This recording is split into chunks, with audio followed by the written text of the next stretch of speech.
Inside the dungeon, a hero named Spectre encountered the boss known as the Frost Queen. She taunted him, accusing him of letting his comrades die just to reach her, but he silenced her. A fierce battle ensued between them. They exchanged powerful strikes and evaded attacks with quick agility. Each obstacle he overcame boosted his confidence, leading him to deliver a devastating blow to the Frost Queen. With her defeat, a bright light flashed before his eyes, and text appeared stating that he was absorbing the Frost Queen's power. He became encased in ice and entered a state of hibernation until he fully absorbed the Frost Queen's nucleus. 25 years later, in the present day of 2024, everyone still remembered Spectre and his comrades as the 5 heroes who had defeated the Frost Queen. After their victory, numerous safe zones emerged on Earth. The heroes were frozen in ice and put on display. However, one observant child noticed movement within one of the frozen statues. The presenter dismissed it, claiming that the reinforced glass wall surrounding the statues was temperature controlled at all times. To everyone's surprise, the statue of Spectre began to shake the glass wall. Text appeared, congratulating him for absorbing 100% of the Frost Queen's nucleus and gaining a new skill called Frost X. Confused by all that was happening, Spectre lost consciousness. Spectre, waking up in the hospital, is surprised to learn that he was frozen for a quarter of a century, and his body feels weak. The doctor enters the room and informs him that the president of the Player Association wishes to meet him. Spectre asks if he knows the president, considering that he would only entertain the meeting if they were close friends. The doctor reveals that the president of the Player Association is indeed a close friend of his. Curious about the identity of this friend, Spectrum realizes that there aren't many people who would consider themselves close to him. He contemplates the peaceful world he and his comrades had always longed for, deciding to remove his mask since he believes that this world no longer needs heroes. The doctor is uncertain about how to respond to Spectre's revelation. Soon after, the president of the Player Association arrives to provide an explanation. Spectre is surprised to see a familiar face and asks if the person is Diak-gu, to which the president becomes embarrassed and dismisses everyone else in the room. Addressing Spectre by his real name, Jin-ho, the president notes that he looks exactly the same as before. Jin-ho teases the president, to which president scolds him, and feels stupid for expecting sentimental reunion. Jin-ho then inquires about the doctor's reaction and the reason behind the shocked atmosphere when everything should be fine. The president proceeds to explain the events of the past 25 years. After defeating the Frost Queen and receiving a message proclaiming victory and the appearance of a safe zone, people around the world rejoiced. However, their happiness was short-lived when another message appeared stating that the second floor had been unlocked, revealing that the Frost Queen was only the beginning. Confusion and anger arose among the players, leading to a large meeting involving the Player Association, politicians, and other stakeholders. Following extensive discussions, an expedition squad was dispatched to explore the frontier. The second floor presented abundant opportunities, granting humanity access to new magic, technology, resources, and knowledge. They soon discovered that there were a total of 10 floors. Jin-ho recalls that it took them 5 years to defeat the Frost Queen and estimates that in 25 years, they should have cleared 6 floors, although he acknowledges that the other players were significantly weaker, which is why only 5 of them went to face the Frost Queen. Adjusting his estimation, he assumes they should have reached at least the 5th floor. He asks the president on which floor they are currently on. The president responds with disappointment, confessing that in the last 25 years, humanity has only managed to clear the 2nd floor. Jin-ho becomes disappointed and angry, questioning the reason behind this slow progress. The president explains that the 3rd floor is a volcanic region, and only a few players with resistance to intense heat can explore it. After an extended period, they discovered an altar amidst a sea of lava. However, this altar requires the Frost Queen's nucleus to cool down the environment. Nervously, Jin-ho asks if they found the nucleus. The president, feeling embarrassed, apologizes and reveals that despite searching extensively, they were unable to locate the nucleus. Jin-ho feels guilty because he had observed the nucleus before. He tries to comfort the president, offering reassurance. Subsequently, Jin-ho visits a museum where his friends' statues reside. Sitting down, he shares with them that the world has become a better place now, enjoying a cup of sake with each one. As Jin-ho notices dust on his friend's statue, he attempts to remove it, but a sudden message appears stating, "With the Frost X, he can remove the seal, but he has insufficient magic power to do so." Upon seeing this, Jin-ho realizes that he has the ability to bring his friends back. Examining his status bar, Jin-ho realizes that his magic power is currently too low, and it will take some time for it to recover. However, he notices a skill called Frost with an S rank, indicating that he is likely the only one with a higher rank.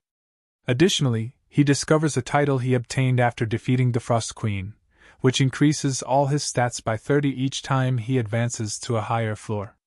Realizing this, he understands that not only can he return to his original level, but he can also become even stronger than before by harnessing the power of the Frost Queen. This would allow him to bring his team back to life.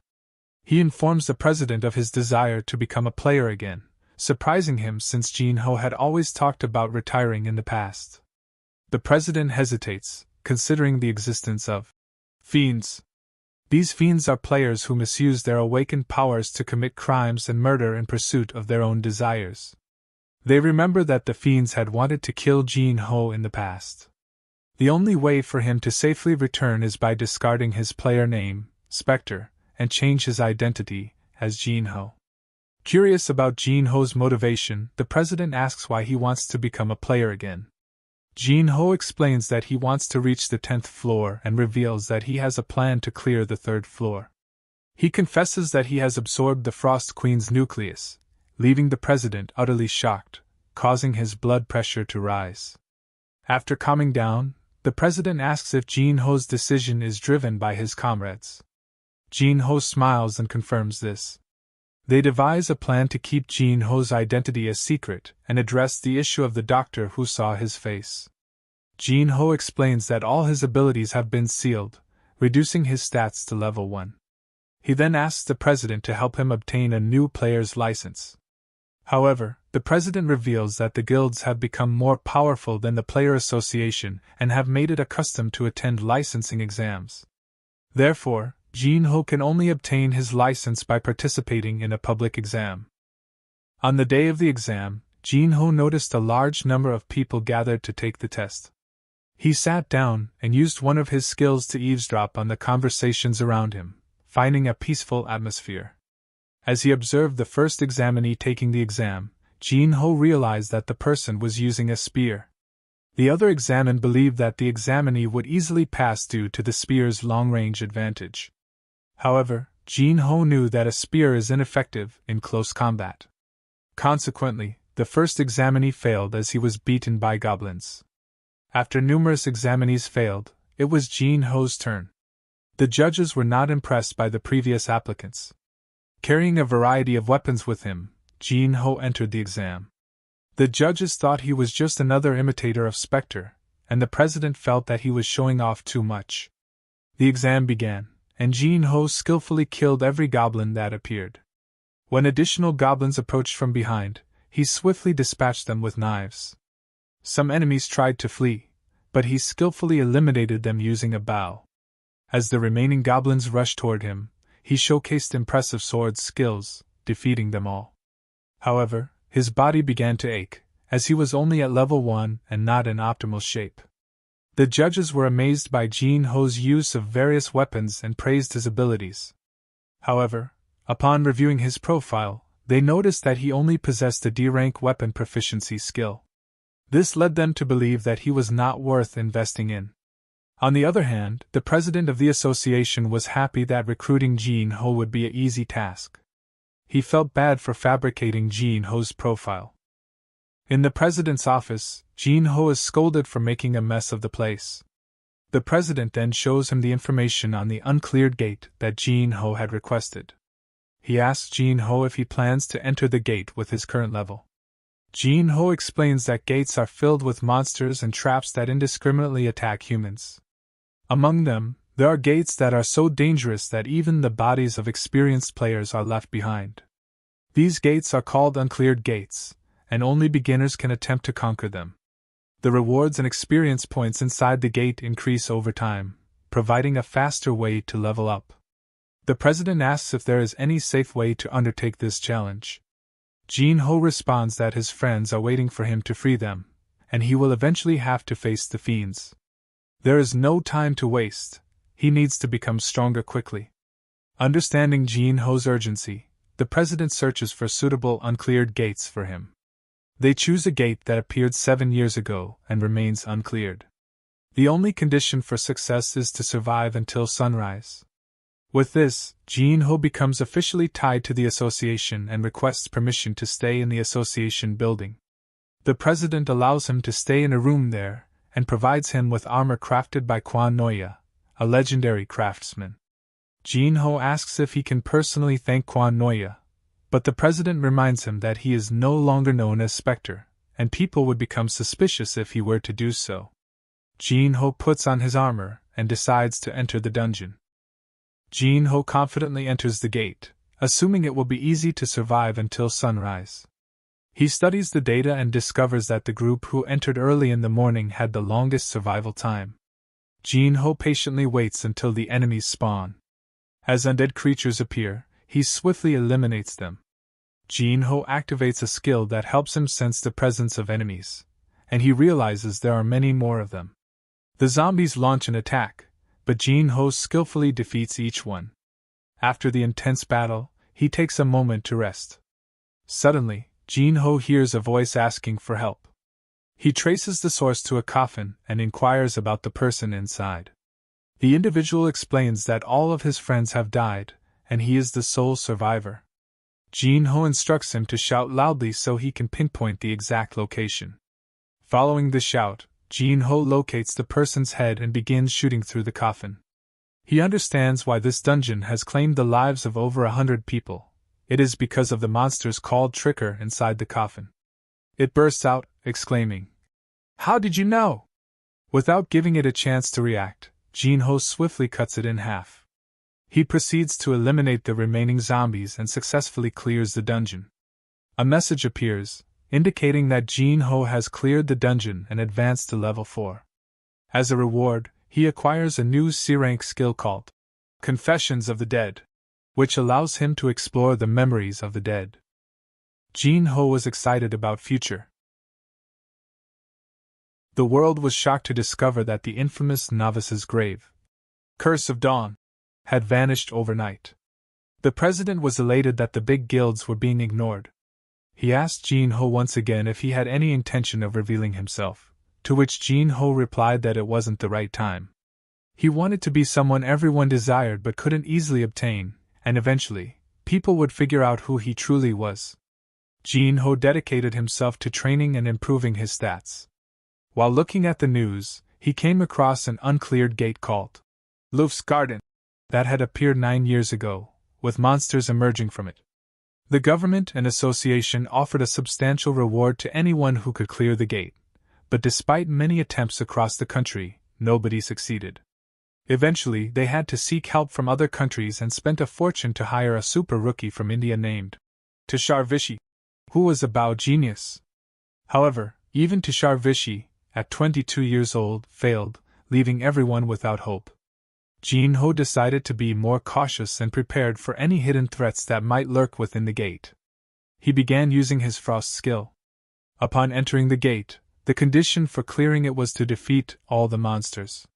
Jin-ho encountered a maze and wisely chose to avoid it for now. He found a place to rest, but as night fell, monsters started to appear and attacked him. With swift movements, Jin-ho killed the monsters. However, he soon noticed that more monsters were appearing, and he continued to eliminate them. He then realized that they were multiplying as he killed them. As Jin-ho runs, the monsters launch an attack, but he quickly defends himself with his ice shield. Skillfully, he defeats all the monsters, successfully clearing Luf's garden. However, he is left wondering how someone as skilled as Tushar Vishy, a super rookie, and his teammates couldn't defeat these monsters. Why did they fail? Curiosity gets the better of Jin-ho, and he decides to enter the maze. Inside, he comes across the corpses of dead players, including Tushar's. He recalls that Tushar possessed a tempest bow, which allowed arrows to fly around in a unique manner. Among the corpses, Jin-ho finds a notebook that belonged to Tushar. Intrigued, he picks it up and starts reading. In the notebook, Tushar recounts being commissioned to clear a gate in Korea, knowing that he might not return alive. However, without any hesitation, he accepted the challenge. Tushar's girlfriend, Zaya, asked him to take her along, and they promised to look out for each other. In addition to Zaya, one of her friends and one of Tushar's friends also joined the expedition. They enter the gate, and everyone is amazed by the beautiful scenery. However, at night, 8 monsters appear, and they start fighting them. To their surprise, the monsters multiply to 32 during the battle. Tragically, Tushar's friend gets severely injured, and they decide to seek refuge in the maze. Despite their efforts, Tushar's friend passes away, leaving a final request for Tushar to take care of his daughter. Before the next wave arrives, he prays for mercy. Somehow, they manage to defeat the 4th wave of 120 monsters, with the 5th wave approaching soon. Tushar remains determined to clear the gate, but exhaustion and grief begin to take a toll, and they hope there won't be a 6th wave. During the 5th wave, Tushar's lover tragically dies, breaking his heart. Shockingly, one of his team members attacks him from behind, but Tushar narrowly dodges the assault. He realizes that the attacker is a fiend. The fiend confesses that he was after Tushar's tempest bow. Unbeknownst to the fiend, more monsters are spawning behind him. Tushar manages to escape, leaving the fiend to face the wrath of the monsters he unknowingly attracted. Tushar hides in the maze, but his injuries worsen, and he reaches a dead end. He knows his time is limited and writes a diary detailing what happened, apologizing to anyone who finds it. Jin-ho, after reading the diary, realizes that the number of monsters scales with the number of players entering the gate. He understands that he was able to clear the gate because he entered alone, and it would have been much more difficult if he had a team. Jin-ho takes the diary and Tushar's tempest bow with him, making a promise to take revenge on the fiends. After returning from the gate, the president passed on a message to Jin-ho, thanking him for returning Tushar's diary to the Indian government and informing them about the families. Jin-ho felt relieved knowing that the right action was taken. The president mentioned the tempest bow, but Jin-ho already had it with him and showed it to him. The president goes crazy, as the bow belonged to the Indian government, and Jin-ho should have kept it hidden. Jin-ho assured him that he won't use it carelessly. He believed that the fiends were after the bow, and their boss would come for it, knowing that Jin-ho had cleared the gate. The president warned Jin-ho about a guy named Demon Bao Cal Singer, known for collecting bows, who might come after him. However, Jin-ho was confident that they would come for him at the next uncleared gate. Despite the president's worry, Jin-ho planned to use the bow as bait to capture the fiends. Their discussion was interrupted by a call from the media, requesting an interview with Jin-ho after discovering that he cleared Luff's garden. The president wanted to send them away, but Jin-ho stopped him, suggesting they hold a press conference to announce which gate he will go to next, luring the fiends into a fight. During the press conference, Jin-ho appeared in casual clothes, rejecting the need to dress up like his past persona, Spectre. He introduced himself, and answered some questions.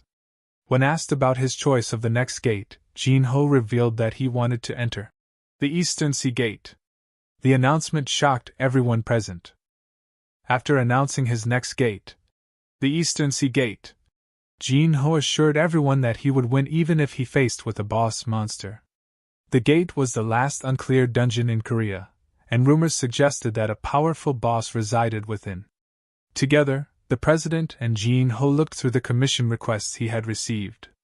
They settled on one where a father wants the cure for his terminally ill daughter, requiring the core of a cinder fox. Jin-ho recalled battling one before, an encounter that nearly cost him his life. The president presented the information about the gate, revealing that it had already claimed the lives of 7 teams. Jin-ho realized that this mission would be more challenging than before, especially with other teams also attempting it. The president disclosed that the one who commissioned the request was his friend, Seo Choi Pil-ho of the Manhwa group. He introduced Jin-ho to his new secretary and manager, Chae Sai-yoon. Understanding that it would seem suspicious if the president continued to handle everything for him, Jin-ho agreed to take on the request. On their way to meet the client, Chae Si-yoon explained the family's situation. The daughter suffered from 9-in severance syndrome, and one of the potential treatments involved using the core of a fox. She mentioned that the person who verified its effectiveness 29 years ago was none other than Spectre himself, which made Jin-ho feel embarrassed, not revealing his identity. Upon arrival, Choi Pil-ho personally greeted them, bowing and pleading for Jin-ho's help to save his daughter. After arriving to meet the client, Choi Pil-ho, he offered Jin-ho a payment of 15 billion won and promised to provide everything he needed from his company. Chae Si-yoon thought it was a generous offer and believed Jin-ho would accept. However, Jin-ho declined immediately, and when Pil-ho raised the amount, Jin-ho stopped him and said that 10 billion won was enough. When Yoon asked for his reason, he replied that he shared the same principles as Spectre, believing that one shouldn't take advantage of someone who is trying to save their family. After they left, Chae Si-yoon asked if Jin-ho had heard the story about Spectre from the president, to which he confirmed. She then asked if he believed it, and Jin-ho replied that he did, knowing that Spectre had witnessed the death of his own parents, and wouldn't want others to experience the same pain. Later, the president took Jin-ho to the vault to choose his weapon for fighting the Cinder Fox. Jin-ho learned that in the last 25 years, technology had significantly improved, resulting in better materials and weapons. He tried several weapons but was unimpressed, stating that they would be useless against true predators. However, he noticed a sword in the corner, and though the president believed it to be useless, Jin-ho showed him that sword is not useless. The next day, outside the gate, a large group of media people had gathered. Chae Si-yoon informed Jin-ho that 27 players would enter the gate before them. Jin-ho reminded her that after today, they would receive lots of commissions. As Jin-ho appeared, the media surrounded him, bombarding him with questions. Other players also discussed him among themselves. Eventually, everyone entered the gate. Inside, one player introduced himself as Cham Min-woo, a member of the 13th rank in Korea. He proposed that they work together to clear the gate, offering a commission while he would claim the core as a clear award. The group agreed to his plan, but Jin-ho walked away and declined the invitation to join them. Another player beside Min-woo thought that the rumors about Jin-ho being a genius were exaggerated and that fighting alone was a bad decision. The Cinder Fox was a boss monster that grew 9 tails over 1,000 years. Once it grew all its tails, it would become a Millennium Fox, gaining the ability to command more soldiers. Jin-ho found a spot to scout and observe the other group. Meanwhile, the other group started getting attacked by firefoxes. They activated their traps and managed to fend off the attackers, gaining confidence in their weapons. Suddenly, the Cinder Fox appeared, enraged by its minions' defeat. One of the members noticed its 9 tails and was shocked. Cham Min-woo tried to rally the team, but some were already scared. He remained confident in their traps' effectiveness and believed he would kill the Cinder Fox, surpassing Spectre. In the next scene, everyone lay on the floor, injured and defeated. Cham Min-woo couldn't believe that none of their weapons or strategies had worked against the Cinder Fox. He thought it was impossible to defeat the monster. The Cinder Fox prepared to shoot a fireball to finish off Cham Min-woo, but just in time, Jin-ho arrived and sliced the fireball in half. Jin-ho told Min-woo to take the survivors and leave so that he could properly face the fox. The fox attacked Jin-ho with fireballs. Not wanting him to get close, he blocked some of the attacks with his ice shield, as he was trying to get close. Cinder Fox attacked him with a giant fireball. The fox noticed him inside the smoke and attacked. Jin-ho dodged by jumping into the air and used his ice as a foothold to get close to the monster, and slashed one of its tails off, which weakened Fox. Jin-ho taunted the monster as it was its first time being in pain, and it never imagined being the prey as it already killed many players. Cinder Fox attacked with a claw and Jin-ho countered by attacking one of its eyes as it was preparing for another giant fire. Jin-ho pierced it with a huge ice spike, killing it instantly. Jin-ho collapsed after the fight. A message showed that the Cinder Fox has been defeated, and he received the Cinder Fox's core as a reward. Outside the gate, everyone was excited to see them come out. Min-woo was carrying Jin-ho on his back, and the press assumed that Min-woo and his team had finished the gate. However, Min-woo told them the truth about what really happened inside the gate. In the hospital, Jin-ho woke up with Chae Si-yoon beside him. She informed him that they had received a lot of requests while he was unconscious. Jin-ho wasn't surprised and left the room to find the president. Chae Si-yoon tried to stop him, concerned that he hadn't fully recovered yet.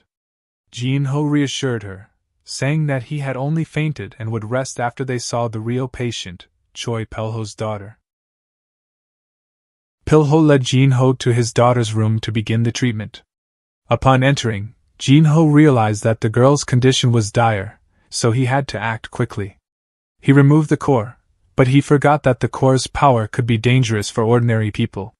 He hurriedly sent Pilho out of the room. Jin-ho began the treatment, and he noticed that the girl's condition was even worse than the previous patient he had cured. He attempted to use the core cautiously, and to his surprise, a message appeared indicating that he could absorb yin energy using the frost skill, which would boost his magic stats. Jin-ho realized that the frost skill had become incredibly versatile, lacking weaknesses in both attack and defense, and it could now absorb energy. He carefully absorbed the yin energy from the girl and remembered that previous patients had experienced significant burdens after core usage. However, with the frost skill, it seemed much safer. After a while, Jin-ho emerged, exhausted but confident that there would be no side effects, assuring Pilho of his daughter's recovery. Pilho expressed his gratitude and intended to increase the payment, but he knew Jin-ho would decline. Instead, he offered the assistance of the Manhwa Group in the future, which was the #1 company in Korea. Choi Pilho's eldest son was the guild master of the Scarlet Tower, ranked 5th in the country. Jin-ho thanked him and promised not to tarnish the Manhwa Group's reputation. On their way back, Jin-ho expressed his gratitude to Chae Si-yoon for a job well done. In the president's office, Jin-ho presented the Cinder Fox core to the president, and explained that he hadn't used it on Pilho's daughter because he had absorbed the yin energy using his frost skill. The president was surprised by this revelation. Jin-ho then informed the president that he could absorb yin energy from any target and asked for his assistance in finding artifacts with yin energy. Jin-ho also decided to visit the black market to search for such artifacts. He entered a theater and used a secret teleportation feature in one of the seats to access the black market. Upon arriving at the black market, Jin-ho observed the liveliness of the place. Some people recognized him and tried to intimidate him, but when Jin-ho told them to move, they backed down. He was surprised at how easily they yielded. Inside a shop, an attendant recognized him and directed him to the shelves of artifacts. Jin-ho spotted some low-level energy items but asked the attendant to show him the room with the best items, revealing a cursed item with a frost attribute. Jin-ho decided to put it on and observed that it increased speed, stamina, and magic. It had an intermediate level of frost energy, making him happy that he could gain as much magic as last time. Jin-ho purchased the item and left. He entered a bar to use the teleportation service to return to Korea, but he had to wait for 10 minutes. 3 players approached him, attempting to intimidate him and ride on his fame. Jin-ho laughed at their attempts, referring to them as leeches who bullied weaker players to boost their own reputations. He invited them to attack him, drawing the attention of others in the bar who recognized him. The gang disregarded the crowd's opinion, driven by their desire for fame. Jin-ho pulled out a knife. Jin-ho moved closer to the gang, declaring it was ample time to play. The gang mocked him for his choice of weapon, but Jin-ho assured them it was sufficient to deal with pests, and that he didn't need his sword. One of the gang members attacked him, but Jin-ho dodged the strike and delivered a powerful elbow to the guy's face, rendering him unconscious. The onlookers were taken aback. The other gang member, a magic user, he conjured his magic confidently, but Jin-ho swiftly closed the distance, breaking the man's arm without hesitation. The magic user was bewildered and frightened, attacking with magic again. Jin-ho revealed his ability to read an opponent's breath, deftly parrying the attacks, and then impaled the attacker's hand on the wall. Jin-ho warned them not to cross his path again, and the remaining gang member agreed. Jin-ho headed for the teleportation, while the onlookers cheered him on. Jin-ho found it peculiar that these people were behaving as if they were in a game. Meanwhile, inside a car, a group of individuals observed Jinho's fight in the black market. One of them, known as Princess, displayed a keen interest in him. On the street, Jinho grew irritated as fans approached for pictures. However, one person stood out in the crowd, Gong Yuha, whom Jinho recognized as the Kibi's princess. Jinho knew that he was being scouted by the big guilds. He was relieved to escape the cafe's crowd and its attention. Gong Yuha complained about the heat, which struck Jinho as odd since she had fire abilities. She explained that she liked cold things, which puzzled him and raised doubts about her true identity as the Kibi princess. Gong Yuha asked Jinho to join their guild, stating that the vice master had sent her to scout him, and he had passed in terms of combat and potential. This intrigued her further, and she presented the incentives he'd receive upon joining. Jinho marveled at the rewards but declined, citing his reluctance to be tied to the guild's orders and missions. Gong Yuha understood his stance and warned him of the escalating fiend activity, even on the first floor. Jinho thanked her as she departed. In the office, Jinho informed President Duke about Gong Yuha's offer. President Duke questioned if Jinho would regret not joining a guild that could be more helpful to him. Jinho expressed his concern about the guild's strictness, and President Duke was moved by his loyalty, offering him an entire floor to stay in.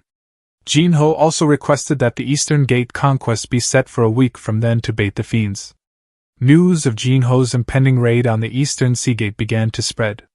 Calciner watched and ordered his minion to retrieve the Tempest Bow from Jinho.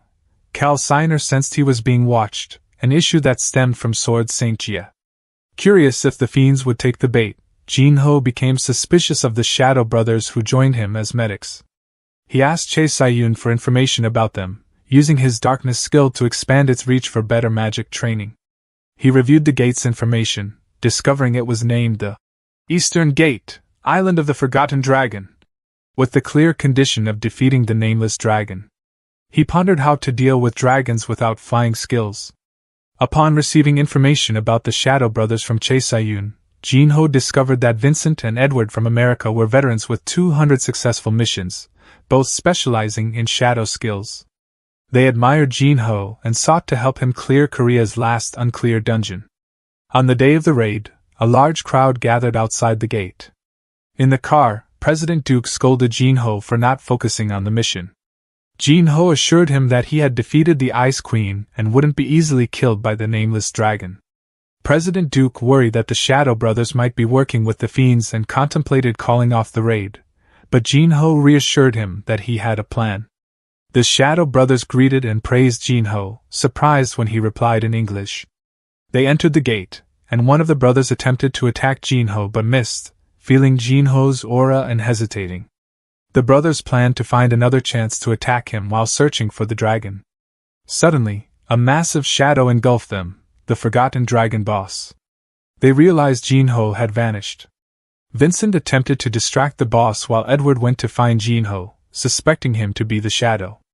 Edward attacked, but the shadow dissipated, and Jinho revealed himself, warning Edward to hide his scarlet eyes. Edward denied being a fiend, and Jinho explained the consequences of drinking demon blood and the use of Maggie. Edward attacked Jinho with his shadows, intending to strike his legs, but Jinho used his night-walking skill to disappear. Edward was terrified, surrounded by Jinho's darkness. Vincent struggled with the dragon, while Edward fled from the jungle, exclaiming that Jinho had hidden his strength. Vincent scolded him for falling for Jinho's bluffs and planned to attack the dragon's weakness, the reverse scale. The dragon attacked them, and Vincent summoned Edward to remove the reverse scale. However, this enraged the dragon, and it attacked them relentlessly. Vincent and Edward planned to divert the dragon's attention to Jinho, but their efforts failed. Jinho created arrows from darkness, firing them into the sky. They rained down on the dragon, causing it to collapse, immobilized. The Shadow Brothers were astonished, and Jinho revealed the Tempest Bow. One of the brothers attacked Jinho, who swiftly decapitated him. The second brother attacked in a frenzy, and Jinho killed him by stabbing him, remarking that they should repent in their next life. Jinho approached the nameless dragon and delivered the final blow. He decided to inspect the bodies of the two fiends, using his confession skill to read their memories. He saw their crimes, paused as he realized he had killed them too quickly, and sought information on the Fiends Association. His skill couldn't extract complete memories due to its low level, but he saw the man who had granted the brothers their powers. Then, he used the skill to read the dragon's memories, learning that it had once been a human emperor. Jinho felt guilty for killing his ancestor, paid his respects, and watched the dragon's soul ascend. This earned him the title, Helper of Ascension, and a unique item, the Flute of Tidal Breath. Returning from the gate, a press conference awaited. The media discussed the danger of the gates and the death of the Shadow Brothers. Jinho cried, blaming himself for their sacrifice. Calciner watched and planned to send watchdogs to the Las Vegas auction. At the office, Junho found himself overwhelmed by the numerous commission requests he had received. He felt confused, especially since he had mentioned in a conference that the Shadow Brothers did most of the work to clear the gate. Chaseyun, one of his colleagues, offered some wisdom, saying that luck is also a skill and recommended that he get a haircut. Junho, appreciating her advice, allowed her to leave early. She left with a smile, reminding him to get a haircut on his way out. As Junho walked outside, he couldn't help but think that wearing his mask made everything simpler. He decided to visit a comic library, where he discovered that there were no other visitors. Feeling a bit more at ease, he removed his mask and prepared to sit at his usual spot. However, his plans were interrupted when he saw a girl already sitting there, and to his surprise it was Chae Sai-yun. Both of them were taken aback by this unexpected encounter. Chae Sai-yun looked at him, and reassured him that there was nothing wrong with reading manhwa. Junho playfully teased her about the title of the manhwa she was reading, which caused her to get a bit irritated. She then inquired about his book, and Junho replied that his choice wasn't any better. Junho remarked on his surprise at seeing her in a manhwa cafe, considering she appeared to be one of the elites. However, she explained her love for the place, where she could find solace and enjoyed the scent of old books. Junho agreed with her sentiments. After a friendly farewell, Junho couldn't help but be impressed by Chae Sai-yun's work ethic and decided he should put in more effort as well. Later, Junho informed Duke about his plan to go to the United States to find the Fiend's meeting place. He handed over dragon bones and asked Duke to deliver the rest to Quan Noya for making a sword. As Junho lay on his bed, he asked Chae Sai-yun to arrange a plane ticket to Las Vegas. He looked at his items and stats, realizing that it wouldn't be long before he could use sword aura and venture into the second and third floors. He wondered how strong the top players had become after 25 years. Upon arriving in Las Vegas, Junho complained about the tiring plane ride, reminiscing about the days when teleportation made travel easier. He quickly looked up the Fiend's meeting place, and resolved to finish his mission swiftly for some well-deserved rest. At the meeting place, two Fiends discussed the watchdogs and how they had been responsible for their boss's demise. 3 watchdogs arrived and inquired about their new orders. Upon learning that their mission had changed, they expressed their disappointment at not heading to the second floor. The watchdog's leader reviewed the orders, then burned them to ensure no traces remained. As the watchdogs departed, the two Fiends breathed a sigh of relief. Arma, the skeletal mage, had a notorious reputation, including the massacre in Turkey. Junho arrived and swiftly dispatched the two Fiends, lamenting their lack of useful information. He called Duke and asked for assistance in securing a ticket to participate in the Las Vegas auction. Junho visited the auction venue to familiarize himself with the surroundings. When Junho attempted to enter the casino, he was initially blocked by the guards, but one of them recognized him from when they had tried to recruit him alongside Gong Yuha. Junho was curious about their presence in Las Vegas and learned that they worked as security for the casino. He inquired about the reason for the alarm ringing when he attempted to enter the casino, and Inho explained that players were not allowed on the regular casino floor, as their abilities could lead to significant losses for the establishment. Instead, there was a separate casino for players where the dealers were also players themselves. Junho, surprised to see Gong Yuha, how badly she was losing, sat down beside her. Gong Yuha was surprised and questioning whether Junho had changed his mind about becoming her underling. Junho clarified that he was there for the auction and sought to explore the event further. Gong Yuha revealed her role as the head of security at the hotel, and they chatted while Junho marveled at her ability to gamble while working. The two engaged in a gambling game, where Gong Yuha advised Junho not to go all in and to get used to the dealer's speed. He was curious about why she kept losing despite her familiarity with the game. They continued to play, and eventually, Junho's luck turned as he won a round. And she stated that it was a beginning's luck. Two players approached them and Junho recognized them as Watchdogs members. He decided to keep playing to observe and potentially uncover information about the fiends. With more players joining, the dealer increased the number of cups to 5, and they continued to play. The dealer's actions were closely watched. But Junho and the fiend pointed at same cup and it was right. Junho thought that the male fiend will be the harder to deal with. He shared a mysterious artifact resembling a compass, saying that President Duke had lent it to him, and it would help him locate specific individuals when using mana. Gong Yuha got curious. Junho used the artifact, and it pointed in the direction of the watchdogs. Junho acted surprised and excused himself to the bathroom. The male watchdog member, believing the artifact allowed Junho to track fiends, followed him into an alley. There, Junho cleverly lured the watchdog into a trap. Then Junho broke the compass and fiend was confused and understood it wasn't a real artifact. He asked Junho if he lured him here and how much Junho knew about them. Junho told him about their schedule tomorrow. The fiend attacked Junho, and Junho was surprised at his speed and wondered if he is an accelerator user. The fiend was confident and told Junho that he can't dodge the next attack. Junho baited him to attack by closing his eyes. He attacked but missed. The fiend's arm was already frozen. Junho mocked him that speed is useless if he was predictable. The fiend attacked again, and Junho froze his other arm and gave the finishing blow. And obtained critical information about the watchdog's plans and schedule. Meanwhile, back at the watchdog's hideout, the two remaining members discussed their missing comrade. Their leader, Arma, showed her a list of players currently in Las Vegas and identified Junho as a potential threat. Arma realized that Junho was affiliated with the Shadow Brothers, raising concerns about his intentions. He designated Junho as a threat and decided to find a way to eliminate him during the auction. Junho proceeded to the auction, where Gong Yuha was astonished by the presence of numerous famous figures. She found her seat but was surprised to see Junho. She reminded him that seats were reserved and he couldn't just sit anywhere. Junho showed her his VIP invitation, leaving her surprised by his apparent connection to powerful individuals. She inquired about how he obtained the ticket, and he explained that President Duke had arranged it for him. Gong Yuha suspected Junho might be the president's proxy. Junho realized Duke's motive for sending him the expensive suit and planned to interrogate him upon his return. She emphasized her commitment to her job as a professional. Their conversation shifted as they observed the auction items. Gong Yuha was actively bidding on cold attribute items, Junho to remind her of her professional responsibilities. She teased him about his reluctance to make any purchases, and Junho eventually bought a necklace. When she probed whether it was for his girlfriend, he clarified that he didn't have one. She then suggested it might be for his mother, but he revealed that his mother had passed away, leading to a moment of sympathy. The auction continued with an item called the Unknown Ball, which captured Junho's curiosity due to his keen intuition. Others speculated about the item's mysterious nature, as it had remained unsolved for 20 years. Despite not knowing why his intuition reacted to it, Junho decided to bid on the item. The next item, Heaven's Breathe, piqued his interest, and Gong Yuha explained its price would depend on the country leader's spending capacity. During the auction, an unexpected attack occurred, causing panic among the attendees.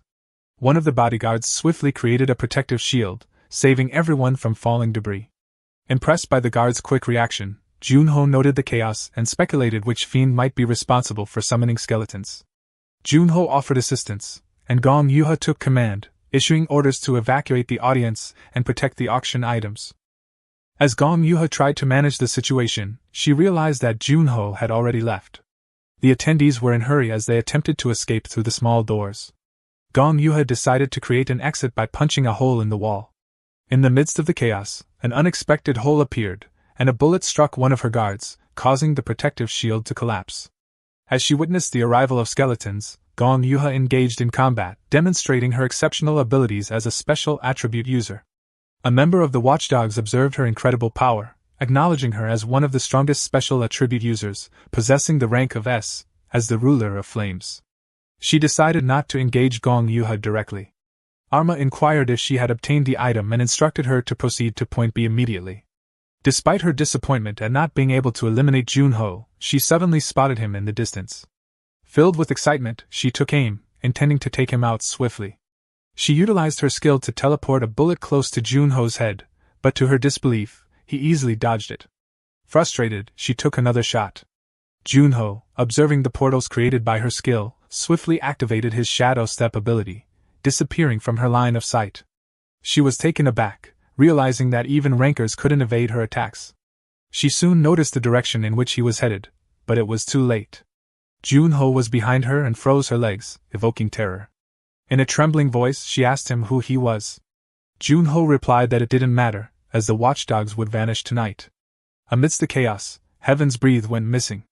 Gong Yuha wondered if the skeleton mage had taken it, but Gong Yuha couldn't comprehend how it had disappeared. The armor the skeletons wore was identical to those of individuals who had gone missing 3 years prior, reminding her of the disappearance case on the second floor. They concluded that the missing players and the skeletons shared a connection. Meanwhile, Junho accessed the watchdog's memory to gather insights into their plans and their meeting location. Following the mission's completion, he didn't obtain extensive information about the Fiend Association. Arma, the watchdog's leader, had been controlling them. Junho made a strategy to confront Arma and considered that charging recklessly into the hideout with traps might not be the best approach. Junho noticed the Fiend's watch and devised a plan. Arma received a message indicating that one of his subordinates was being followed. He inquired about the item they had been carrying, and the subordinate confirmed, saying they hid the item in an alley and left a mark while aware that he was still being pursued. He grew curious about the identity of the person following him and decided to check the location mentioned in the message. Sensing the item in a trash can, Arma retrieved Heaven's Breath but was shocked when it suddenly exploded, freezing his arm. Arma realized he had fallen into a trap. Arma summoned his skeletons, preparing to face Junho. However, Junho spawned behind him swiftly and inflicted a fatal blow. With Arma's death, the skeletons at the auction vanished, leaving Gong Yuha to ponder whether the mage had recalled them or if he had been defeated. Junho gained levels after eliminating Arma, reflecting on how close he had come to being in Arma's position if he hadn't fallen for the trap. He accessed Arma's memory, witnessing the recruitment of the Fiends and Arma's rise to leadership within the watchdogs. He also learned about the Fiend's ultimate goal, which was to dominate the tower, but his skill wasn't sufficient to recall all the memories. Enraged by the revelation that the Fiends turned orphans into fiends, treating them as expendable resources, Junho vowed to stop them from creating more victims like Arma. He also wondered if the man he saw in the memories was not Sid Hollow. Back in the auction hall, Gong Yuha was frustrated by their inability to locate Heaven's Breath. She vented her anger, lamenting that if it weren't for the fiends, she would have been sleeping peacefully. A guard approached her, informing her that a gift had been left for her by a fan. He hinted that the contents of the gift might come as a shock. As Gong Yuha opened it, she initially believed it to be a fantastic replica, but the guard confirmed that it was the original item. Her surprise escalated when she discovered a note within the gift. The note revealed that the skeleton mage and 2 fiends had been dealt with, Heaven's Breath had been retrieved, and the location of the skeleton mage's corpse was disclosed. The note was signed by a fan, leaving Gong Yuha both bewildered and curious about the identity of this mysterious benefactor.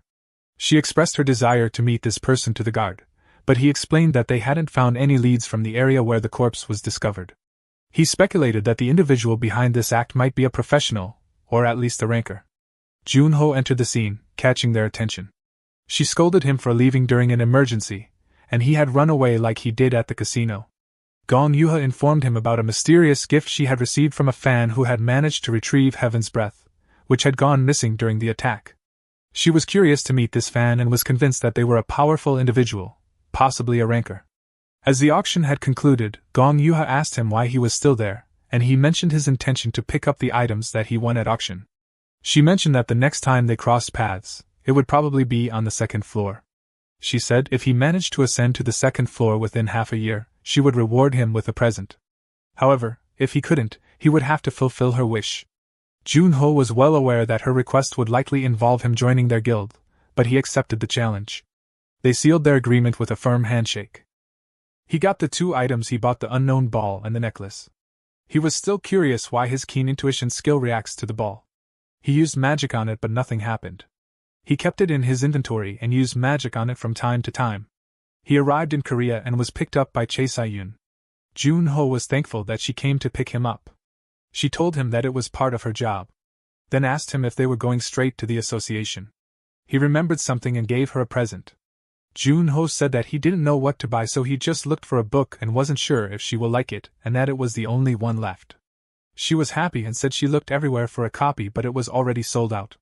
Junho told her to wake him up when they arrive at the association. In the president's office, Junho told Duke what he found out during his Las Vegas trip. Duke was angered and drank the alcohol. He calmed down, and Duke told him Kwan Noya was looking for him. He said that the sword that he requested will be finished tomorrow, and wanted to give it to him in person. Duke assured that with Junho's current career there will be no suspicion even if they meet. Junho agreed. Duke told him to go tomorrow. Junho decided to take a rest. Junho arrived at Kwan Noya's shop and thought it was the same as it was 25 years ago. He entered and saw Kwan Noya's grandson on the forge and couldn't believe it was the same kid that he knew back then. He leads Junho to his grandfather. Noya couldn't believe after seeing him as it was hard to see him around. Junho smiled and said it's been a while. The grandson was confused knowing that this was their first meeting. Noya asked his grandson to serve agarathi for Junho. Junho praised the grandson's skill, but Noya said he still has a lot to learn. Junho joked that why has he not welcomed him back. Noya patted him on the shoulder and said he had already gone through a lot. Noya asked him why he came back as a player. Junho showed him the frost power he acquired and Noya knew it was the Frost Queen's skill. He explained that he can save his teammates with it. Junho reminded Noya that they made a contract together a long time ago, and Noya said with a serious face that his contract was with Spectre. Not with a newbie named Seo Junho. Junho was stupefied. Noya laughed. As he was just joking with him, and wanted to see his stupid face since it's been a while. Junho thought Noya called him there to make fun of him. Noya showed him the sword he made. Noya says he wielded the hammer for him and Junho wields the sword for Noya. That was their promise. Junho held the sword and thought it was perfect. Noya explained that he mixed new materials and the durability is better. Junho checked the sword stat, and saw it was called the Black Dragon Fang. A unique great item. He compared it with the swords that he used from the association's storage and found it was on a different level. Noya said he has gotten even better after 25 years and invited him to play Go. Junho was surprised as Noya had never beaten him before in Go. Noya shouted, saying that he was far better now. The tea arrived and Junho was surprised, as he hasn't tasted this kind of tea before and asked Noya what is it. Noya offered to tell him if he beats him at Go. Junho smiled and agreed. After a while Noya was fuming after losing to Junho. Junho calmed him down and reminded him about the tea. Noya explained about the second floor race. They are monsters that resembled humans like orcs and elves. He said that they have changed since the second floor opened and that they are intelligent enough to communicate with humans. Junho asked if even orcs can communicate with them. Noya confirmed, but not all second races can do it. Junho asked why he brought them up. Noya said that the agility came from the elves. Junho thought if he can get to the second floor then he can get some of the tea. Noya scoffed because unless he finds intelligent elves and make a connection with them, he can't get it for even 1 billion gold. Junho asked Noya if he knows something about the unknown ball he got from the auction. Noya scolded him that he is not a sage and doesn't know everything. But he knew it was an elven item and was sure because he met an elder of an elf tribe before and felt the same energy from the ball. Noya suggested he goes someplace where he can meet elves.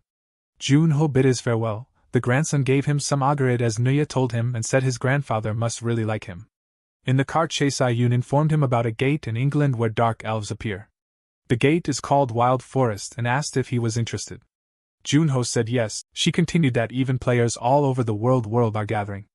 Junho asked for the info on the gate, and it is located in Grantham, England, and the goal is to kill the Dark Elves tribe leader. Party of capacity of gate is 200 people. Calciner was furious after finding out that the watchdogs have been annihilated. The minion thinks that we're caught in a trap while trying to take care of Junho. As they were talking, Natsude Halo arrived and asked him if Seo Junho killed his disciple. Calciner's answer was unsure. Natsude Halo slammed him on the wall as he didn't like his answer. Calciner begged for a chance, and he will bring Junho to him. Natsude Halo released him and give him half a year to bring Junho to him. Calciner reasoned that he can't bring Junho to the second floor as Junho needed to be at least level 30, and there was no way Junho can do it in 6 months. Natsude Halo warned him that his life was on the line and to make it happen. As he disappeared, Calciner asked his minion to look for a pathfinder. A pathfinder allows him to go down the dimensional elevator while evading the association. Calciner decided to go to the first floor himself. Meanwhile, Junho arrived early in England and plans to clear smaller gates as a warm-up. Junho thought that if 200 players can enter, the dungeon will be extremely difficult, and knew he can't protect all 200 people. At the day of the raid, strong players gathered near the gate. Cham Minwo was looking for someone. One of his teammates teased him if he was looking for Jun-ho. He remembered how Jun-ho fought the Cinder Fox and admired him. He was excited to show him how he has changed.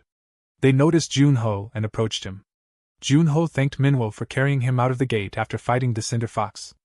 Manhwa asked him if he would like to join their party. Jun-ho agreed as it would be inefficient to go alone. After they entered the gate, and Jun-ho was confused after seeing the other guilds going off on their own. Manhwa explained that they use terminals these days to communicate. After entering the gate, Jun-ho was clueless. One of the members teased him about being a time traveler from the past. Manhwa introduced the other members to Jun-ho.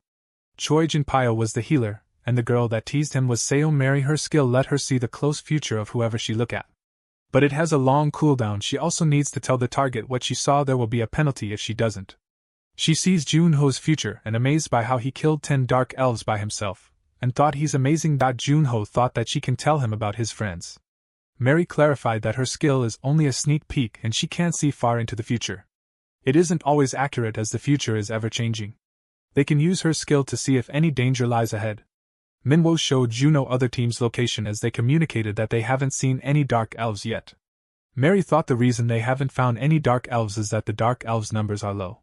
Junho thinks there is something wrong and that there was no way the enemy's numbers are low as the party capacity is too high, and was suspicious as to how they haven't found any dark elves. Junho explained that dark elves are prideful beings that they wouldn't stand by when there are intruders. Juno asked Mary to tell him around what time they were fighting when she saw his future. She estimated it was at night. Junho thought for a while, then took out a sleeping bag. He said the dark elves will probably make a surprise attack at night. Mary said she would notify the other guilds. Juno said they might not believe it. Junho said he will take a nap first, and then they will take turns resting. Night came, then we see 2 players on watch talking in front of a bonfire. The other player said, what if the dark elves really made a surprise attack? The other player was doubtful and said it was nonsense. He mocked the dark elves' intelligence, and how they couldn't resist the temptation of power, and that they were incapable of organized attacks. They noticed multiple eyes in the darkness, and were relieved when they see it was just wall dogs, thinking they were afraid of the fire. The player who mocked the elves then saw figures in the trees and told the other player to wake the team up as they were surrounded by the dark elves. Junho suddenly woke up feeling something was wrong. Mary told him nothing has happened yet, and he could go back to sleep. He asked about the other parties and she said night watches posting updates every 30 minutes. Mary was confused as to why no one has posted and thought there might be a problem with the communication. Junho knew they have been attacked. As he saw with his hunter's night skill the dark elves surrounding them. Junho smiled as he was excited seeing the dark elves making coordinated attacks with trained wall dogs. Juno ordered Mary to wake Manhwa. She wondered why, as she doesn't see anything as she was talking. A wool dog attacked her from behind and Junho killed the monster, as the dark elf riding the wool dog fell into the bonfire. Junho thought he shouldn't use the sword given to him by Noyet to face these small fries. Junho killed the attacking elves. He noticed one elf attacking him, but let it stab him in the back. Junho was satisfied with the armor Kwan Nuya's grandson gave him. As the attack kills every elf, but Junho intended to let one elf run to the forest, so he can use the Confessions of the Dead and read its memory without his party seeing him. One of the elves attacked, and Junho killed him instantly, and told the other elf to run. After seeing the elf's memories, he comprehended that the dark elves ate the branches of the world tree and gained power in exchange for their intelligence. But the leader's intelligence wasn't affected, and saw they have 1,000 dark elves and the dark elven knights, the leader's bodyguards. Junho came back to the party and made an excuse that he chased one elf. Junho asked how are the other parties. Mary said that they can't reach anyone and probably they are in the middle of a battle, or may be wiped out. Juno said they need to save them. Meanwhile the other parties are overwhelmed by the attacks as one player asks for help. As he sees the elves attack to finish him, Junho arrives and killed the elf and the wall dog. The party leader thanked Junho, saying he was the savior of the Blue Whale Party. Junho asked how many casualties. The leader said they lost 5 people and blamed himself for what happened. Junho asked the Blue Whale Party to head north, saying they can fight together and minimize their casualties. Junho estimated that there are at least 500 dark elves remaining, and they had a chance at winning if they survived the night. Junho told them to go north and gather the others, then come to the east after cleaning up. The leader has lost morale after what happened. Junho told them they have to keep fighting and carry out revenge for their comrade. The leader thanked him and decided to follow Korea's new star. In the next scene, we see a player making his last stand and surrounded by wall dogs. He accepted his death, but was surprised to see the attacking wall dogs get killed. He saw a man and wonders who it was. The player was thankful, and if it wasn't for Junho they would have been annihilated. They survived the night, and Junho estimated that the elves lost half their forces and probably won't attack them anymore. Junho thought they should be on the offensive. He saw two players arguing about whether they had to clear the gate as fast as possible and send the critical players to a hospital with high-level healers. The other players reasoned that it isn't fair for everyone to sacrifice themselves for one person as they aren't prepared to fight. Junho sighed seeing this. Manhwa asked him what he thinks. Junho explained that both options have pros and cons, but thinks the best option is to clear the gate as soon as possible, and the reason for clearing it quickly is that they would be at a disadvantage the longer it takes. A player asked if they assumed that 500 dark elves left. What about the wall dogs? Junho assured them that there aren't any more of them, as he saw the size of the wall dogs chasing the last player they rescued and understood that they were pups.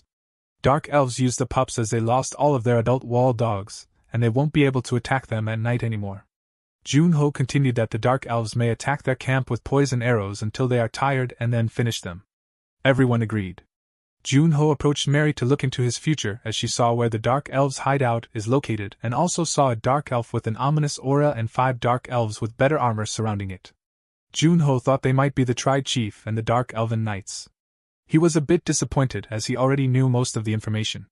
Mary asked that he was holding something made of ice and asked if it was an artifact. Junho was surprised and asked her to go back to the camp.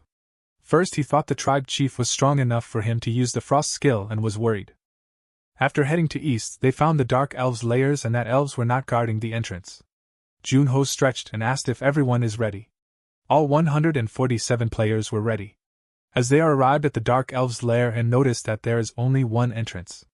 Junho said the chief was smart, and if there was only one passageway, means that if they can't kill all the elves inside they won't reach the tribe chief. They went inside and found the dark elves gathering in a large chamber, and saw the tribe chief sitting on the throne. Everyone was nervous. Junho raised morale by saying the chief might give some elixirs that can save someone on death's door, and the distribution will be based on contribution. Everyone cheered and charged to the dark elves. As Junho swept the enemy, the other players were astonished, and had a hard time following him. Manhwa tried to follow Junho but was overwhelmed. Junho told him to fall back and that it will be dangerous, and Manhwa thought it was crazy to go alone. Junho told him he does a lot of crazy things. Manhwa knew he can't fight by his side yet, and he still have a long way to go. Manhwa thought he won't fall behind next time. Junho smiled and anticipated their next meeting. The dark elven knights blocked Junho, and he decided to take out the sword Noya gave him. These dark elven knights before became corrupted. They were elven knights that protected the kingdom. They used sword techniques and borrowed the strength of the spirits. Junho thought he couldn't defeat them normally, but since their spirit contracts are cancelled, he was confident that he can defeat them. One of the knights attacked, and Junho dodged while analyzing his enemy. Junho smiled as he was excited about the coming fights. He countered and cut the knight's arm off. The elder knight tried to run away, but Junho blocked him and then stabbed the dark elven knight. The other dark elven knights watched as Junho told them to try harder. Junho noticed that the players are struggling and starting to get overwhelmed by the dark elves. Players getting injured and the healers can't keep up. The players are getting exhausted. But then players see that dark elves running were getting killed by dark elven knight. As they noticed that Junho was luring the dark elven knights to the dark elves and destroying their formation, the players knew Junho was helping them. Manhwa rallied the players and attacked. Junho, seeing the players take the upper hand, and decided to finish the dark elven knight chasing him. The tribe chief watched as his minions died. The tribe chief was angered by Junho's mocking and was ready to fight. The chief took a tri-stance, and Junho was surprised because only elves with the power of spirits can use that technique called Genie Aminus, and the corrupted dark elves can't use it. The chief attacked and they clashed swords. After the exchange, Junho knew it was an original technique made by the tribe chief. The chief and Junho trade blows until Junho managed to injure him. The tribe chief, seeing his loyal followers dead, was enraged and attacked Junho. He was sent flying before crashing to the wall. The chief followed with another attack, but Junho dodged and thought this was the power they saw in Mary's vision. Junho took out a gun, but the tribe chief sliced the bullet and attacked Junho. Junho knew he can't win without his frost powers, but was hesitant seeing there were too many people watching him. The tribe chief landed a kick on Junho, which sent him flying to the walls. Junho was severely injured and can barely move. The tribe chief was in the motion of killing Junho, but the other players grabbed the tribe chief, stopping his attacks. Manhwa ordered to protect Junho. The healers came up to Junho and found his ribs are broken and it will take 30 minutes to heal him. One of the players said that they saw him defeat the Dark Elven Knights and push the enemies alone, and told him that it was inspiring. There were only a few enemies left, which was why they were able to help him. Junho asked them to give him 10 minutes to recover. The players were struggling to hold the tribe's chief and doesn't know if they can hold on for that long. The chief broke free and started to attack the players. The tribe chief was furious seeing the players not giving up. The tribe chief felt nervous seeing Bai Junho looking at him. The tribe chief went on a killing spree, putting the players in desperation. Junho stood up and thanked the players. The tribe chief attacked, but Junho covered both of them with a screen blocking the players outside. The players thought it was the tribe chief's skill and was worried about Junho. Junho said that chief trapped him inside. Then chief asked Junho if he was hiding his true power. Junho froze the area while asking if this is what a boss monster feels when looking down on humans. Junho divided frost power into 3 categories. First was the utility, where he freezes the ground, giving him a field advantage and lowering his opponent's stamina. The second was intuitive, he covers his armor in ice to increase his defense. The final is by using the frost skill to attack. He covers the watch guard of darkness and ice, saving him mana. The tribe chief blocked Junho's attack and asked him why he hid his power. He answered that he couldn't help it, and asked the same question to the tribe chief. The chief explained that his ability allows him to borrow the power of a corrupt spirit, and something he can use for a long time. Then Junho told the tribe chief that he will only need 5 minutes to kill him. The chief laughed, but he stopped when Junho displayed a skill similar to a sword aura. Junho explained that it was a technique he created which strengthened the sword using his magic, and he called it Ramadet. Junho attacked and the tribe chief didn't have the time to react. In the next scene we see the tribe chief on the floor with Junho's sword embedded in his chest. The chief requested Junho to finish him in 1 strike. Junho showed him the unknown ball, asking if he knew what it was. The tribe chief was surprised to see that it was a spirit egg and that the spirit can be born wherever there is the power of the world tree.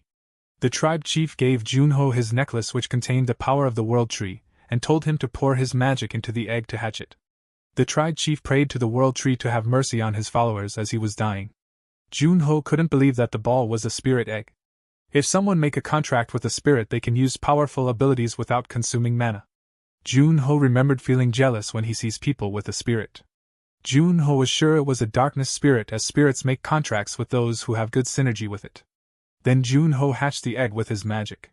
Outside, the smoke players were smiling that they have defeated the remaining dark elves and were waiting for Junho to come out. They were all worried. They then suddenly saw a message stating they have cleared the gate. They cheered for Junho. The smoke boundary disappeared and they saw Junho walking out. The players greeted and thanked him, but Junho just said he was fine and walked away. They thought it was because of the hard-fought battle. On the plane, Junho saw the news of him clearing the gate, but he didn't care, saying it was all useless. He was feeling bad as he didn't get a darkness spirit, but got a frost spirit instead, and it was the Frost Queen. She was curious how the planes could fly without magic. Junho was thinking that she was the one that froze his friends and terrorized people around the world, and that he was the one that killed her. He wondered why she'd become his spirit. The spirit said that she was called and was the most compatible with Junho's magic, meaning the element that he was most suited for is frost.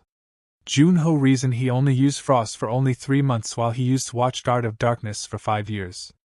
The spirit told him to stop being stubborn and make a contract with her.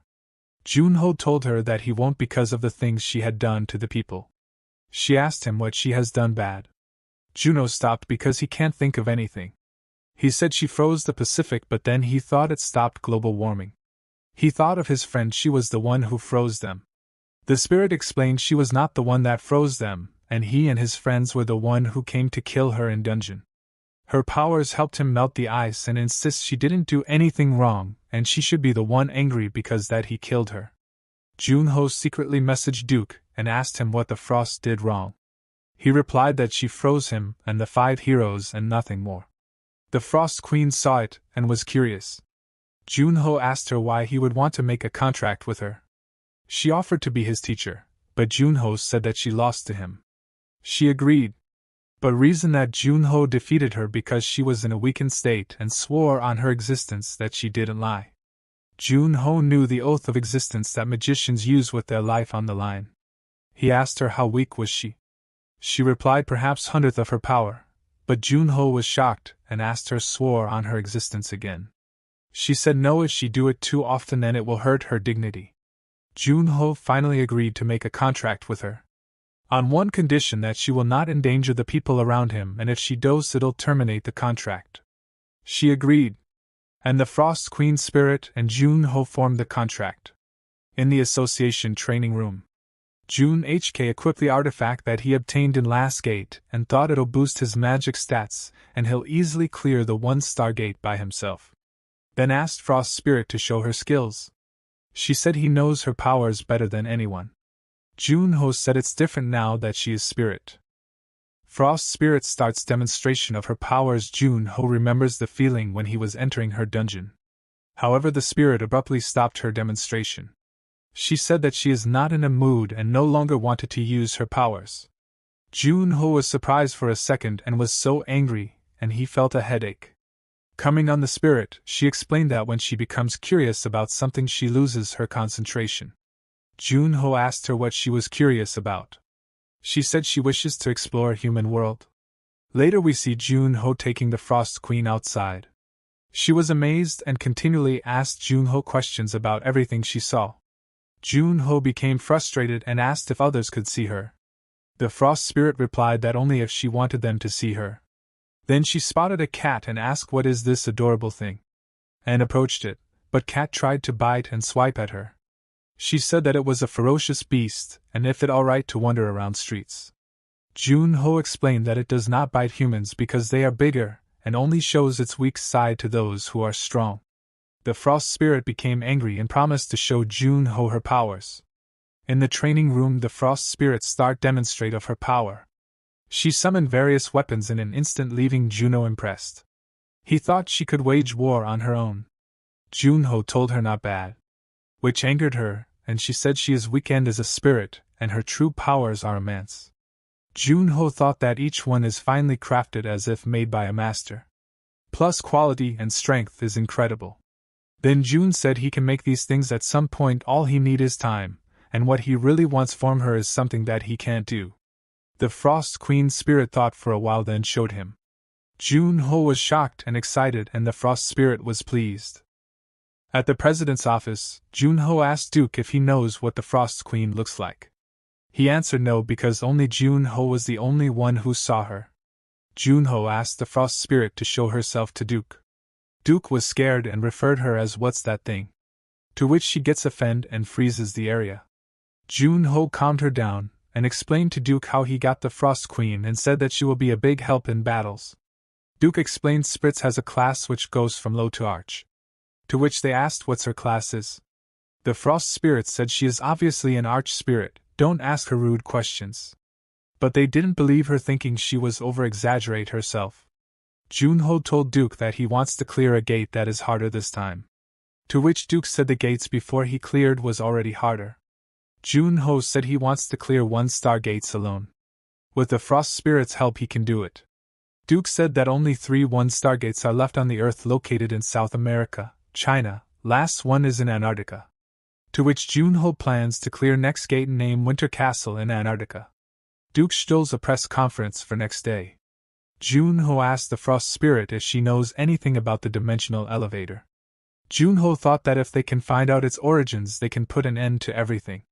Then she replied that she knows nothing and explained that when she was defeated by Junho, she forgot everything and can't remember any information about it.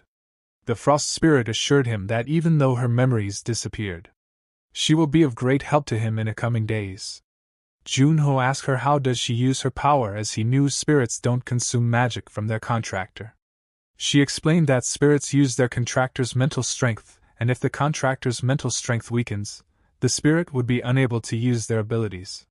Before press conference, Chae Sayun enters the room where Junho was getting ready for conference. Chae Sayun asked if he's not gonna wear pajama in conference like last time he did. Junho said it's only fun if you do it once. Chae Sayun said he's looking good. In the press conference, journalists are gathered. People talk about Junho's outstanding growth in only 3 months. One journalist compared Junho with top players and said he won't be surprised if Junho announces clearing 1-star gate. But others didn't believe and said that's too much for him. Jun-ho enters the conference room and surprised that he's not wearing pajamas. Press conference begins. Jun-ho answers few questions, the one the journalist asked him if he's planning to clear Cave of Trials. To which Jun-ho replied yes, he's planning to clear Cave of Trials. Cave of Trials is a gate in a Tibet. Every time player clear the trial in a cave, they are given the choice of either continue the trial or give up where they are. Unlike other gates, they can leave gates safely. Before the conference ends, Jun-ho announces after clearing Cave of Trials, he is gonna challenge 1-star Gate Winter Castle.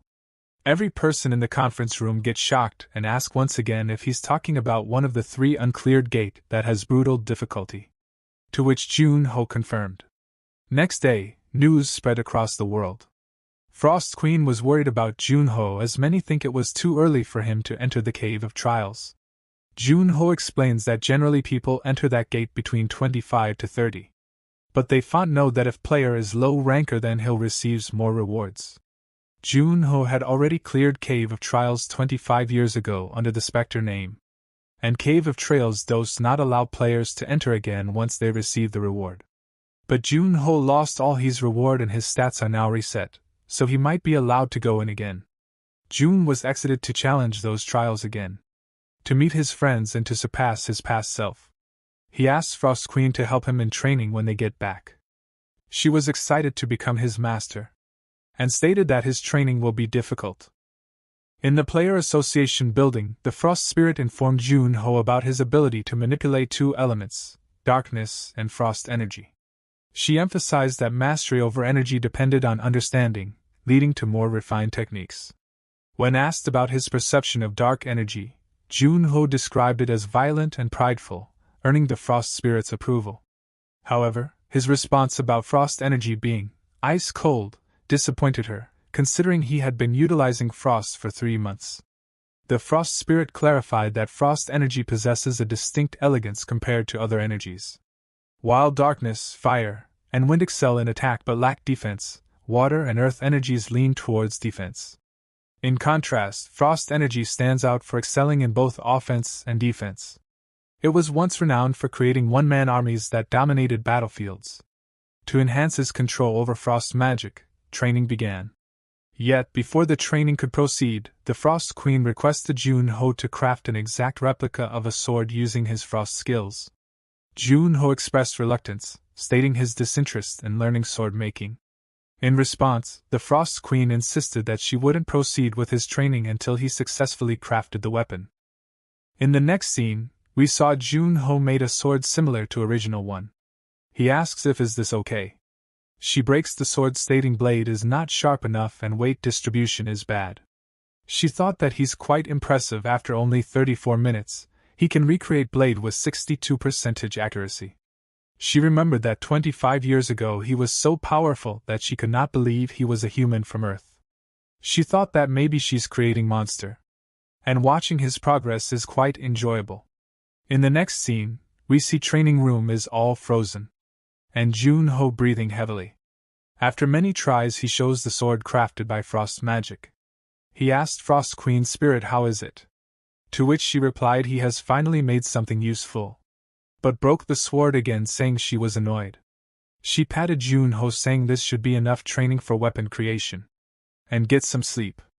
Once he wake up she'll teach him how to use frost skill as he desires. Jun-ho said she's acting suspicious and worried she tells him to make spear this time. Jun-ho faints and Frost Spirit put blanket on Jun-ho. Desire he will become more stronger to protect his precious one. Few days later, Jun-ho and Frost Spirit reach a plateau in Tibet. To challenge Gate of Trials. Where Monk welcomes Jun-ho. And shows the players that have completed the trail before. Explaining the rules to Jun-ho. Jun-ho enters the cave where come across the gate. Jun-ho try entering, but error occurs stating to enter second time clearances from administrators is needed. Jun-ho was surprised. Suddenly a door appear in front of Jun-ho. From the door administrator of the dimensional elevator named Gray comes out. Jun-ho asks him if he's a god. Gary replied that he's just a public servant who has been appointed by them to manage this place. Administrator says that it been a long time since he have seen familiar faces, and referred to him as Spectre. surprising Junho, and congratulated him for his return. The queen was also surprised as he could see her too and referred to as sovereign of the Cold Frost Queen. The administrator told Junho that he already cleared the trials 25 years ago, and the rules stated that those who already received the rewards cannot enter a second time even if Junho changed his name. Junho reasoned that he already lost the rewards he received from the Cave of Trials. The administrator analyzed him and found that he is telling the truth. While releasing aura of Administrator Junho felt pressured. The administrator said that the problem isn't about breaking the rules but an issue of fairness. As Junho already knew what trials he will face in the cave, and that it will be unfair to the other players. Junho told the administrator to increase the difficulty to balance it out. The administrator asked him if he could handle it. Junho was confident. The administrator agreed and wished him luck. While leaving, the Frost Queen asked why her memories disappeared. The administrator answered that he cannot speak of that.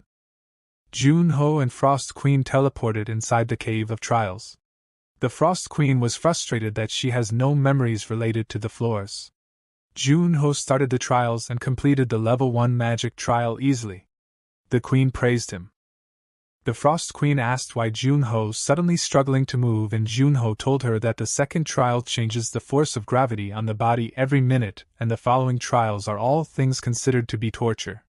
He finished the trial and decided to continue. Frost Queen was worried and told her to rest first.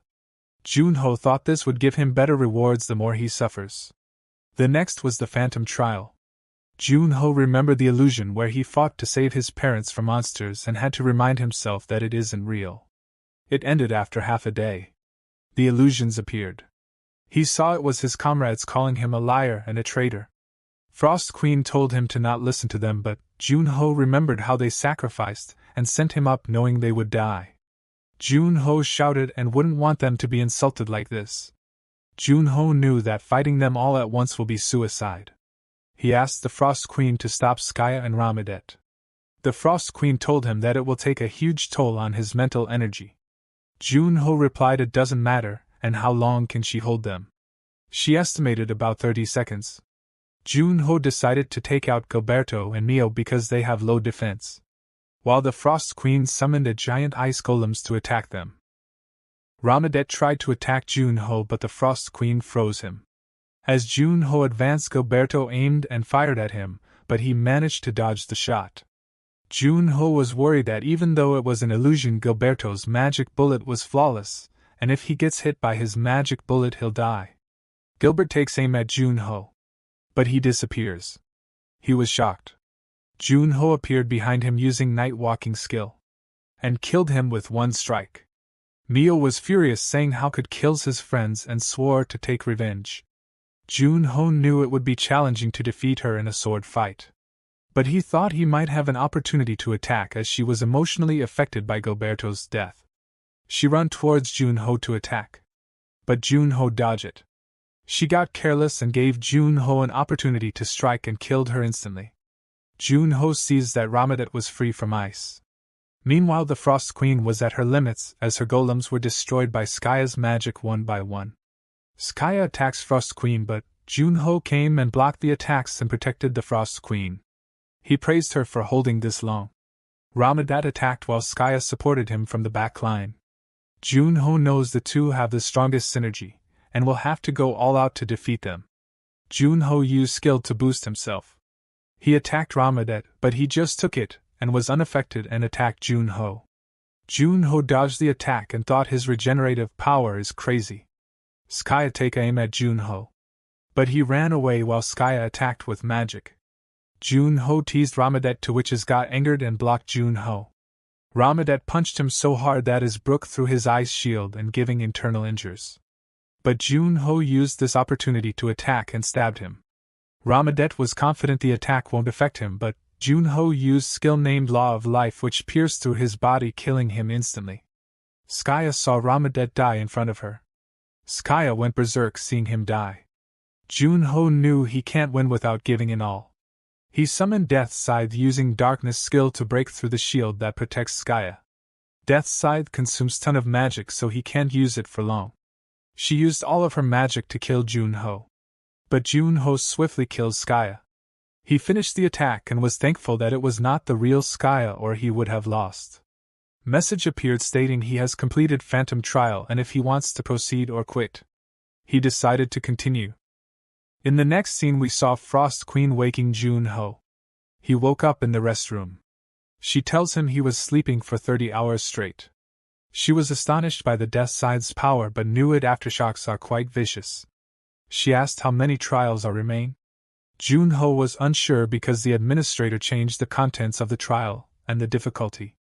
After exiting the restroom, the fourth trial begins and it was the insomnia trial. It is a trial in which he can't sleep for 10 days.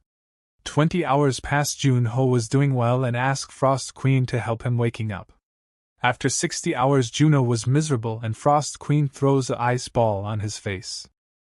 She reminded him not to fall asleep. 98 hours and he was close to falling asleep but the Frost Queen woke him. Up 24 hours left. The Frost Queen was cheering for him. Jun-ho thought that he need to at least reach the 9th level to save his comrades. And to receive the stats reward. He remembered them and promised to save them. Jun-ho woke up screaming from his thoughts. When he heard the Frost Queen calling him and pointing to the timer that it was already over. He was relieved and lay down. Jun-ho rested then continued for next trial. He entered the sense trials which tested his sense of smell, taste, sight, and hearing. Next trial was the stillness trial which combined the sound and silence trial. The Frost Queen communicated with him using Morse code asking if he will eat. He thought she was having fun using it after teaching her. Jun-ho was determined to finish all the trials after enduring everything. He knew next was the void trials where most of the players give up and he remembered he was one of them. It's a nothingness where people loses their 5 cents and go mad. As he finished the stillness trial, a message appeared that the 9th void trial and 10th time trial will happen simultaneously. Jun-ho was surprised then a warning appeared saying to cancel if he can't handle the trial as his existence may disappear. Jun-ho knew he can be stuck and unable to feel anything. Even passing time. Jun-ho signaled to the Frost Queen that he will be back. She wished him good luck and will wait for his return. He began the trial and was surrounded by the void. Jun-ho was wondering how much time has passed and thought if he would give up just like the last time. He reminded himself that he made a choice and he refused to die in a place like this. Jun-ho woke up with the Frost Queen greeting him. He asked how much time has passed and she said it was 10 days. Jun-ho cursed the cave as he thought he was there for a month. The queen noticed that something has changed in him. Jun-ho checked his body and found that his magic loss rate was at 0%. Compared to 3% when he was Spectre, he was on the same level as Skya, who was blessed by magic. This gives him perfect magic control. He summoned a blade and attacked the cave walls. They were surprised and the queen said it was much stronger than the previously he used. Message appeared stating he has cleared the trails and his rewards is in progress. He was impatient to see rewards and wondered why he hasn't received his reward yet. Warning appeared stating do not fret, reward is being calculated. Jun-ho saw that 2 of his skill increased by 2 and while his stats increased by 20. It was double the number of rewards he got in the past. He also noticed a new title limit breaker which gives him 1 random stat every time he levels up. Jun-ho estimated that by the time he reaches level 130 he would have 100 bonus stat in total, increasing the gap between him and the other players. The Frost Queen interrupted Jun-ho's daydreaming and said she wanted to leave the place. Outside the gate, a monk and a bodyguard were waiting for Jun-ho's return. They were worried that it'd been a month and he still haven't returned. But then they noticed the Cave of Trial rankings had been updated and Seo Jun-ho was now ranked number 1, having successfully cleared the 10th floor. The monk was surprised, exclaiming that the legend had just been born. Meanwhile we saw the mansion where kids were playing. Calciner is seen visiting an orphanage and a blonde man greets him at the entrance. The blonde man says that they are doing this for the heavenly demon. Calciner addresses the man as Milo Torres and tell him to be cautious about casually mentioning that name around children's. The blonde man snaps his fingers and all the children stop what they are doing. Torres Milo said they are being trained to become powerful fiends like him. He snaps his fingers and the children return to their previous activity. Then he invited Calciner inside. In Italy, Rome. We see that Jun-ho and Frost wandering around the place. Frost was excited seeing Jun-ho on TV. He reminded her to not to get distracted from mission. Few days before, we see that Duke was so happy upon Jun-ho's return from Cave of Trials. He was happy because our Jun-ho Clearing the Gate Association got tons of donations. After that, Duke informed Jun-ho that the orphanage they were looking for is located in Rome, where Arma the Skeleton Mage and other children's raised as fiends. Duke showed him a picture of Torres Milo, a retired player. He was seen walking with children. He shows up wandering in downtown once every 2 months, and every time Torres Milo appears in the area, a missing persons report was always filed within a week. And next week will be exactly 2 months. In the present day, Jun-ho was fatigued and unable to locate the orphanage.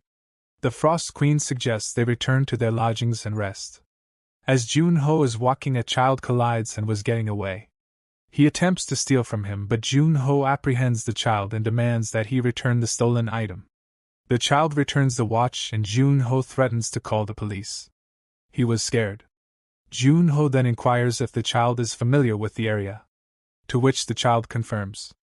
Jun-ho treated the child a meal and found his name was Marco. He was eating, but he remembered his family at home. Jun-ho asked how many are they in the family and ordered takeaway for them. Jun-ho found that they don't have parents. Marco replied that they don't, but there is a priest who visits the family once a month and thinks they are from the Vatican. The priest said that to make them clean human beings, they take one child at a time to paradise, and said paradise is where they can study, wear clean clothes and eat 3 meals a day. But Macro doesn't want to go to paradise because the priest gives off a bad vibe. Jun-ho asked if they were able to see the kids that went to paradise.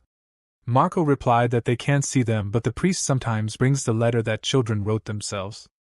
Jun-ho asked when is the priest's next visit, and create a fake story that he lost his sister, and maybe the priest could help him. Marco told him that he will help him meet the priest, and that he will be visiting them in 2 days. After that we see Vatican. Pope was walking through corridor and saw an unknown person. It was Spectre. Pope was shocked to see Spectre. The Pope was embarrassed that they were living comfortably while Spectre and the 5 heroes fought for peace. Jun-ho asked Pope if he knows something about paradise. But the Pope was unaware. Jun-ho thought that the people who were impersonating the priest and kidnapping children must be fiends. Before he left, Jun-ho warned the Pope that a fire may break out in the next few days. Then he disappears using darkness skill. In Marco's lodging, Jun-ho woke up while Marco was asking him why did he sleep there. Jun-ho told Marco to guide him to the priest. While they were walking, the Frost Queen noticed that Marco's steps were light, so Jun-ho asked Marco if he was an aspiring player. Marco was shocked, asked how did he know. He said he was practicing to be a player. Jun-ho told him it will be hard. Marco replied that he will do it to protect his family, and remembered the priest said there is a player training course inside paradise. Jun-ho thought this must be their way of capturing talented children. Marco plans to go when the priest next visits, and after he receives his license he will be able to earn and enter the gates. He intends to become an amazing player like Spectre. On their way to the church, Marco saw Torres Milo with a child. Marco knows the child and calls for her, and said she left the family 2 months ago to join paradise. Torres Milo instructed the child to greet Marco with a cheerful demeanor, and the child hugged Marco while smiling. Torres Milo also greeted Marco.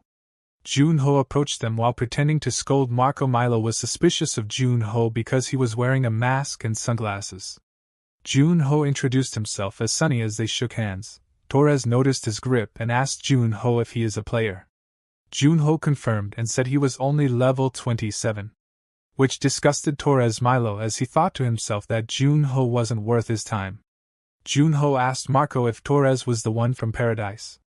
Torres was shocked and asked how did he know. Marco said he saw Torres with the priest. Torres was confused about how Jun-ho found out about paradise.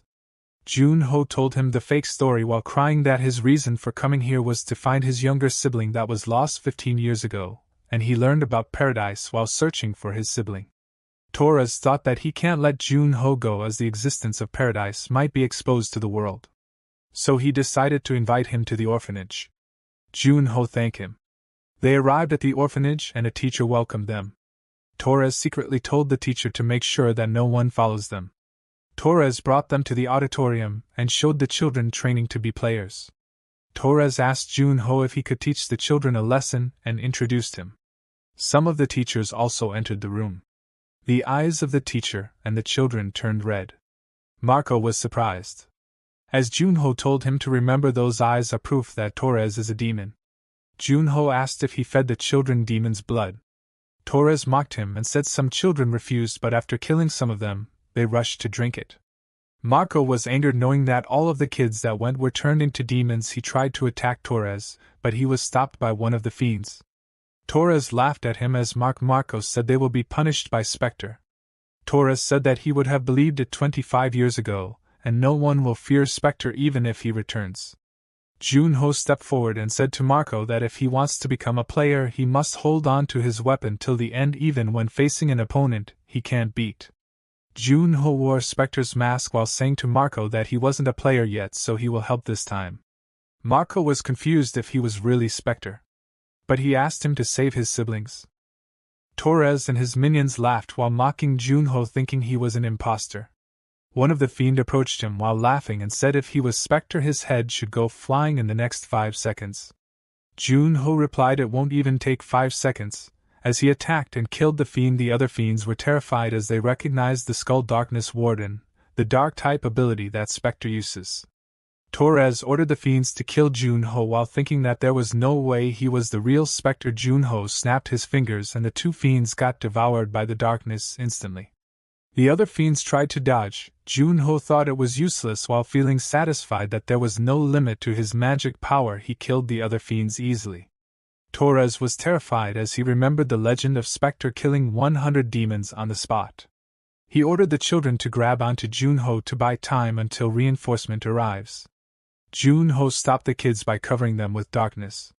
Torres ran away, but he felt thinking he tripped, but he saw his foot cut off. Junho attacks him with darkness skill and asked him if he ever considered what it was like for the children to be forcibly turned into fiends. He begged for mercy, but Junho killed him, stating it won't be unfair if he dies. After hearing his confession of the dead on Torres, he saw how Torres wanted powers and became a fiend. In another scene, Torres was kneeling to a man called Chief Roxanne Azar. He tasted Torres's ability, and wondered how to make it taste like it. As a reward, he told Torres why the paradise was created 24 years ago. The fiend established an organization on the 2nd floor, and was scared that the 5 heroes will be awakened and kill them. Their solution was to create paradise, and make their own Spectre. Paradise is the ingredient factory to select children who have awakened as demons, and the chef takes the ingredients and manufactures them into a new grade. Then use the ultimate sense of taste to create the same abilities. Torres had the ability of mind manipulation, which will help them make second Spectre. As the Spectre, Junho also learned that the chief will be waiting for him on the 2nd floor. Junho felt guilt as he learned that the reason for thousands of children forcibly turned into fiends was to create a second Spectre, and felt it was all because of him. Frost said it's not his. He knew that once a player becomes a fiend, they can't become a human again. He has no choice but to end the children who have been turned into fiends. Junho went inside and saw Marco asking him to save his siblings. Junho told him that it was impossible and explained that if a normal person consumes the fiend's blood, they can only adapt and die or become a fiend. Anna woke up, but she tried to attack Marco. Junho pulled Marco back and used darkness magic to hold Anna. Then a message appeared saying a low level of demonic energy felt, and that he can absorb it using the Watchguard of Darkness's ability. Junho was surprised. He wondered if they can still be saved. Marco stood and said he should be one to take care of his siblings. Junho smiled and praised the boy, saying, "It was rare to find a player that will wait for others and that he will become a good player. But right now there's no need for him to carry such heavy responsibilities."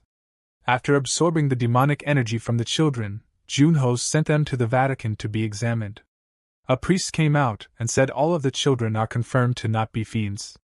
The Pope arrived and wants to publicly announce the incident and warn about the dangers of the fiend. Junho asked the Pope to take care of the rescued children as the Church has a part in what happened. The Pope agreed to provide housing and education to all the children involved. Marco thanked him and said he will work hard to be his underling. But Junho rejected him, saying he doesn't take underlings, he only accepts comrades. Cal Siner wake up from his sleep and saw message from Torres Milo calling for him. After learning about the incident from news and how Spectre destroyed Paradise, he was enraged and plans to kill him next after SEO Junho. In the Players Association, Spectre was waiting, then hears a noises from the outside. He went to take a look, then he saw that large crowd of people outside cheering and congratulating him for returning, and he was surprised. On their way to the conference, Duke asked Junho what was the announcement about. He asked if Duke remembered when he first woke up and thought the world was peaceful. But it wasn't, and in the absence of the 5 heroes, fiends thrive and the weak suffered, and that 25 years ago the fiends weren't able to do it. Duke said it was only because the 5 heroes were there to stop them. Junho said at the beginning he only wanted to free his comrades, but now that fiends become more dangerous, and he has to remind them of his presence. Duke cautioned, saying about the dangers of coming back as Spectre, explaining that many people would be targeting him and that people would look to him for answers in any incident that occurs. He also stated that he and his comrades have already done enough. Junho was aware of risks. Even though he don't in power, but he had influence, saying there was no one but him who can do it. Frost also praised him for his courage. Dukas was frustrated and also understands his point, and asked him what he need to do. Junho told Duke to increase the volume of the speaker as much as possible. At the conference hall, there were so many big guilds gathered to recruit him. Inho was observing and saw all the big 6 vice masters and team leaders gathered, but stopped when he noticed Yuha was not listening.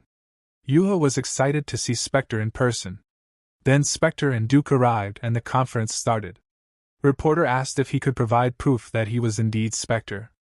Junho stood up and displayed a sword aura. Everyone was stunned. The reporter then asked after the incident in Rome and if he will be returning to the field. Spectre replied that he had originally planned to retire, as he believed that the world had become peaceful thanks to him and his comrades' sacrifices, and felt relieved that they were no longer needed. But after seeing the horrors of Paradise, he realized that he couldn't retire. He told them that over the past 24 years 6,000 children have been kidnapped and killed by the fiend. The press was shocked by the numbers. Spectre continued that it could have been easily prevented if the players, the guilds and the association joined hands and make it as the fiends never shows up again. Spectre addressed the fiends and told them Spectre has returned. In Players Association, Junho was laying on the couch and satisfied that the announcement is gaining attention. He was startled when the Frost Queen screamed. When he got there, he found that she called him just to switch to second episode of drama. He was annoyed and took revenge by giving her a carbonated drink. She thought it was a normal drink and drunk it. She went flying around and Junho was laughing. She was so mad, but Junho switched her mind by turning TV, and she was satisfied. As Junho was on his way to the training room, Duke called him to inform him that all of the leaders of the top 6 teams had come to see him. Junho wondered why the Big 6 was looking for him, as he asked Duke if they came for Spectre. Duke told him that they came for SEO Junho. He thought about it, and understood that the Big 6 were already on the first floor to recruit SEO Junho. Duke warned him that some of the Big 6 are violent, and that they rather break something if they can have it. Junho thought an idea. Junho arrived and greeted the Big 6 and asked what they wanted. One of them said they wanted to recruit him, as he was ranked first in the Cave of Trials. The others were there for the same reason.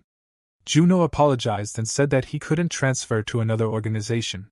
One of the Big 6 offered to pay any fees for breaking his contract, but Junho stopped them by putting Spectre's, the demon beheading sword, on the table.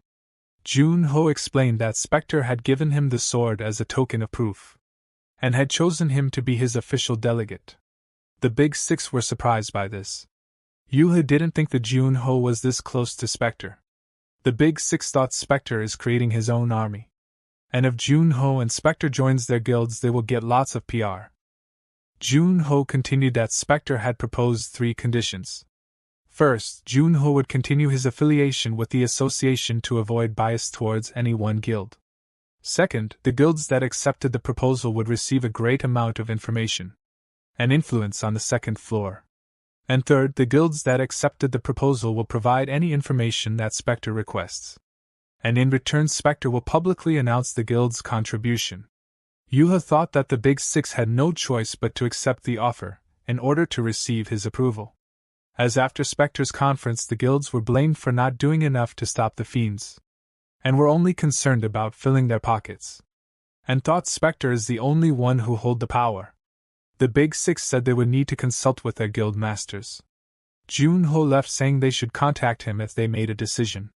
The Big Six knew that as long as Jun-ho is Spectre's proxy they wouldn't be able to recruit him, and they thought Spectre saw potential in Jun-ho to become as strong as the 5 heroes. They also knew that Spectre had an eye for spotting potential as he did with Gilberto Green, who only had 1 D-rank skill, but everyone ignored him. Only Spectre saw his potential. Yuha caught up to Jun-ho. He joked that he wouldn't give her special treatment just because they were acquainted. Yuha denied it, and asked if he was close to Spectre. Jun-ho told her that it was only a professional relationship. She asks if he has met him for in person, which he confirmed. She requested that Jun-ho get her book autographed by Spectre. Jun-ho reluctantly agreed. Then she requested to draw a heart with her name on it. Jun-ho told her that he won't write something so cringe. She said she's not asking him to write. Then she thanked him and left. Later in the training room Jun-ho reviewed his stats, and discovered they were similar to when he was at level 60 in the past. He realized that when he will enters the 2nd floor he will be at a disadvantage even with the use of Spectre's name, and will need information from the Big Six to succeed. Jun-ho summoned 10 level 100 dummies and decided to relearn all the skills he had used in the past before heading to the 2nd floor. He demonstrated his abilities by dodging an attack from one of the dummies, and then countering with an attack infused with magic. The Frost Queen noticed this and Jun-ho confirmed that it used a lot of magic energy. He remembered a technique taught by Skya called Booster, and used it to charge and unleash a powerful punch that destroyed the area, impressing the Frost Queen. However, after the display Jun-ho was exhausted, and explained that even when he was Spectre he could only use the booster technique for 10 minutes. Therefore he plans to train until he can use it effectively in battle, and then challenge the Winter Castle. 1 week later, during training the Frost Queen reminded Jun-ho that his body temperature was too high and suggested that he use the Frost skill to lower it. Jun-ho replied that he had tried, but if he used both the Frost and Booster techniques simultaneously, he couldn't control it. He estimated that it would take a few months for him to be able to use them effectively in battle. Despite this, he was satisfied with his training and contacted his secretary Cha, informing her that he will be heading to the Winter Castle Gate in Antarctica. Juno arrived in Antarctica with Duke, who was shivering. Duke left immediately as his only task was to bring Jun-ho there. The Frost Queen remarked that Duke was too fragile for the harsh weather. Jun-ho checked the information and saw that the clear objective was to defeat the Lord of the Winter Castle with a difficulty level of Brutal. He entered the gate and wondered where the castle was located.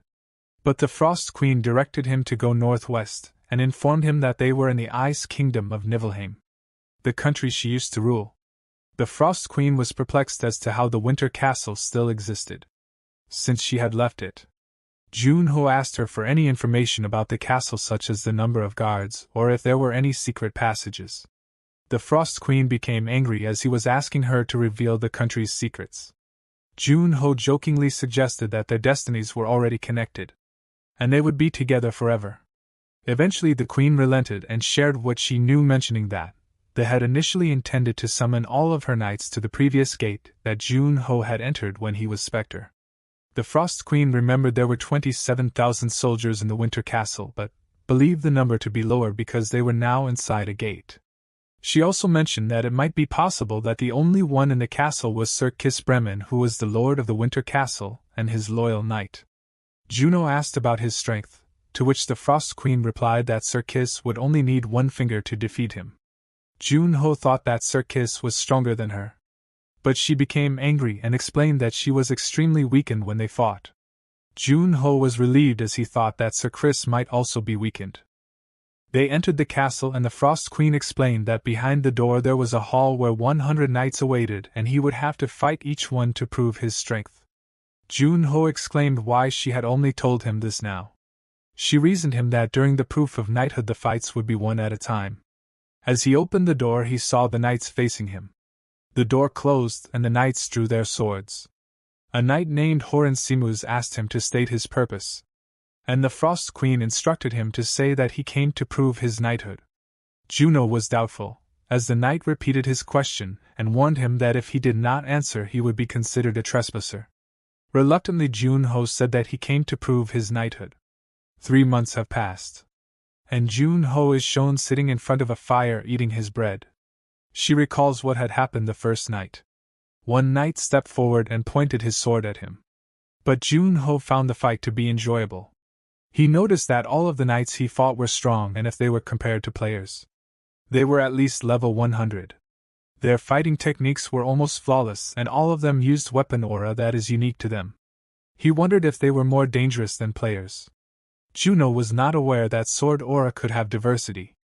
The Frost Queen asked him to explain what he meant.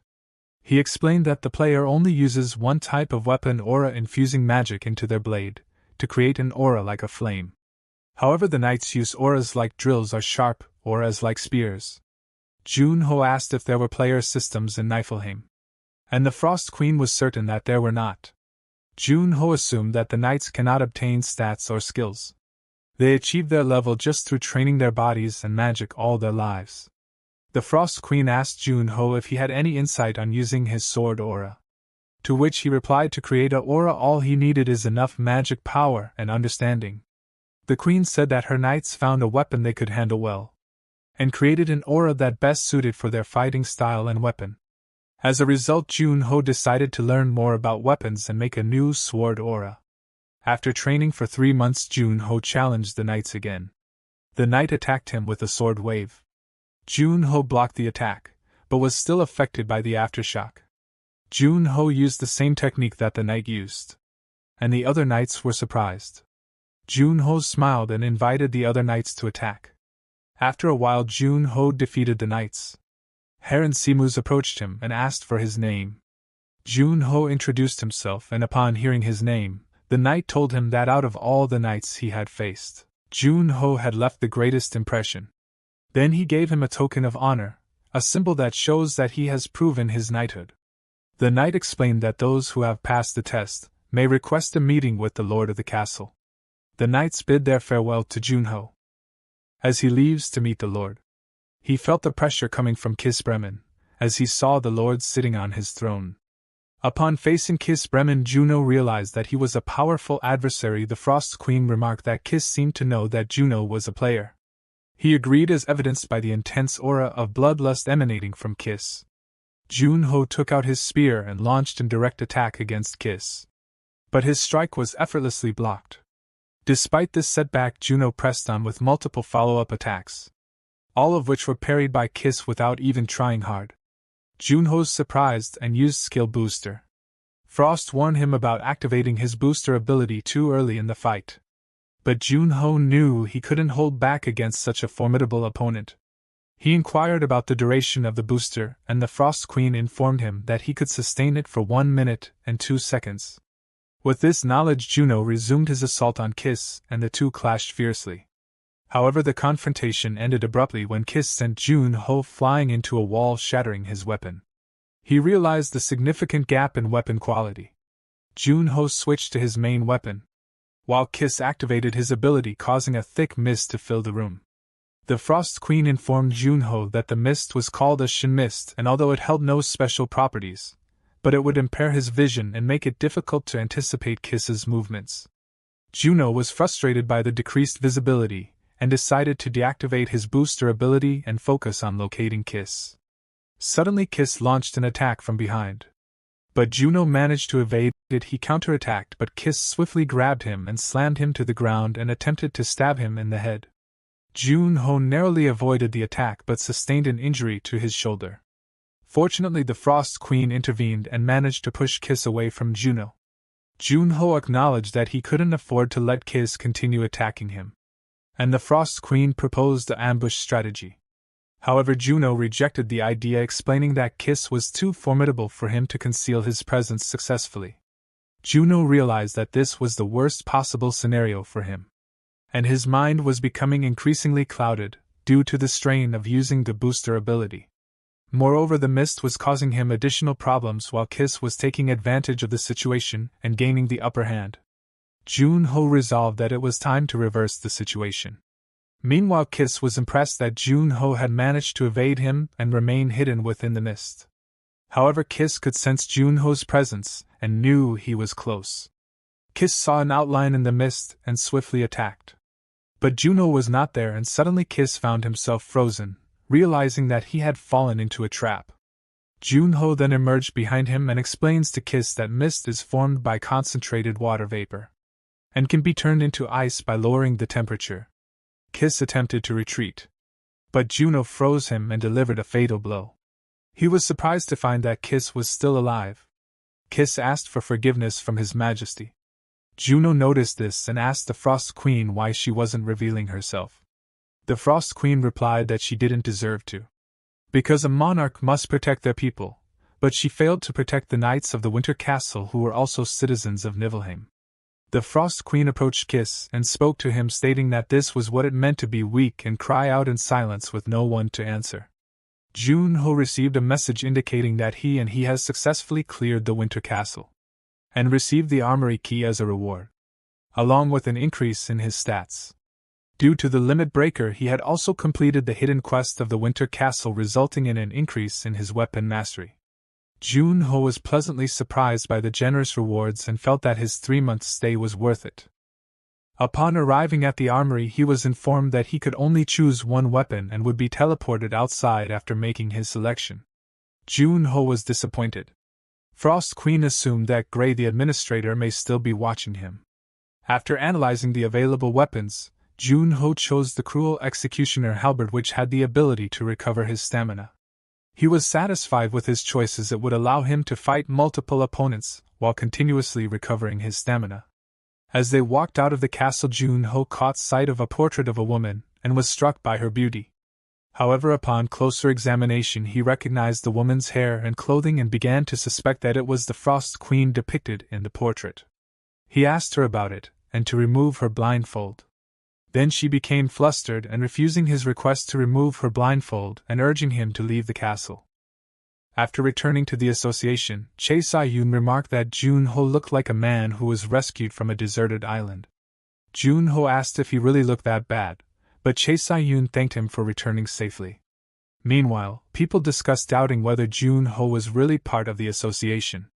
They get out of room. Then Chae Sa-yoon apologized to Jun-ho for the crowd's reaction upon his return and expressed the association's difficulties during Jun-ho's absence. The complaints from sponsors and commission requests had ceased, and some even demanded to have their funds returned. The president was having a tough time, but they could not do anything without Jun-ho, who had built the association's reputation. Then Jun-ho stated that they don't have to pay attention to people's opinions regardless of the association's reputation. Chae Sa-yoon expressed concern about the negative attitudes towards Jun-ho after only 3 months, but Jun-ho clarified that he fights for his own goals and not for others. Chae Sa-yoon admitted that Jun-ho is correct and wished she had realized it sooner. He then lightened the mood and joked about Chae Sai's occasional denseness. Chae Sa-yoon joked with Jun-ho that she was too dense to fulfill her duties, such as relaying messages from the Big Six. In the Dokabi's office, Messenger informed Guildmaster Shin Sung-hyun that Spectres has requested to gather information about the fiends and send it within 30 minutes. The Dokabi Guildmaster ordered the messenger to compile and send all information below mid-level. However, the messenger was hesitant and suspected that Spectre made a similar request to the other guilds. As he encountered other messengers from the Big Six, Sung-hyun realized that Spectre intended the guilds to compete against each other. He assumed that Spectre knew that the guilds had agreed to limit the information they provided. Spectre likely plans to discard those that do not provide valuable intelligence. Sung-hyun felt that they were all being controlled by Spectre. He then ordered to give all information except the classified and top-secret ones. Sung-hyun opted to make it clear to Spectre about their stance so that the Dokabi Guild would be the sole guild he would cooperate with. While waiting for the guilds to respond, Jun-ho reflected on the risk he took by setting a 30-minute deadline for the information request. He desired to turn the guild master's tactics against him. Jun-ho received the replies from the Big Six guilds, which came in earlier than he expected. He speculated that the guilds probably made an agreement to limit the level of information they provide him during the time he was gone. However, by forcing them to compete with each other, he was able to get valuable information that cannot be bought with money. Jun-ho believes that despite being so-called the Big Six, they still have a lot to learn. Jun-ho plans to enter the second-floor frontier in 10 days, and to prepare himself, he decided to memorize all the information sent by the Big Six. However, he felt like he was the only one working, while the Frost Queen was watching TV. She explained that she was studying human culture. Jun-ho estimated that it would take him 4 days to read through all the information. The Big Six have been assimilating themselves into all corners of the empire for the past 25 years. There are 3 main factions. Silent Moon and Akibi are affiliated with the Imperial family. Labyrinth and Sky Soul focus on gaining control of other regions, and Silver Constellation has control over the Church of the Sun. In addition, the Halm Guild has founded a new mercenary guild that covers the most ground in terms of activity, and is separate from the 3 factions. Jun-ho expresses curiosity about the world of Frontier, which he has never experienced before, and wonders what kind of place it will be. Chae Si-yoon visited Duke and submitted a resignation letter. When Duke asked for a reason for resigning, Chae Si-yoon reminded him of the day she first came to the association. We then see Chae Si-yoon's story. A few years ago, there was a talented healer in the Schumer region on the second floor. They called her a saintess. She spent her whole life helping others, but when she fell into a crisis, no one offered a helping hand to her except one. She tells Duke that she respects him, and Spectre equally, but while talking to Jun-ho, she started to remember her passion that motivated her in the past. Duke congratulates her on finding her own path, and Chae Si-yoon requests to return the magic sealing ring on the day of her resignation. Duke allows her to do so and congratulates her on her return. In Duke's office, Duke expressed concern when Jun-ho revealed that he had made the Big Six compete with each other, and shared the resulting information with him. Upon seeing the quality of the information, Duke's side admitted that it surpassed that of the association. Jun-ho asked about the association's activities on the second floor, and Duke explained that they had been recruiting players and restructuring their information network to expand their influence in Frontier. However, the association was struggling to catch up to the Big Six, who had already established dominance over the most valuable areas after 25 years, leaving the association to the outskirts. Jun-ho suggested making a significant contribution in a war, but Duke explained it wouldn't be easy. Jun-ho then revealed he would be going to the second floor in a week. Duke felt ashamed that they couldn't provide more support for Jun-ho, but Jun-ho comforted him, saying they had already done enough, such as providing him with a new identity, player license, equipment, and lodgings. Jun-ho expressed his gratitude for everything the association had done for him. Jun-ho saw Chae Si-yoon at the association and asked why she was still there. Chae Si-yoon replied that she was helping the president sort through some documents, but Jun-ho questioned why he was making her do it and said he would need to discuss it with him. He then advised her to go home since it was getting late and bid her good night. Duke came out and saw Jun-ho, who questioned Duke about why he was making Chae Si-yoon work late. Duke remembered that Chae Si-yoon asked him to keep her resignation a secret. He then changed the topic and gave Jun-ho a note with Arthur's address, Gilberto's son, and suggested that he should find and help him. Jun-ho was unsure if Arthur would remember him, and Duke asked if he would be meeting Arthur as Spectre, but Jun-ho hadn't decided yet. Jun-ho went out to buy some food and was unaware that someone was watching him. When Jun-ho was walking back, he was surprised to see someone who he assumed was a high-level player. Cal Siner took out his bow, Final Horizon, and suggested they go somewhere else to fight. Jun-ho was confused as to why an archer would confront him at close range and questioned if Cal Siner had made a mistake. Cal Siner remarked that Jun-ho was wrong, stating that the rule only applies when both sides are evenly matched in skills. Cal Siner then threatened Jun-ho with the civilians near them and insisted that he should come with him unless he wanted everyone to die. Cal Siner and Jun-ho moved to a secluded area. Cal Siner praised Jun-ho for not fleeing and gave him 2 options: to put on magic restraining handcuffs and follow him, or for Cal Siner to cut off Jun-ho's legs and drag him. Jun-ho felt the weight of Cal Signer's magic and realized what it was like to face a level 100 ranker. Jun-ho suggested a third option during their confrontation: to bury Calciner in the area. This angered Calciner, who attacked immediately, but Jun-ho was able to deflect his arrows. Calciner was confused about how a rookie like Jun-ho could do this. Jun-ho explained that there are things in the world that go against common sense, and that he was just one of those things. Calciner admitted his mistake, realizing he had underestimated someone who had cleared a one-star gate on his own. Calciner acknowledged that Jun-ho had reached a level where no one could go against him on the first floor, and that once he reached the second floor, he would climb rapidly. He realized that Jun-ho was much more talented than he had initially thought, and that he had the potential to stand on equal footing with the Nine Heavens. Calciner felt it was a shame that a talented person like Jun-ho would die by his hands, and he fired multiple arrows at Jun-ho, who struggled to dodge them. Jun-ho then realized that Calciner was controlling the arrows with his magic and filling the area with a thick layer of his magic, which was slowing down his movements. Jun-ho realized he couldn't afford to get hit, so he activated Booster and destroyed the incoming arrows. Calciner acknowledged Jun-ho's skills and decided to go all out. Jun-ho sensed a shift in Calciner's magic from chaotic to calm, and then Calciner fired an arrow that destroyed the area where Jun-ho had been standing. However, Calciner then felt a cold magic surrounding him as Jun-ho activated his veil of darkness. Calciner was surprised to see that Jun-ho had two attributes, and he witnessed his own attack being frozen by Jun-ho. Jun-ho revealed that he didn't want to use his frost skill but had no choice and intended to leave no witnesses alive. Calciner was eager to discover Jun-ho's true identity, and summoned multiple arrows to finish the fight. Jun-ho also wanted to end the battle quickly, as he was overusing his booster ability, which could overheat his brain. So, he decided to force close combat to kill Calciner. Jun-ho charged towards Calciner, who laughed, thinking Jun-ho was eager to die. But he was surprised when Jun-ho disappeared and reappeared behind him using Shadow Teleport.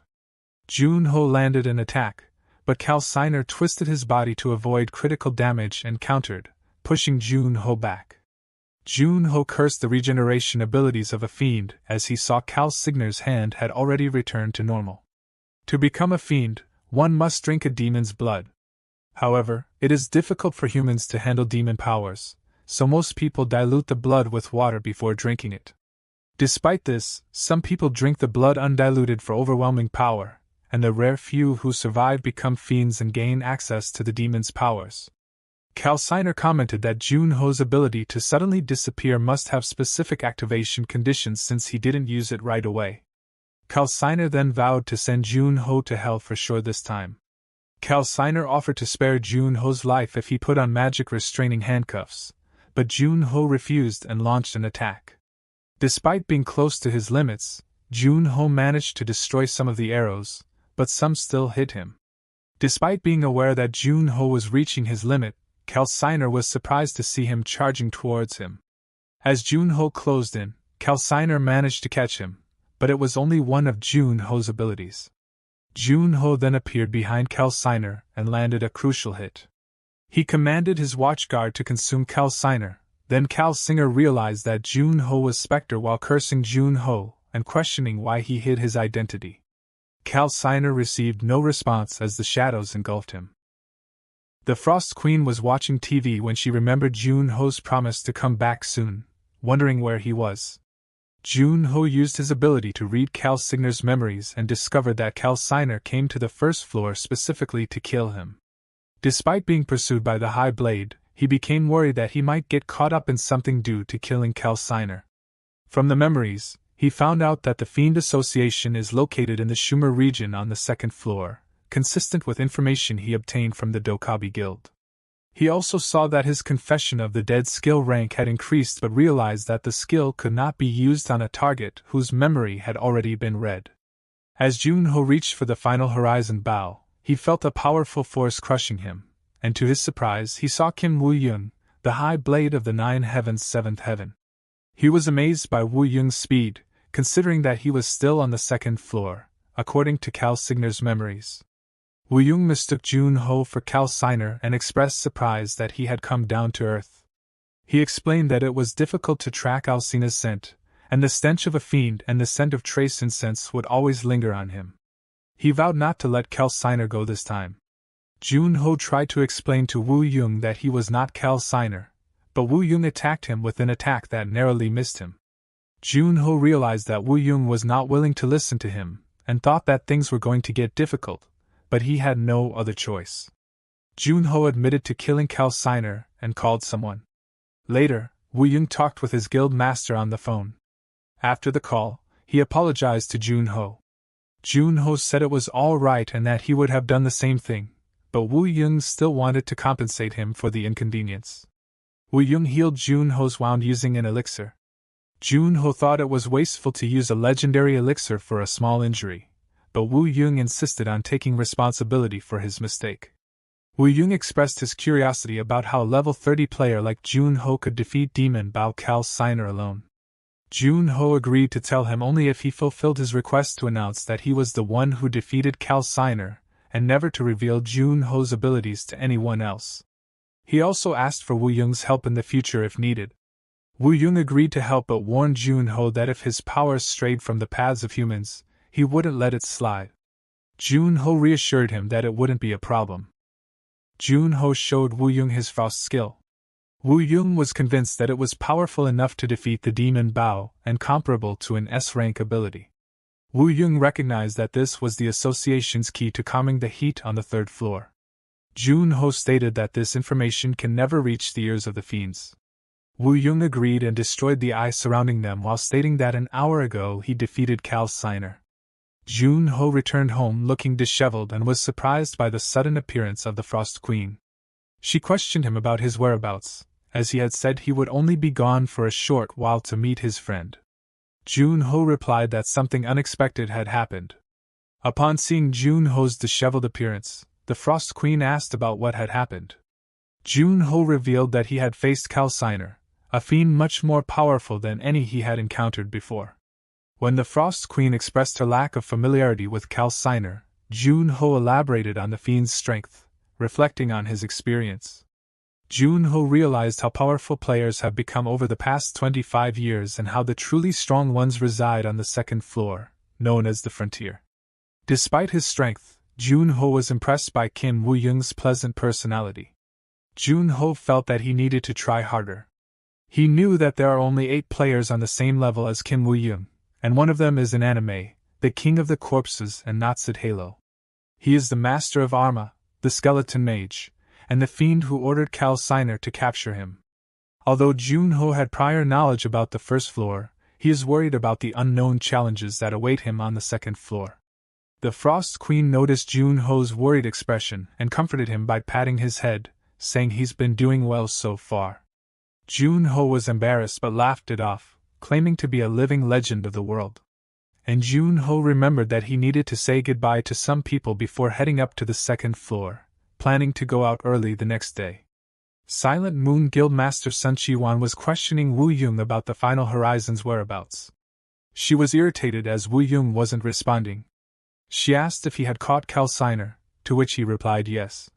Chi-wan then questioned why he didn't bring back the Bao, which was his actual mission, and asked if Calciner was stronger than he expected. Wu Ying thought that wasn't the case, as he could have easily defeated him. But before he could even arrive, Junho had already defeated Calciner on his own. He believed that since Junho had defeated Calciner, he deserved the spoils, and he had already made an agreement with him.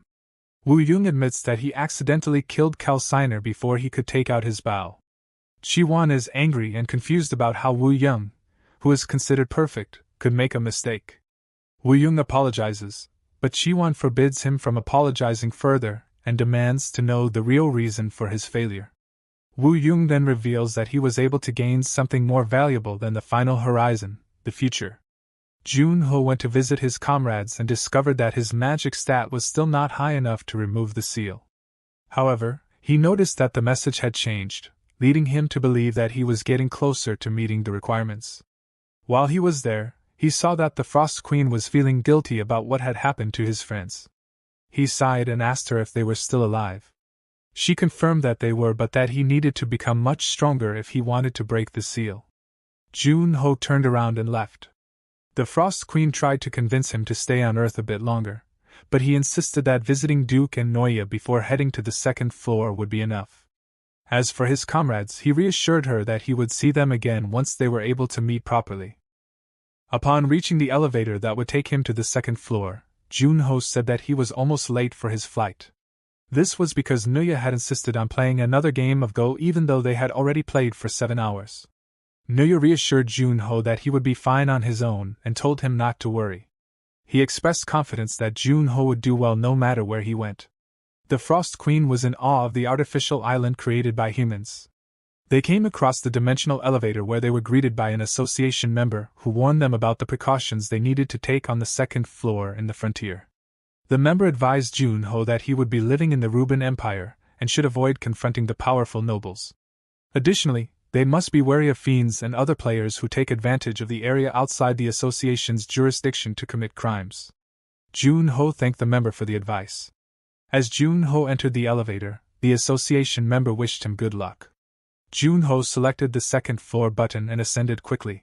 He noticed that there were multiple elevators and realized this was why fiends were able to evade the association. Frost was scared a bit. Upon arriving at the second floor, the frontier, Jun-ho's Bringer of Spring title was activated, boosting his stats by 30. He was thrilled to find that there was even more magic power on the second floor than on Earth.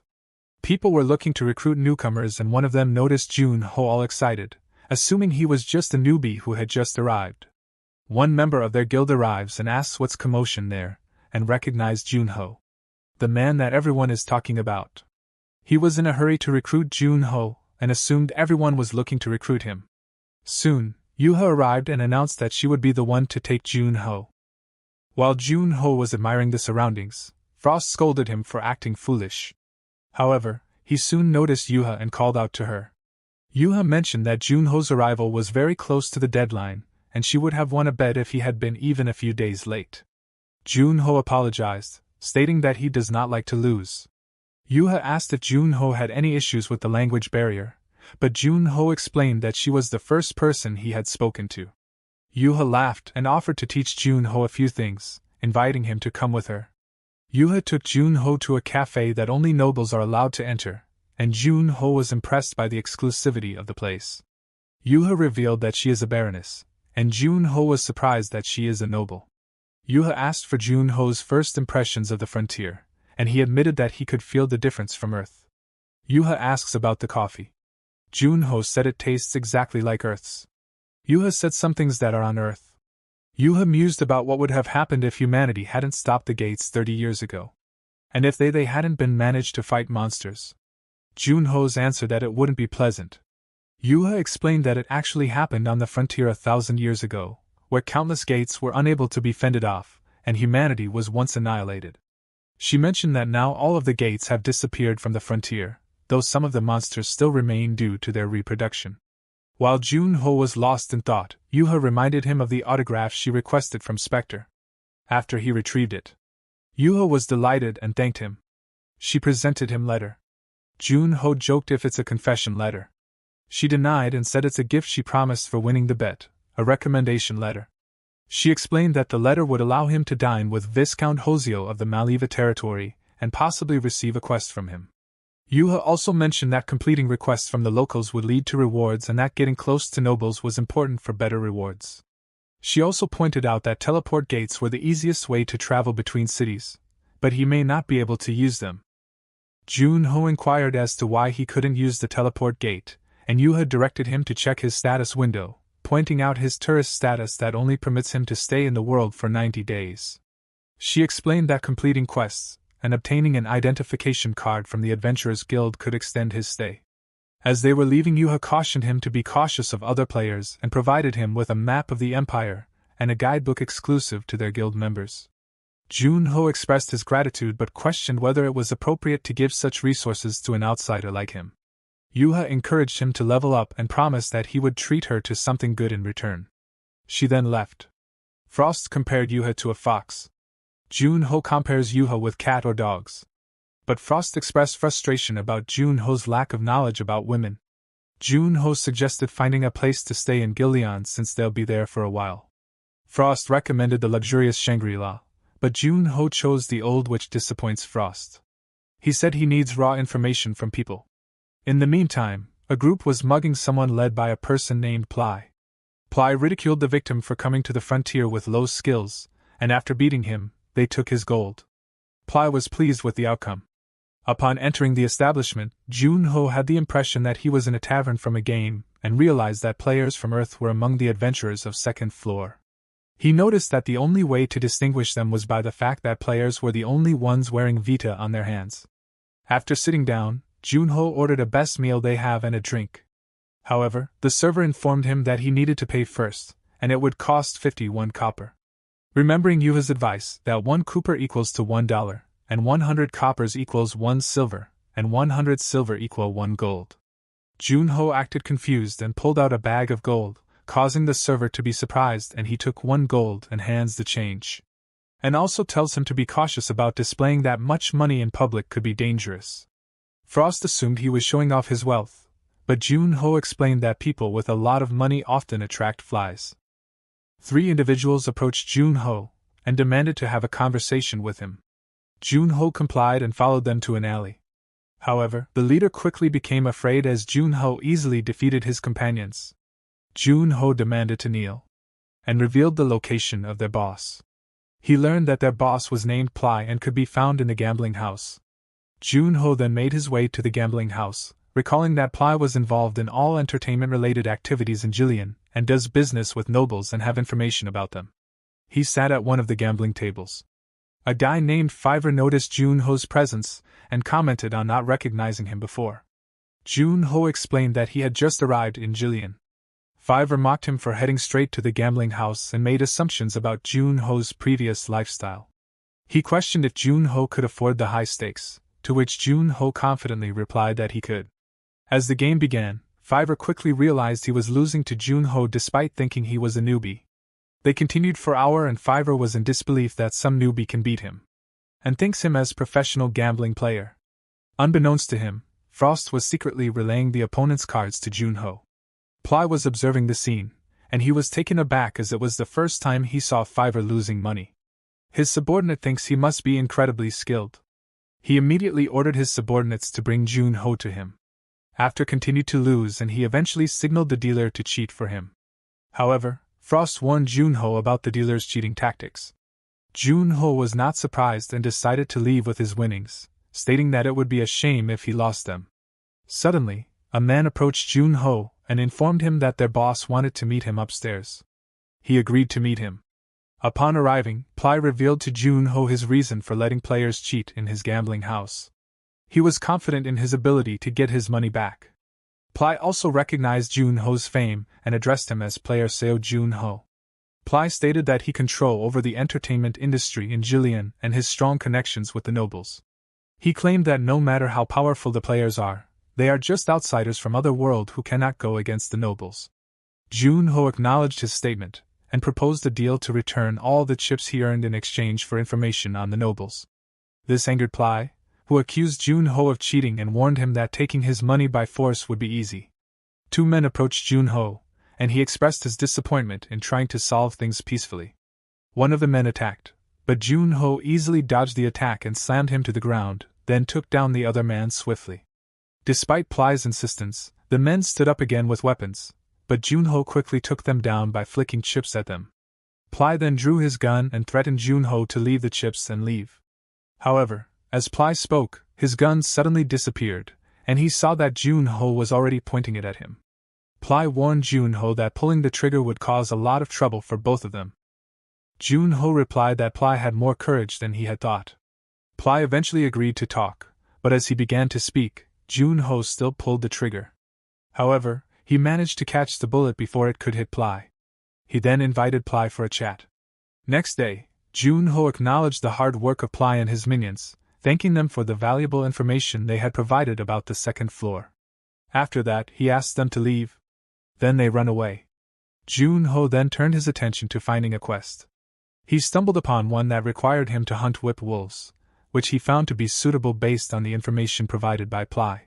He discovered that a hunting competition would be held in 10 days. With this in mind, Jun-ho intended to level up quickly, aiming to reach at least level 50 before the start of the competition. As Junho was making his way to start the quest, a group of people targeted him and decided to follow him, assuming that he was a newbie. In the jungle, Junho spotted tracks of the whipped wolves. Frost commented on judging by size of paw they must be strong, and wondered about their strength. As they were talking, they were surrounded by the whipped wolves. He used his weapon, Cruel Executioner, but was initially overpowered by the monsters. Junho then managed to cut off the tail of one of the wolves, realizing why no other players had taken the quest due to the difficulty level. Then he starts killing them aggressively. Unbeknownst to him, a group of players had been following him and planning to ambush him, impressed by his strength and weapon after defeating the wolves. Though they didn't saw properly because of thick fog surrounding them. One of the player mentioned that it's Seo Junho, a super rookie from Earth. They still plans to continue thinking he just a 30-level player who just arrived here. As Junho finished, Junho was happy that after completing quest his honor will be increased. With the higher honor he will receive more benefits. But he considered catching a criminal, as he believed increasing his honor with quests alone would not be easy. Frost alerted Junho that someone had been following them, and shortly after a man approached him. Junho asks if he is a fan of his. He said yes and asked for an autograph. While Junho was distracted, the man's accomplices tried to ambush him. Frost realized their plan and warned Junho. As they were shaking hand, Junho said they would need at least 40 men to catch him, and froze his arm. One of them charged at him, but Junho used his skill. As other members tried fire magic, but Junho quickly dispatched the attackers with ease, using one of them as a shield against an attack. The remaining attacker tried to flee but was taken down by Junho's frost skill. Junho realized that turning the attackers over to the guards would significantly increase his honor. Upon Adventurers Guild and submitted the whipped wolf pelts, the Adventurers Guild staff was taken aback by Junho's name and his previous accomplishment of capturing the criminals. As a result, his honor skyrocketed to 550. Junho expressed his relief that he no longer needed to rely on the quest board to increase his honor. Frost asked about his thoughts on the combat and frontier. Junho replied that it was enjoyable and felt like he was playing a game. Frost observed that Junho seemed to be having a good time while facing new challenges. While wandering around, Junho and Frost stumbled upon Ply seemingly harassing someone. Upon approaching, Junho smacked him and asks why is he harassing people. Ply denied the accusation and claimed that the old man was asking for an impossible request. Jun asked what kind of request is that. Old man take him into his office. They all went back to the office where Ply introduced the old man as Haken, a retired mercenary. Junho asked Haken about his request, and Ply revealed that Haken was trying to enter a dungeon despite being retired. Junho became intrigued as he knew that boss monster materials could be sold for a large sum of money. Junho asked Haken if he had any information about the dungeon, and he learned that it is the Phantom Thief Sheriff's tomb. Haken shared that he and his wife, both mercenaries, raided a dungeon 10 years ago and found ancient writings about a 5-colored goddess statue that could make its owner healthy. They had planned to find the statue before retiring, but last year, Haken's wife was diagnosed with an untreatable tumor. The goddess statue has now become Haken's sole mission to find, even if he has to do it alone. He received information that the goddess statue was located in Sheriff's tomb but was unable to get past the monsters. Ply expressed his sympathy but declined to accompany him. Junho offered to help, and they decided to leave at dawn. Haken was grateful, and Ply promised to help find a caregiver for his wife. Junho acknowledged that clearing quests was more valuable to him than dungeon rewards but couldn't ignore Haken's request. Upon arriving at the tomb, Haken informed Junho that the area was filled with level 60 kobolds with red fur, twice the size of ordinary ones, and he suspected that there were even stronger ones deeper inside. As they made their way forward, a kobold approached them, but Haken managed to stop it with his crossbow. Suddenly, ground was shaking. They suspected that there are at least 20 of them. They found themselves surrounded by multiple kobolds, and Haken estimated their number to be around 50. Junho assumed that the kobolds remembered Haken's scent.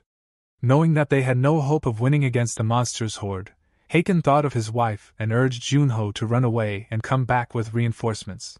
He issued a final request for Junho to find the goddess statue and give it to his wife, Sophia. However, Junho rejected the request and insisted that he should be the one to give it to her. Junho then attacked the kobolds, killing multiple monsters and continuing to fight against the remaining ones. Jun-ho froze the monsters and smashed them to pieces. He thought his training was worth it. Haken, surprised with his strength as it's his first time seeing someone this skilled. Haken expressed gratitude towards Jun-ho, and they continued to explore the tomb together. After defeating more monsters, Haken warned Jun-ho about the traps on the floor, which soon collapsed, revealing a trap. Haken reminded him of the importance of remaining cautious, especially for strong individuals who are more prone to falling into traps. Frost spotted more traps ahead, and Haken taught Jun-ho how to disarm some of them. Jun-ho thought of combining his knowledge with his Frost skill. As they entered a room, Haken immediately spotted the five-colored goddess statue, but Jun-ho remained cautious. Suddenly, a blood Cobalt champion appeared behind Haken. Jun-ho managed to stop it from attacking and noticed that it was using artificial energy, Kai, which led him to wonder if the Fiend Association was involved. Jun-ho attacked, but the monster caught his weapon, so he took out his gun and fired at it. Despite being hit, the monster continued its attack, which Jun-ho managed to evade. Jun-ho then decided to fight with hands. He landed attacks, causing the monster to fall to the ground, and continued his assault with multiple punches, intending to test how much damage it could take. He landed a final blow, killing it instantly. Jun-ho was happy that his training was worth it. Haken was worried about Jun-ho as his body was hot, but Jun-ho assured him it was nothing to worry about and insisted that he take the treasure of the goddess. Haken insisted Jun-ho take the remaining treasure since he cleared the gate. Jun-ho found a gemstone and wondered about it. As he checked the information, stating that spirits enjoy eating it and it enhances the power of the spirits. Jun-ho offered it to Frost, to which she denied, stating she is the queen, and eating the stone is against her pride. After gathering everything, they decided to leave the dungeon. At Haken's home, his wife was happy, and they decided to live as they wanted. Jun-ho commented on Ply's kindness for taking care of Haken's wife. Ply reveals that when he was young, they took care of him and offered meals, and he's just repaying his debt. Haken and his wife expressed their gratitude and promised to treat him. As they leave, Jun-ho offered money to Ply and asked him to take care of Haken and his wife. Ply asks why he's going to such lengths to help them. Jun-ho answered there's no particular reason. They seemed like honest people, and he decided to help them. Next day, Jun-ho woke up and was surprised by lots of messages. He realized that his reputation has increased due to the last dungeon he cleared. He also acquired a new title called Opener of Spring and 2 more. His reputation had surpassed over 1,000, which will be enough to approach the noble of the frontier. Jun-ho brought a special treat for Frost. Frost inquired about it and why he was giving treats. Jun-ho replied that he was happy after his reputation had increased. Frost took a bite, and Jun-ho asked her if it was tasty. She was overjoyed and claimed it was perfect. Unknown to her, Jun-ho had put spirit stone in the cake. Jun-ho then decided to focus on leveling and search for the information about monsters that unleash magic powers in the community. However, he realized that his information board and news board was locked. To unlock them, he needed to collect player points. When Frost asked about player points, he explained it was digital currency earned through community activities. He thought doing such activities all day just for player points was impractical. Jun-ho called Yuha and asked if there was a faster way to collect player points. She tells him about the video board, where he can upload hunting videos or boss raid videos. The more views he gets, the more player points he can accumulate. Jun-ho thought that he can level up while earning player points. Yuha asks if he wants to ask about anything else. Jun-ho asks if she heard about monsters that use lethal magic.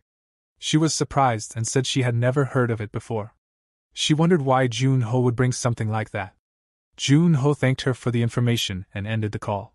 Frost said she's being too innocent, she must be pretending not to know. Jun-ho said there's a possibility that Big Six knows the information and agreed to keep it hidden. But there is another possibility that they don't know about it. It has been 25 years since the second floor opened. Yet there is no information about monsters that can use magic. It means that these entities have appeared recently. He decides not to waste any time. Frost asked if he planned on going to the hunting ground, to which he confirmed positively. In the hunting ground, Jun-ho discussed improving teamwork. First, he asked Frost to do a slime quest, to assess how much her power had increased after consuming the spirit stone. He inquired if she needed any weapons. She explained that her power relied on his mental strength, which needed to remain sharp, and she was excited to showcase her hunting skills. As they were talking, a group of slimes surrounded them. Frost snapped her fingers, freezing the area, and then proceeded to destroy the slimes into pieces. She was pleased to display her abilities, but Junho pointed out that her quest was to gather slime cores, not annihilate them. As they moved to different locations, slimes continued to follow them. Frost froze them again, this time creating spears to extract their slime cores. Junho was impressed and praised her for the speed with which she created those spears and her accuracy. He designated her as a supporter, and then asked her to summon an ice golem. Upon summoning the ice golem, Junho inquired if they had their own consciousness. Frost explained they do, but they are extremely dumb. So she controls them in a fight. He asked if she could support him and control the golem simultaneously. Frost, asserting her position as the Frost Queen who froze the world, stated not to underestimate her. After gathering numerous slime cores, Junho praised her. He mused about whether the golem could possess even a bit of intelligence but expressed satisfaction with the outcome. He mentioned they needed to prepare various things once they reached the city. Frost asked if he wouldn't focus on leveling. Junho replied that she was much more powerful than he had imagined, and their main objective would be a kobold hunting tournament. He believed that with his skills, he could catch the noble's attention. After their training, he brought more treats for Frost, who was delighted. Junho mentioned he needed to meet someone. He was looking for an alchemist named Shasha Alkini, who was indebted to Ply. He noted that alchemy on the frontier surpassed that of Earth's. He remembered a document mentioning important families and nobles, including a fallen noble, Charlotte Chemist. She was skilled enough to catch the attention of Big Six. However, he wondered why she was hiding behind a fake name. After arriving at the abandoned house, he rang the bell and called her name. She came out and asked why he was there. Junho replied he has come because of Ply. She thought he had come to collect a debt. She responded that she didn't have any money. Junho clarified that he wasn't there to collect money. Instead, he could assist her in repaying all her debts. Surprised by his response, she invited Junho in. He had something to request, considering she was an alchemist. However, she quickly rejected his request, stating she was tired. He insisted after listening to his request. She would definitely accept the request. He displayed the core of a cinder fox. She was astonished by it. He requested to make a potion using core. Initially skeptical, she stated that she wouldn't have fallen for his tricks, but seeing the core, she couldn't refuse the request. She inquired about what he wanted to make from it. He requested a potion that would strengthen his mind. She answered that it wasn't impossible to make and emphasized the need for fair payment. He promised to repay all her debts and add an extra 50 gold for her. She appreciated the offer and instructed him to return after 5 days. He thought 5 days would be enough time for him to reach level 50. In the next scene, Frost was sleeping, and Junho took her blanket, making her furious. He explained that it was time to hunt. She questioned what they wanted to hunt in the middle of the night. Junho answered thunder bears. Junho stated that they would focus on 3 main objectives: reaching level 50, improving teamwork, and filming a video to upload on the community board to earn player points. She asked if he was going to display Frost's skills, to which he replied that he would not use Frost's skill while recording. Suddenly, they saw a thunder bear charging at them to attack. He swiftly dodged the attack and countered with his blade, killing it instantly. He asked Frost if she had recorded that. As they reviewed the footage, Junho affirmed that it came out clear and clean. However, Frost questioned the purpose of anyone watching it if it wasn't entertaining or informative. Junho explained that such footage served as valuable information for creating strategies and learning combat techniques. Their next focus shifted to teamwork. As a massive thunder bear charged at them again, Junho inquired if Frost was ready. When the bear came forward with its claws, Junho aimed for the bear's vulnerable spot, striking with precision. Despite Junho's aggressive attacks, the bear retaliated, closing in on him. In a swift move, Frost summoned a giant shield just in time, effectively blocking the bear's attack and protecting Junho. Taking advantage of the distraction caused by the shield, Frost swiftly ended the bear's advance by summoning ice spears, dealing a lethal blow that took down the thunder bear. Jun-ho expressed that they could create a great video by battling a boss monster. However, Frost suggested watching videos of others first to learn from their experiences. He then opened a regional channel where someone was requesting assistance. In the next scene, a group of people were seen being chased by thunder bears. One of them, in desperation, ordered the others to shoot flares into the sky as a distress signal. However, his teammate questioned whether anyone would come to their aid. He mentioned the presence of another hunting party in the area and expressed a wish for someone to come to their rescue. At the same time, Jun-ho and Frost noticed the flares in the sky. Frost urged Jun-ho to go and help them. She emphasized that if they could film the rescue, it would get a lot of views and earn player points. However, Jun-ho hesitated, wondering if it could potentially be a trap set by someone. Frost suggested that if the request turned out to be a lie, they could film the hunters targeting the players. This way, regardless of the outcome, they wouldn't incur a loss. It would be a win-win situation for them. A group was still being chased, receiving a call from another party stating they were on their way but a bit far off. It would take approximately 15 minutes for them to arrive. Suddenly, a thunder bear charged towards them, launching an attack. The team leader raised a shield to block the bear's attack, but the impact was massive. The bear attempted to attack again, but the leader countered back with his weapon. It merely scratched the bear. Meanwhile, the rest of the teammates were struggling to fend off the surrounding thunder bears. The team leader regretfully expressed that they should have run away while he was holding them. However, as the bears closed in, intent on finishing the leader, Jun-ho suddenly entered the scene. He struck the thunder bear with a single powerful blow, instantly killing it. The group was in shock, and Jun-ho stated that he was there to help them. Frost praised him for his great entrance. Jun-ho thought that he couldn't show too much of his strength, nor could he make himself appear weaker. Director Frost instructed him to continue with the dagger, mentioning that it would look cool. Jun-ho thought that people usually don't hunt with a dagger, but it might be a good idea to showcase his skill. A thunder bear charged at Jun-ho, aiming to strike him. With fast reflexes, he evaded the bear's attack. He wielded his dagger, landing multiple blows on the thunder bear with remarkable agility and precision. As the thunder bear fell, he noticed the other bears becoming more aggressive. The group of people witnessing his skill wondered who he was. Jun-ho decided it was time to demonstrate his strength. Advancing towards the bear, prepared to confront it head-on, Jun-ho intercepted the bear's retaliatory swipe of its claws aimed to block his advance. He absorbed the impact of the bear's strike and then swiftly cuts off its fingers. Creating an opening, Jun-ho delivered a powerful blow that beheaded the thunder bear. Others were in disbelief, and two bears ran away. Frost suggested going after them, but Jun-ho replied, "Let them go." One of the members expressed their gratitude to Jun-ho for saving them. The team leader recognized Jun-ho and expressed gratitude, mentioning that he had always rooted for him. They insisted that Jun-ho take player points as a reward, explaining that it's hard to gather player points when players first arrive at the frontier. Jun-ho wasn't expecting any reward, but he gladly accepted and thanked them. Later, they reviewed the footage, and it turned out to be good. Jun-ho praised her for the quality of the video. She suggested a title called Black Knight Returns for the video, but he refused, deciding to go with the title test video only. After defeating multiple thunder bears, Jun-ho remarked that out of the 3 goals they had set, they had achieved 2, teamwork and reaching level 50. Frost suggested checking the audience's reaction.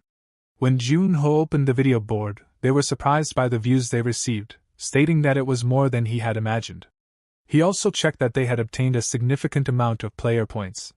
Frost was delighted with the outcome. They checked the comments, finding discussions about Jun-ho's level and skills. There were numerous positive comments along with some negative ones. Some people argued that he didn't chase down 2 bears and labeled him as an amateur. Additionally, there were arguments suggesting that his wealth and access to Noya's smith's armor made it easy for him to defeat bears. Jun-ho decided to prove his skills at the kobold hunt, so they will not doubt him again. Yuha and her secretary watched the video and found him impressive. They understood why Spectre chose him as his proxy. Yuha pondered whether Jun-ho was trained by Spectre. When asked why she thought that, she pointed out that Jun-ho's way of holding the dagger was similar to Spectre's. However, she also mentioned that if Jun-ho had been learning from Spectre, he would have learned swordsmanship rather than how to use a dagger. In the Fiend Associations, Nazad Hallow was seated on his throne. One of his subordinates greeted him and informed him about Jun-ho's location. Nazad Hallow instructed the subordinate to keep an eye on Jun-ho and make a move when the time was right. Additionally, he was informed that Jun-ho's movements in the video were impressive, and sending a 90-level fiend would be adequate. Nazad ordered to send 2 more fiends along with him, totaling 4 fiends in total. He mentioned that Jun-ho survived 3 crises, and one of them was his superior Kalsinger, prompting him to seek revenge. Nazad stated that if Jun-ho survived this encounter as well, he would take matters into his own hands. On the frontier, Jun-ho was prepared to participate in the kobold hunt. He arrived at the location where the hunt was organized. People were discussing their skills and rewards. Upon seeing Jun-ho, they started discussing him, recognizing him from the dagger video. Jun-ho thought that there were too many players and adventurers participating. He caught the eye of the guard captain, who introduced himself as Max and complimented Jun-ho, mentioning that he had heard about him from the guards. He asked Jun-ho to follow him to meet the commander. Leading Jun-ho to a training arena where players were being tested for the hunt, the guard captain introduced him to the commander. The commander remarked that Jun-ho looked strong and inquired about his level. Jun-ho replied, stating he was at level 50. The commander explained their aim to minimize casualties by assessing applicants' skills, requesting Jun-ho to wait until they called for him. Jun-ho noticed that their opponents were Gillian knights, known for their strength. He observed a fight between an adventurer and a knight. The adventurer asked the knight if a wooden sword would suffice, to which the knight expressed confidence.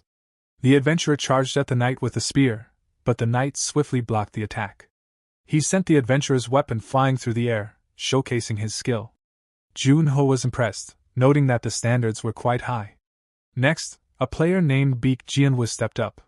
The knight asked him if he was going to fight barehanded, to which Beek confirmed. As the fight began, Beek charged at the knight with full force punches, but the knight swiftly blocked each strike. During the fight, the players discussed that Beek had debuted 16 years ago, but hadn't shown much progress. He was infamous for being talentless despite his training. He continued training to become stronger because his family was killed by fiends, causing Jun-ho to notice some potential in him. Despite being repeatedly blocked and beaten, Beek kept getting up.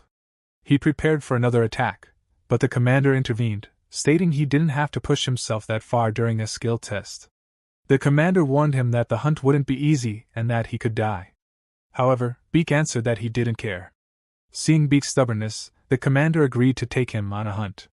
Jun-ho thought that Beek reminded him of Gilberto. After losing his wife, Gilberto became a hunter to protect his son. Despite having a D-rank skill, Gilberto became one of the 5 heroes, but Jun-ho remarked that Gilberto was more talented than himself. Next was Jun-ho's turn. Beek also recognized him from the Thunder Bear video. When Jun-ho stepped foot inside the arena, the knight immediately swung his sword at him, but Jun-ho swiftly dodged it. He reacted quickly, grabbing the knight's neck and slamming him onto the floor. The commander quickly stopped the match and announced the results. He invited Jun-ho to the hunt after 3 days. The next day, Frost was asleep on her new bed. Jun-ho woke her up and asked how she liked her new house. She replied that it was good. Meanwhile, Jun-ho was searching for news related to Beek. He found discussions about fiends killing his family, and his perceived lack of talent. Feeling empathetic, Frost asked Jun-ho who Beek was. Jun-ho replied that he had seen him during the test. Jun-ho checked his own stats and thought that if he were to reach a 200 magic stat, he might have the possibility of releasing his friends. He visited Sasha and remarked that she looked like a mess. She admitted that it had been extremely difficult, but she managed to brew the potion. Sasha warned Jun-ho that the mind-strengthening potion was highly potent, and it would be difficult to absorb. She cautioned that it could potentially damage his mind. Despite the warning, Jun-ho drank the potion in one sip. He began feeling symptoms as his body temperature rose. Frost started cooling his body and urged him to hold on a little longer to absorb it fully. His body began glowing, and he sensed a different feeling within him, confirming that it had worked. Jun-ho paid her 50 gold, clearing Ply's debt as promised, and mentioned that he would return with another request soon. Sasha was impressed that her potion had worked so effectively on him. On the day of the hunt, everyone gathered together. The commander delivered a speech, expressing gratitude to all the participants. He explained that in the past few months, the Gillian's eastern gate had been shut down due to an increase in violent kobolds who had taken residence in the mountains. Their primary goal would be to hunt down every kobold and take down their leader. He further explained that the reward would be based on each individual's contribution. Junho thought that in order to meet the city lord, he would have to take down the kobold lord. The commander announced that they would be heading to Gillian Mountain.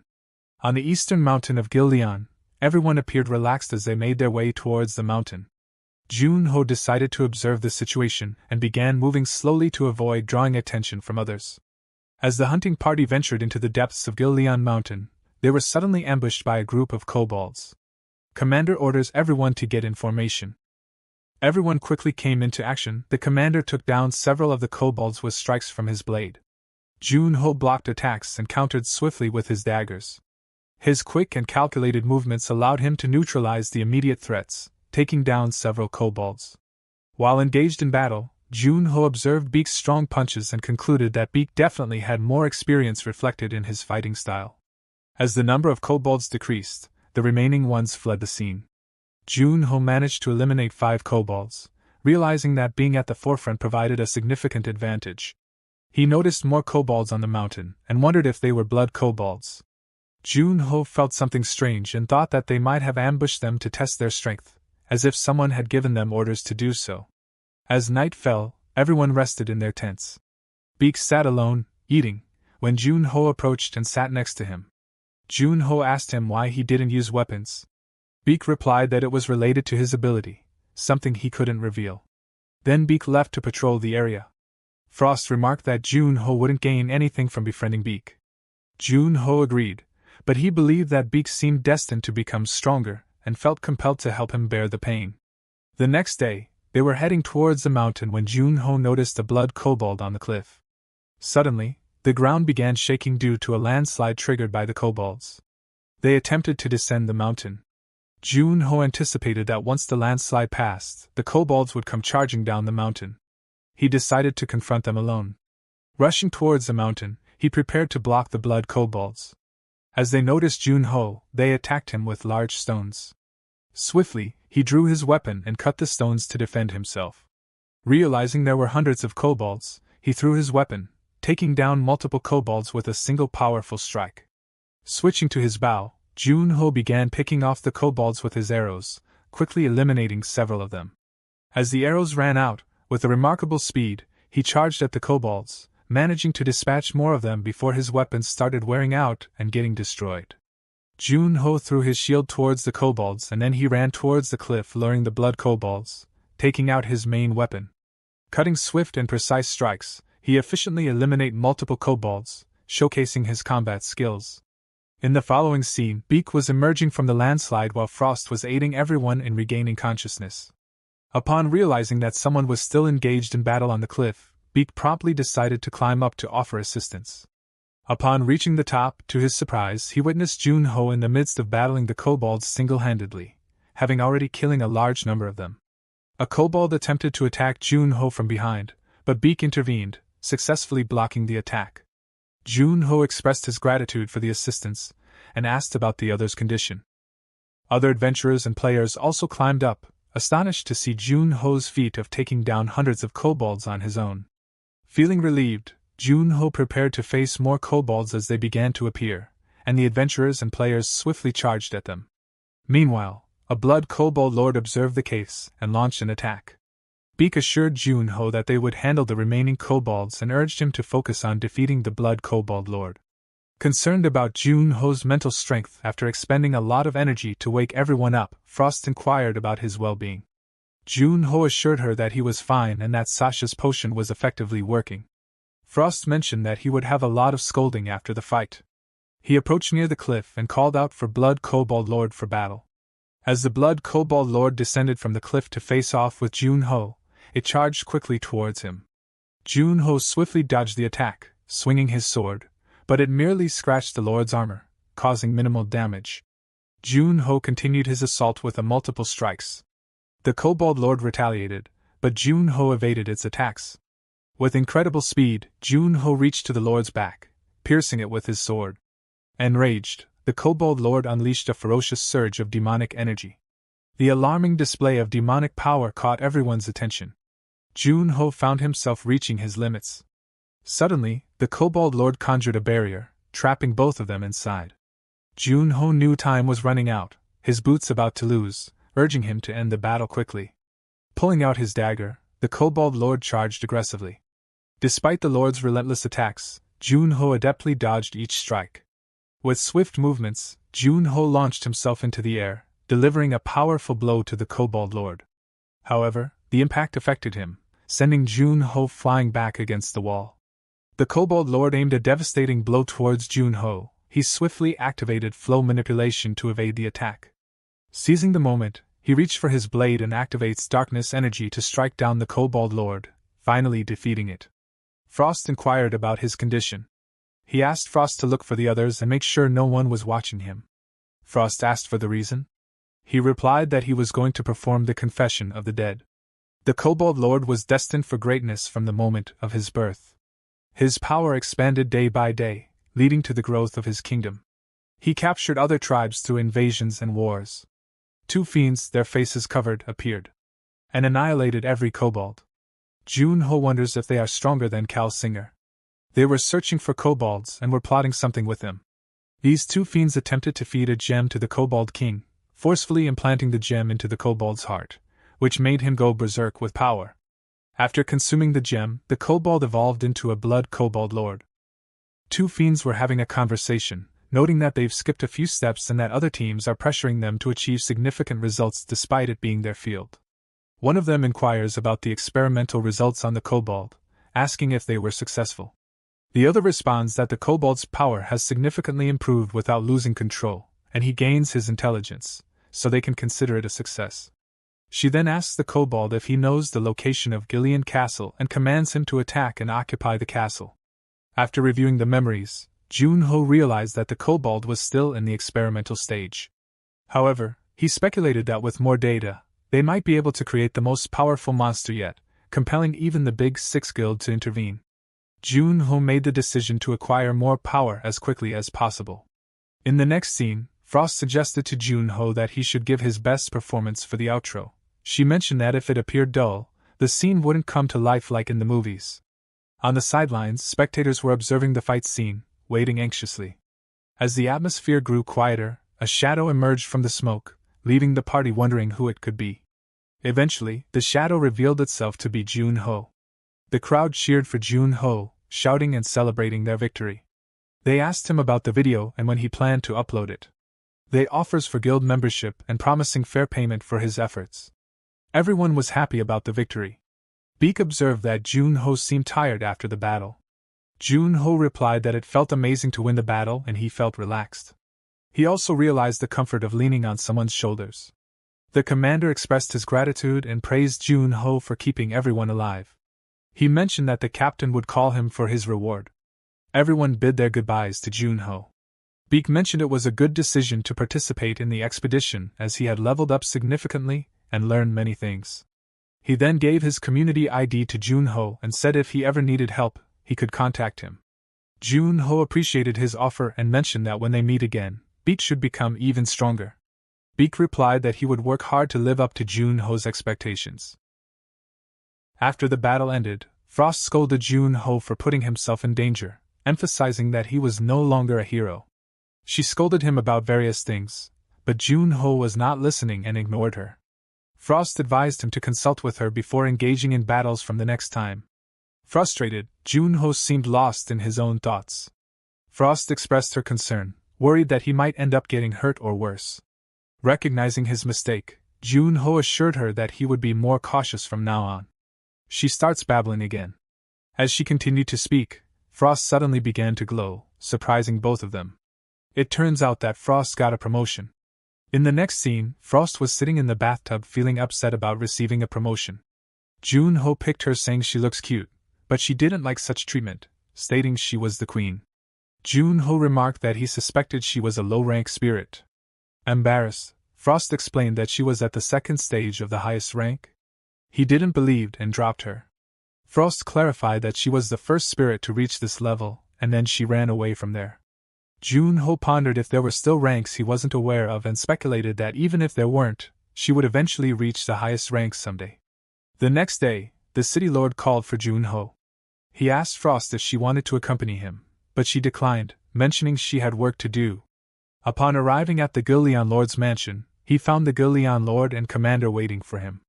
Introducing himself as Viscount Gillian, the lord of the city, he praised Jun-ho's confidence, noticing that most players get scared upon entering the room, but sensed something different about him. Suddenly, a maid came screaming that the young lord was in critical condition. He immediately rushed out of the room. The commander apologized to Jun-ho and asked him to leave for the moment. Jun-ho requested to stay and observe the young lord's condition. The commander asked why, and Jun-ho replied that it might be a disease known only to players and he could possibly help. After some consideration, the commander agreed and allowed him to watch from a distance. The young lord was in a severe condition, experiencing a sudden high fever, even after the treatments. The Viscount, extremely worried, asked the priest to do something, but the priest mentioned they had done all they could. Viscount staggered, overwhelmed by concern. In the midst of this, Jun-ho noticed the young lord's condition and approached him. The commander instructed him to step back and observe from a distance. However, Jun-ho, lost in thought, observed that the young lord's condition was severe. Upon examining his body, he discovered that the magic was tangled and disorderly. In addition to that, he sensed the demonic energy within him. Jun-ho assured them that he could dissolve the demonic energy within the young lord's body. The commander expressed disbelief, stating that even the priests of Gillian couldn't achieve such a feat. Jun-ho asserted that he could do it with his abilities. The commander warned him that if something seemed off, he would intervene. After grasping his hands, a message appeared stating that he could absorb the demonic energy using his Watchguard of Darkness skill. Jun-ho began the absorption process, but the demonic energy resisted.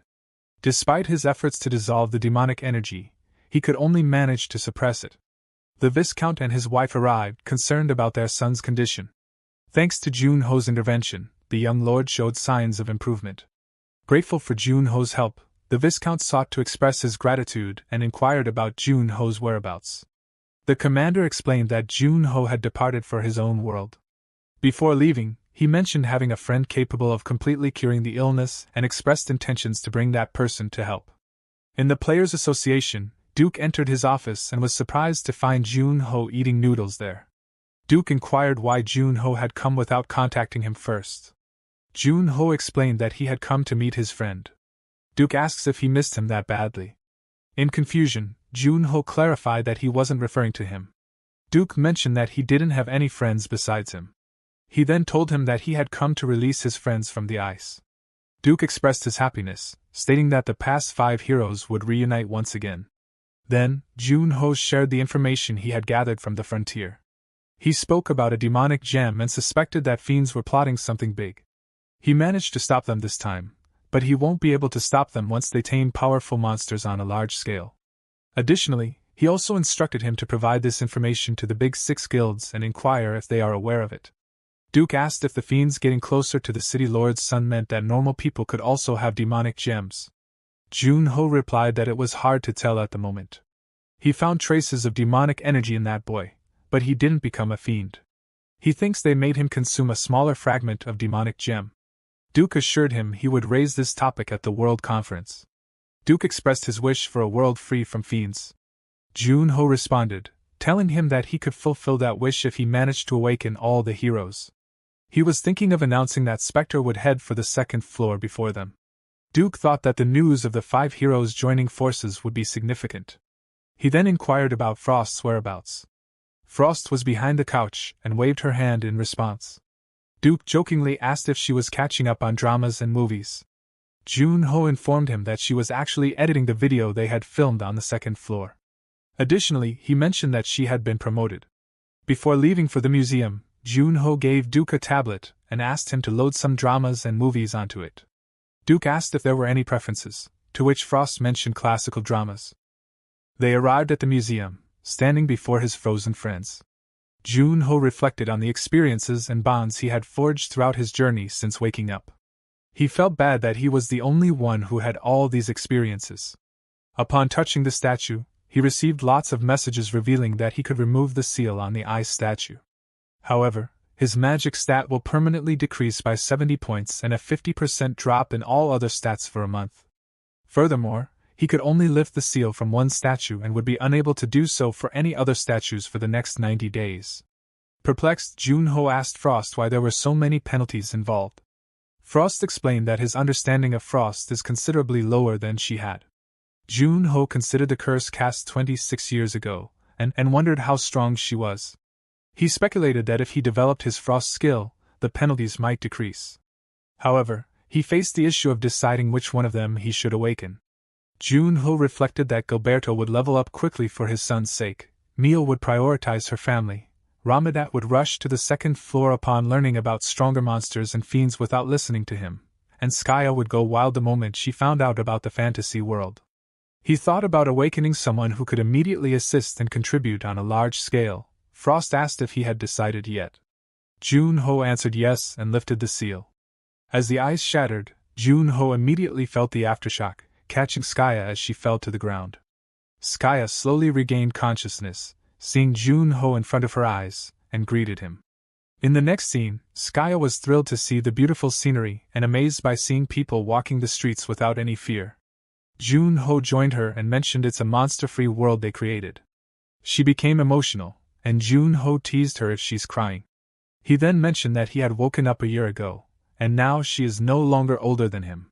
She became upset and firmly stated that she would always treat him like a little brother. Junho asks if she remembers the Frost Queen. She answered that she does remember. Junho told her that their battle had lasted for 3 days, and expressed guilt for not being able to help them sooner. Skaya comforted him by saying he fought well, and if he hadn't been there, they would have never defeated the Frost Queen. Then she asked him how he had defrosted her. Junho replied that it would be faster if she saw for herself. He froze a cup of coffee, and she immediately understood that it wasn't magic, but a skill. Junho explained that it was an X-rank skill called Frost, and he was probably the first one to obtain this skill. She then asked if he received a title like holder of the X-rank. He got confused and mentioned that he didn't get any title. She told him that when she became the first person to create magic, she got the title called Archmage. Junho mentioned that he did get a title when he became the first person to clear 10 floors of a cave of trials. Then she mentioned that he only cleared 9 floors, and re-entry was not allowed. Junho asked her to check her stats. Skaya checked her stats and found that she was level 80. Junho was shocked and asked Frost why Skaya's stats hadn't reset. Frost thought maybe it was because Junho came in direct contact with her core. Skaya asked who he was talking to. Junho gave a signal, and then Frost revealed herself to Skaya. Overjoyed with her cuteness, Skaya quickly grabbed her. Frost told her that she was the Queen of Niflheim, the one who froze them, the Frost Queen. She explained her actions and apologized to Skaya, who forgave her and asked her to help in her research. They quickly departed for Duke's office. Skaya congratulated Duke for becoming the president of the Player Association, and he thanked her. Duke asked Junho about the penalty. Junho told him that he lost 70 points in magic stats, and all his stats dropped by 50% for a month. Duke mentioned that he can't go to the second floor with such stats and suggested Junho should rest for a month after treating Gillian Lord's kid. Junho didn't like the idea and stated he was going to stay at Gillian to raise his fame. He asked Skaya about her plans, and she expressed her interest in heading to the frontier to explore new magic.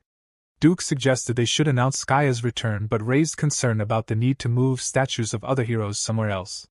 Junho replied that when Skaya woke up, she had already moved them to her magic lair. Junho suggested a change in the plan of Spectre's journey on the frontier. He proposed having Spectre on the Earth and Archmage on the frontier. This way, fiends would be immobilized between them. Duke liked the idea and planned to announce it in a conference. Before that, Duke decided to circulate pictures of the frozen heroes on the internet to bait the fiends. Junho was thinking that when they reached inside the museum, he would eliminate them steadily. In the following scene, Junho headed for a conference. Skaya told him to hype everyone up before her entrance. Junho entered the conference room. He apologized for gathering them on short notice and began the conference. He mentioned 3 terror cases caused by fiends on Earth in the past few months. Junho explained that while crime rates on Earth had decreased, they increased by 37% on the frontier. He contemplated how to deal with fiends in 2 places simultaneously but realized he couldn't be in 2 places at the same time. When a reporter asked if he had found a solution, Spectre responded that he had, introducing his teammate, the Archmage Skaya Killerland. News quickly spread worldwide about Skaya's return. The Big Six held a meeting where they discussed their passive cooperation to maintain their image. However, now with the possibility of all 5 heroes returning, they considered uprooting the fiends altogether. Outside of the museum, 2 security guards were talking. Suddenly, 2 fiends swiftly dispatched them. One fiend expressed disappointment that he couldn't kill them. The other fiend explained that players from associations have vitas, and when they die, a notification is sent. They quickly dispatched all the players outside the museum and proceeded inside. After dispatching everyone, they came across a door which they burst open. A fiend attempted to touch the eye statue to shrink it, but his skill didn't work. Trying again, an ice golem burst out of the statues to attack. He managed to evade its attack, but behind him Spectre was stood with his blade at the fiend's neck. The fiend retaliated, but Junho swiftly swung his sword, eliminating him. Another fiend was fleeing, but Skaya caught him with her magic.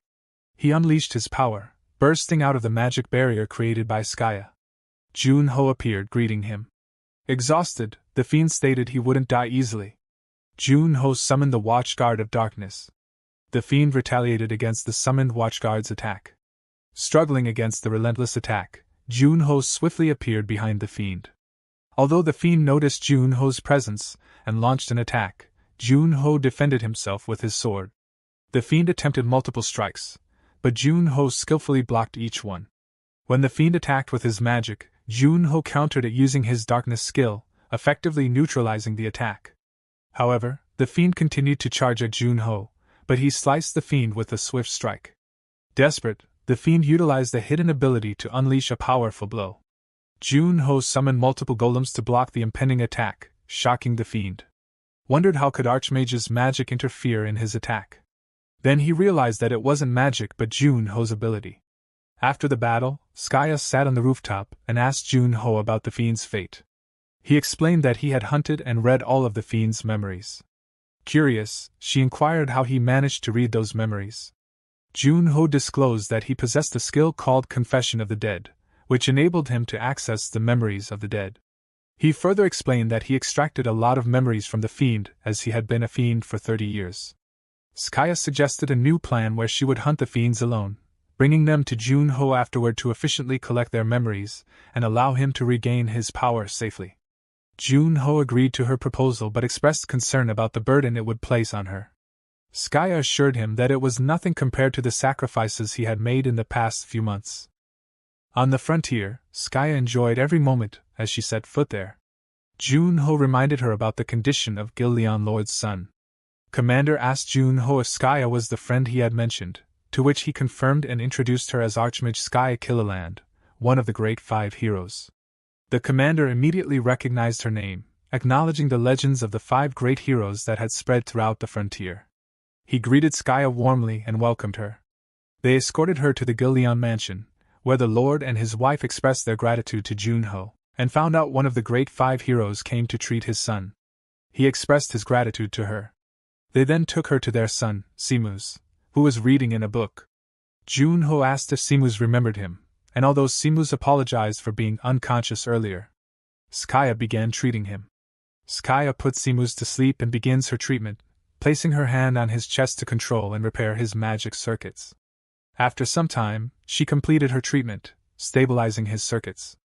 Skaya felt immense satisfaction in being able to help someone after 26 years.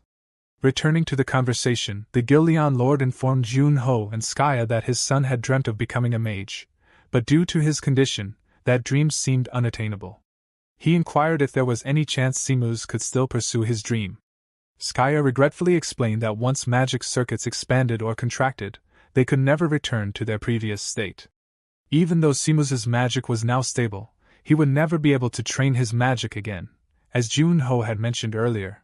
Blaming the fiends for his son's condition after finding demonic energy in him, the Gillian Lord requested Junho and Skaya to hunt down those fiends and seek revenge for his son. They accepted his request, and suddenly a window popped up, displaying the quest details. Junho handed a book to Skaya, thinking it might be helpful for her. However, Skaya pointed out that it might be what he needed at the moment, mentioning that he could double his stats using that book. Confused, Junho asked Skaya if he could double his stats. Skaya asked for his hand and started performing something. She reminded him of her studies in science, and summoned an image of a computer.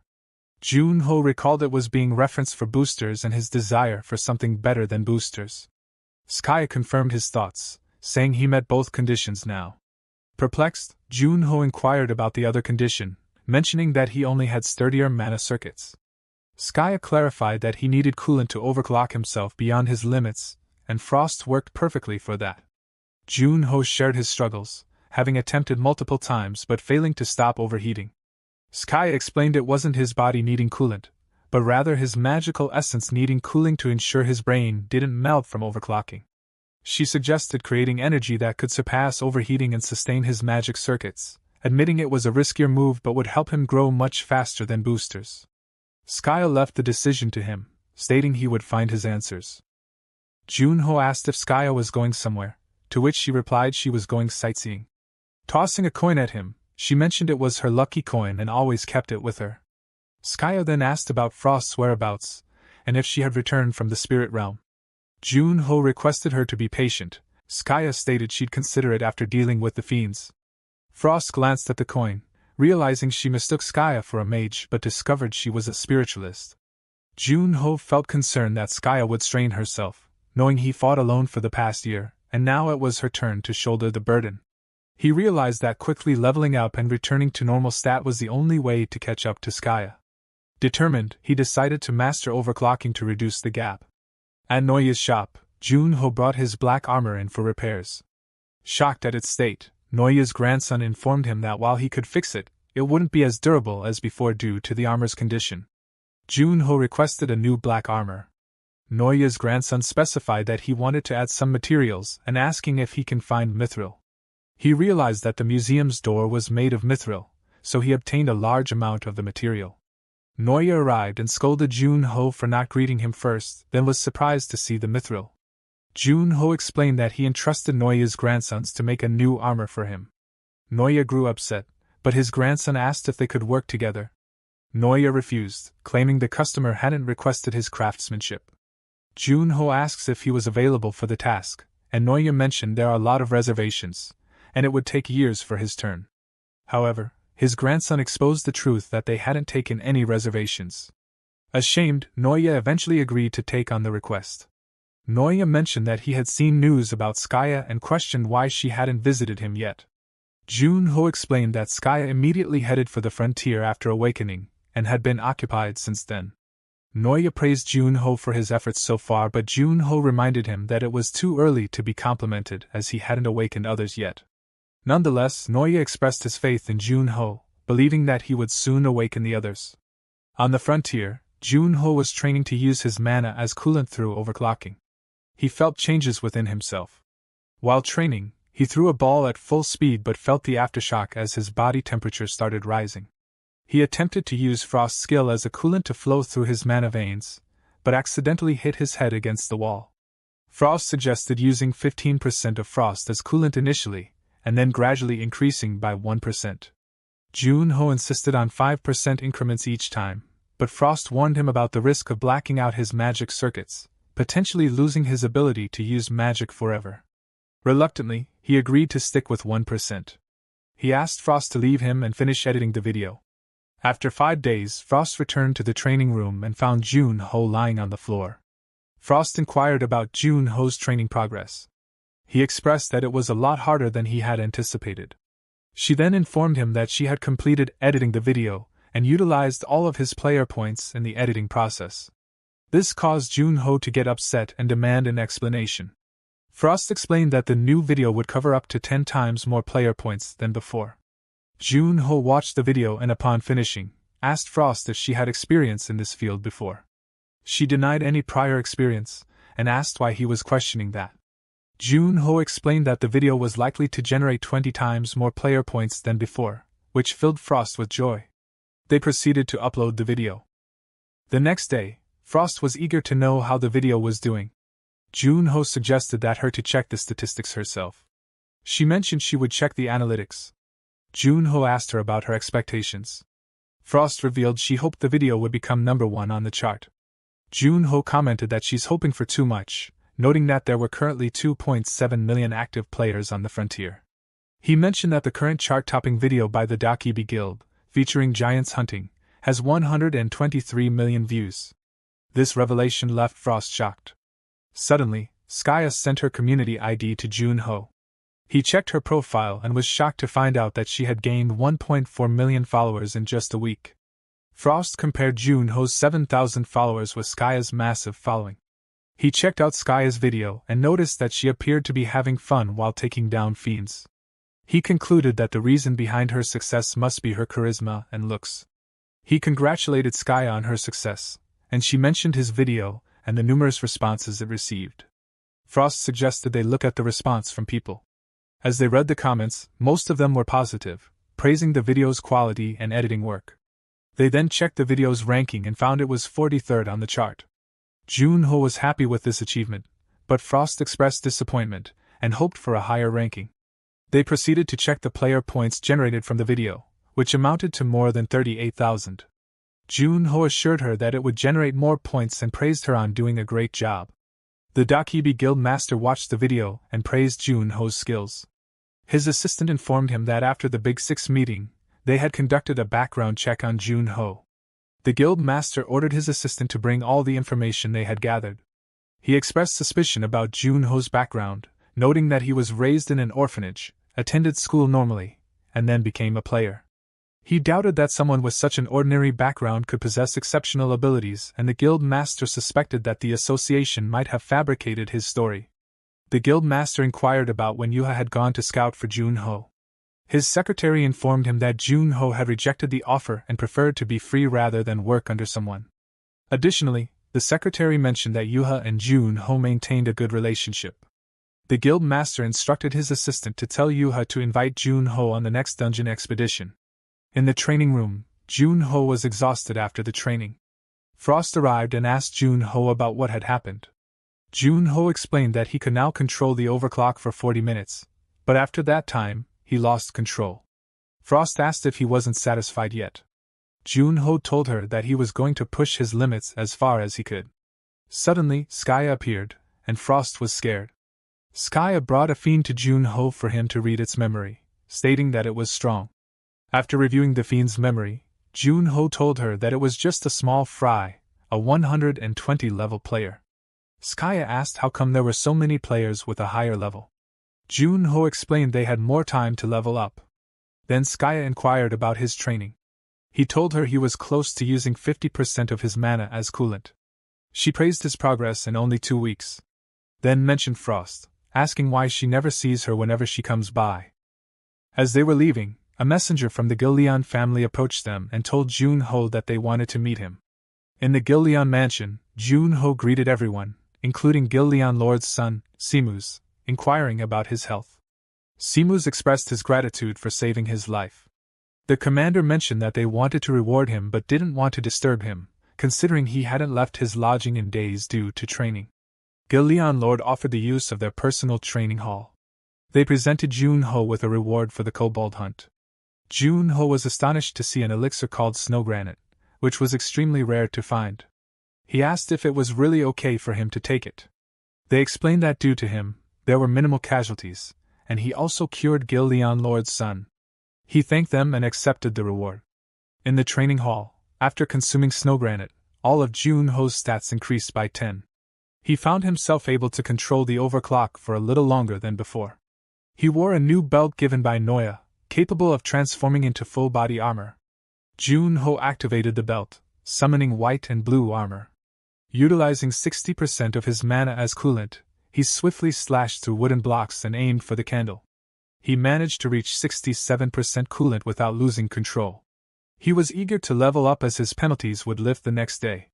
Meanwhile, a fiend sitting on the cliff informed his comrades that Junho had entered the field. Another fiend, based on Skya's community account, mentioned she was in Wulong Forest, which was quite far. The fiends began their hunt for Junho. On the hunting ground, Junho was excited to hunt again after a while. He encountered a pack of whipped wolves.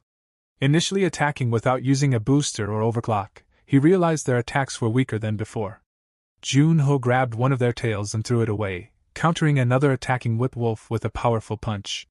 As more whip wolves appeared, he drew his weapon to kill them. In the forest, an old man was seen cutting wood when a fiend ordered others to kill the old man and set a trap for Jun-ho. Jun-ho discussed with Frost that he felt much stronger than before. Frost suggested finding a fiend to test his abilities further. Frost suggested there might be a fiend in a nearby cabin. As they investigated, they noticed a trap that seemed to have been set by mercenaries or hunters for monsters. Then Frost noticed blood and discovered a body. Jun-ho decided to read its memories. Suddenly, a man appeared behind them and asked if he had killed the person. Jun-ho immediately killed the fiend. Other fiends appeared, trapping Jun-ho inside the dimension. Jun-ho found himself facing 3 fiends, recalling one of them from Cal Singer's memories. Ready to finish this quickly, Jun-ho prepared for the battle. The fiends charged at him with multiple strikes, but Jun-ho managed to dodge each one despite their incredible speed. He was swift enough to anticipate their moves. Suddenly, one of the fiends lifted the ground, and both attacked Jun-ho at full speed. However, Jun-ho closed the distance and swiftly eliminated one of the fiends. Enraged, the remaining fiend considered a different approach, suggesting long-range attacks. Summoning numerous arrows, they launched an assault on Jun-ho. Reacting quickly, Jun-ho activated his armor and engaged his overclock, dodging each arrow with incredible speed, surprising fiends. He charged at him with full speed. Using shadow shifting, Jun-ho appeared behind one of the fiends, swiftly killing it. He then targeted the other fiend, delivering a powerful blow. As the barrier trapping him began to fade, Jun-ho lost control over his overclock. However, Skaya suddenly appeared, helping to slow him down and bring the situation under control. After the battle ended, Jun-ho and Skaya went to the tavern, where Jun-ho shared everything he had learned from those fiends. He informed her about a bunch of fiends in the Cannel Mountain. Skaya asked him if they should make a move or lie low. Jun-ho told her their meeting time was set for the night of the full moon, with 5 days remaining. Skaya expressed frustration, reminiscing about the time when everything was peaceful before the situation took a turn. Jun-ho warned that after facing such formidable opponents, they couldn't afford any more mistakes. Jun-ho suggested Skaya take action against the enemies while he trained in Overlock. She immediately rejected the idea, highlighting their lack of knowledge about their enemies' firepower and the risk of being overrun by stronger fiends if they rushed recklessly. Jun-ho countered that this might be their last chance to track them down. Skaya proposed a different approach, disguising themselves. Jun-ho asked how, and Skaya revealed her plan to brew a potion that would transform him into one of the defeated fiends, allowing him to infiltrate their fiend association and gather information discreetly. She instructed him to find out how strong the fiends were, with her ready to support him when he signaled. Skaya also suggested that while they still had time, he should practice Overlock during their hunts. Jun-ho agreed to the plan. Jun-ho and Frost arrived at an open area, and Jun-ho inquired why they had to travel so far for their hunt. Frost explained the necessity of avoiding attention from others. Jun-ho reassured her that there were no other players nearby. Spotting a steel bear, Frost queried Jun-ho about its strength. Jun-ho admitted he had never encountered one before. Observing its steel-made physique, Frost marveled at its composition. Jun-ho asserted his confidence in capturing it with his energy but opted not to use it today. Instead, he decided to use an overclock, but its stabilization took longer than expected. As Jun-ho concentrated, the steel bear slowly approached, prompting Frost to alert him. Fearful of losing control, Jun-ho remained focused as the bear closed in. Swiftly, the steel bear attacked, but Jun-ho managed to evade its attack. He was amazed by its power. He thought if this thing had spawned in a gate on Earth, the people there wouldn't be able to land a single attack. Lost in his thoughts, Jun-ho was caught off guard as the steel bear launched another attack with its fierce claws, landing a blow on him. Jun-ho blocked the attack with his sword but was forced back by the force of the impact. Frost told him fighting with brute force is pointless. Acknowledging the truth in her words, Jun-ho activated Overlock and sprinted toward the bear, delivering a powerful blow with his sword that pierced through its defenses, ultimately killing it completely. Jun-ho was taken aback by how easily the steel bear had fallen. Frost approached, commenting on Jun-ho's lack of control over his powers and remarking that he was still not prepared for battle.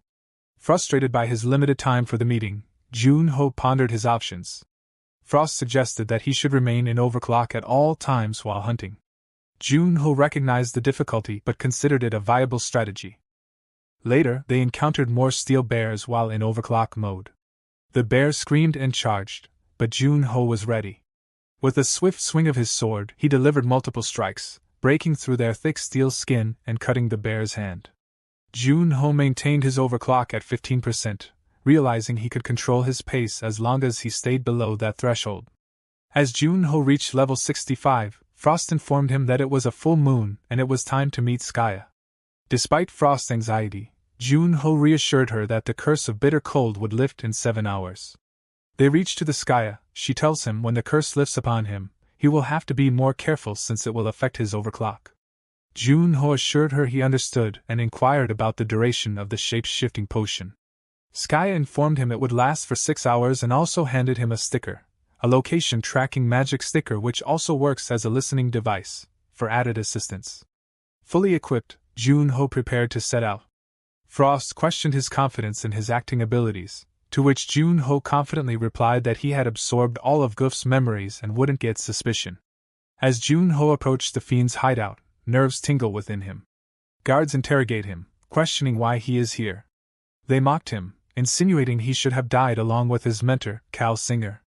In response, Jun-ho threatened them, if he dared insult his mentor then he would make sure they wouldn't speak again. Other fiends mocked him, labeling him the loyal dog of Singer. Suddenly, a man appeared, capturing everyone's attention. He introduced himself as Wangian, a fiend in the Squadron of Pride. Jun-ho recognized him from the Goof's memories. Wangian declared that they had gathered to assist him in raiding the dungeon. He warned that his commands within the dungeon would be absolute, and disobedience would result in death. Everyone agreed to his authority. With a leap, Wangian descended from the railings, announcing it was time to depart. Jun-ho calculated that his shape-shifting potion would wear off in 2.5 hours. If the curse of the bitter cold also lifted, it would be too risky to rely on overclock. Jun-ho resolved to use his Watchguard of Darkness and Frost skills in the upcoming battle. They arrived at the dungeon door, where Wangian explained that it was a door-type dungeon, meaning no one could leave until the raid was complete. Opening the door, Wangian went inside, and a bright light flashed them as they were transported into the dungeon. Confused, one of the individuals questioned their whereabouts and the whereabouts of Lord Wangian. Another person, a girl, shared the same confusion, finding trapped and wondering if Goof was behind it. Jun-ho reassured them, explaining that similar gates existed on Earth, and upon entry, groups would separate. Frost voiced her concerns, but Jun-ho assured her that everything would be fine. He told her that this was a maze-type gate, requiring parties to split up and defeat monsters, reminiscing about how gates like these were his favorite during his Spectre days. The fiends decided to gather with Commander Wangian. Another fiend inquired if there were other options, but a female fiend asserted that sticking with Wangian would guarantee their safety. He agreed. Jun-ho contemplated that by dealing with these fiends, he could learn about Wangian's skills through the confessions of the dead. However, he had to proceed cautiously, unsure of the dungeon's size and if rooms were interconnected. As Jun-ho attempts to leave the room, the fiends stop him, insisting they go first. Observing their surroundings, Jun-ho noted the high walls and absence of traps. Progressing further, they discovered the dungeon was huge, yet encountered no monsters. A fiend suggested they should get to know each other, but Jun-ho doubted they would understand him. A female fiend was irritated by him, recalling his admiration for the bully Cal Singer. Jun-ho activated his Watchguard of Darkness skill to scan for any nearby threats. Frost asked what he would do. Jun-ho said that sounds from here won't escape, so it will work out. Interrupting, a female fiend confronted Jun-ho, drawing her sword. Sensing his transformation will wear off soon, Jun-ho quickly activated the booster. Mocking him, a male fiend laughed, taunting that his master wouldn't come to his help. Meanwhile, Jun-ho warned them to watch their backs, and they turned around, and saw huge mantises standing behind them. A mantis quickly slashed him, cutting him in half. She was terrified. Jun-ho realized that they are the true terror of the maze dungeon. The wall mantises began consuming the corpses. A girl was standing and suddenly a wall appeared in front of her. It was Jun-ho's skill. Assuming it to be Goof's doing, she said she wouldn't die easily. However, suddenly a mantis grabbed her head and destroyed it completely. Jun-ho pondered how wall mantises could go anywhere which was considered a wall. He thought he would gather info without getting blood on his hands.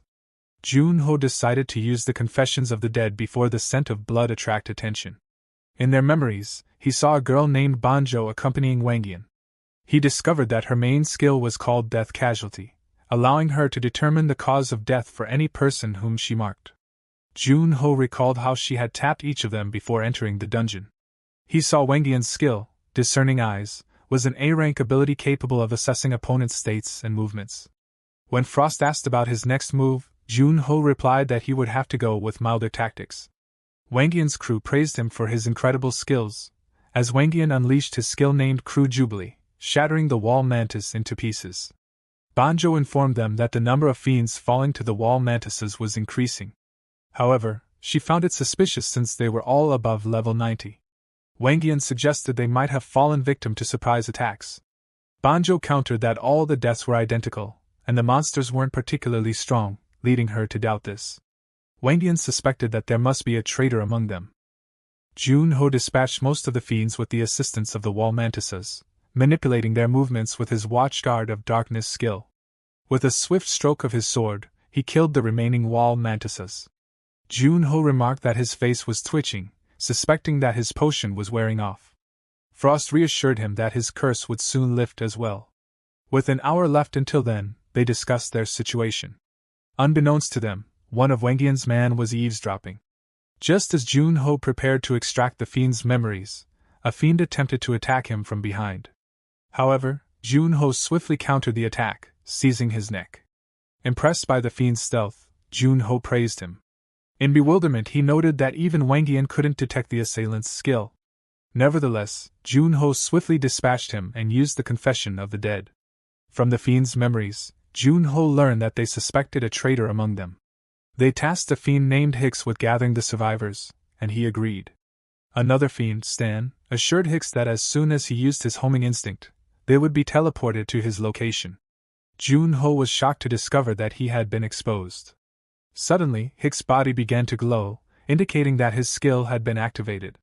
Wang Yan confronted Jun-ho, finding it amusing that the killer was Goof. Frost expressed concern about the situation and asked how much time was left for the curse to lift. Jun-ho replied that there were still 50 minutes remaining. Stan questioned why Goof would betray them. Jun-ho was stronger than Cal Singer when he fought, but he was still affected by the bitter cold and hadn't fully mastered overclock. He realized that he would need to rely on Frost's powers. He asked didn't Natsude Hello take him under his wing. He was in an even better position, so he asked why he would pull this stunt. Wang Yan swiftly closed the distance, determined to uncover the truth. As his punch neared, Jun-ho quickly drew his sword to block the blow, impressing Wang Yan with his agility. Undeterred, Wang Yan launched another attack, only to have Jun-ho block it once again. Wang Yan asked if he really is Goof, landing multiple punches that were deflected by Jun-ho's sword. Jun-ho recognized Wang Yan as a heavy hitter and realized the danger of taking a direct hit. Wang Yan was excited for the fight. Stan asked if they should intervene. Banjo told him he will handle it. Frost cautioned that the booster alone would not be sufficient. Jun-ho activated his Watchguard of Darkness. Wang Yan to suspect it must be his otherworldly battlefield skill, revealing that he always wondered why his chief thinks he is so valuable. Wang Yan charged forward, prompting Jun-ho to ponder why Goof was valuable according to his chief and thought he will have to read Wang Hyan's memories as well. Jun-ho unleashed Watchdog Shadows, but Wang Yan effortlessly destroyed them with a single punch, shocking Jun-ho. He closed in, said he understood why his chief thinks he is valuable. Because using him it might be possible to create a new specter. Jun-ho countered with his frost skill, creating ice to block Wang Yan's attack. However, Wang Yan shattered the ice with a powerful blow, sending Jun-ho flying. In midair, Jun-ho activated Overclock at 30%, narrowly evading Wang Yan's relentless attack and engaging him in a fierce battle on equal footing.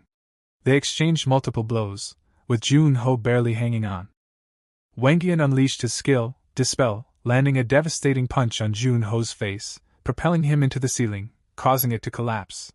Wang Yan was perplexed by the crumbling ceiling in the otherworldly battlefield and shocked to discover that Jun-ho wasn't Goof at all. He questioned if Jun-ho was a spy and how he could utilize Goof's skill, realizing Jun-ho had never used the otherworldly battlefield skill. Meanwhile, Jun-ho received a message indicating that the Curse of Bitter Cold was resisting the skill Dispel, accelerating his curse by an hour. Wang Yan was confused that he has memories that only real Goof would have had. And skill can even replicate Goof's skill. Nevertheless, he was thrilled to face a strong opponent. Jun-ho, utilizing both frost and darkness skills, appeared fatigued to Wang Yan. However, Jun-ho stood up, ready for the battle. With the curse of bitter cold lifted, all his stats returned to normal. As Wang Yan charged towards him, Jun-ho landed a powerful blow to Wang Yan's face, sending him flying. Wang Yan realized he was faster than before and that Wang Yan couldn't dodge his attacks despite seeing them coming. Jun-ho closed the distance and landed another punch, but Wang Yan retaliated. Throwing a punch. Jun-ho swiftly dodged Wang Yan's punch and reappeared behind him. They exchanged powerful blows, resulting in a massive explosion that sent them flying in different directions. As Wang Yan's subordinate inquired about his well-being, he instructed them to hunt down the boss and clear the dungeon. They followed his command. Wang Yan quickly went for the attack, prompting Jun-ho to activate overclock at 15% and charge towards him with lightning speed. Wang Yan released an aura and acknowledged him as a greater threat than Goof. They exchanged powerful blows, clashing and throwing punches repeatedly. Wang Yan thought he could see every move and thought. But Jun-ho's speed outmatches his advantage. Jun-ho utilized his frost skill to freeze Wang Yan, moving with lightning-fast movement before delivering a powerful strike that shattered the ice and ultimately defeated him. With a swift motion, Jun-ho sheathed his sword, and behind him, a massive explosion erupted. Meanwhile, Jun-ho's subordinates successfully defeated the dungeon's boss monster and awaited their commander. However, inside the dungeon, they were unable to communicate with each other, concerned that he might be struggling. As they discussed, Stan was suddenly frozen. She thought there might be another monster. Her hands also started to freeze. It was Frost who froze them. Jun-ho recalled that Frost had used the same technique to freeze them before. Frost reminded him that he had requested her to do so. Although he agreed, but he said getting below freezing point the whole area is way too dangerous to use carelessly. Frost explained that if she hadn't frozen them, the boss monster would have died. Jun-ho acknowledged the necessity, and realized he needed to deliver the final blow.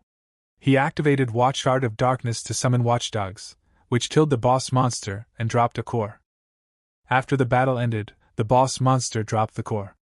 Jun-ho picked it up, and Frost asked what the thing was. Jun-ho said it was a Mantis Queen's core and mentioned that she had also dropped a core after losing to him. Frost was surprised and disgusted upon hearing that. Jun-ho assured her that 95% of boss monsters have cores. Frost tried to recall when she made such a contract. Jun-ho asked about the contract, and she told him about the one she made with the floor administrator. Frost suddenly remembered something. After Frost's kingdom fell to ruins, she met the floor administrator. Jun-ho asked if she was talking about Administrator Gray. Frost told him it wasn't a man.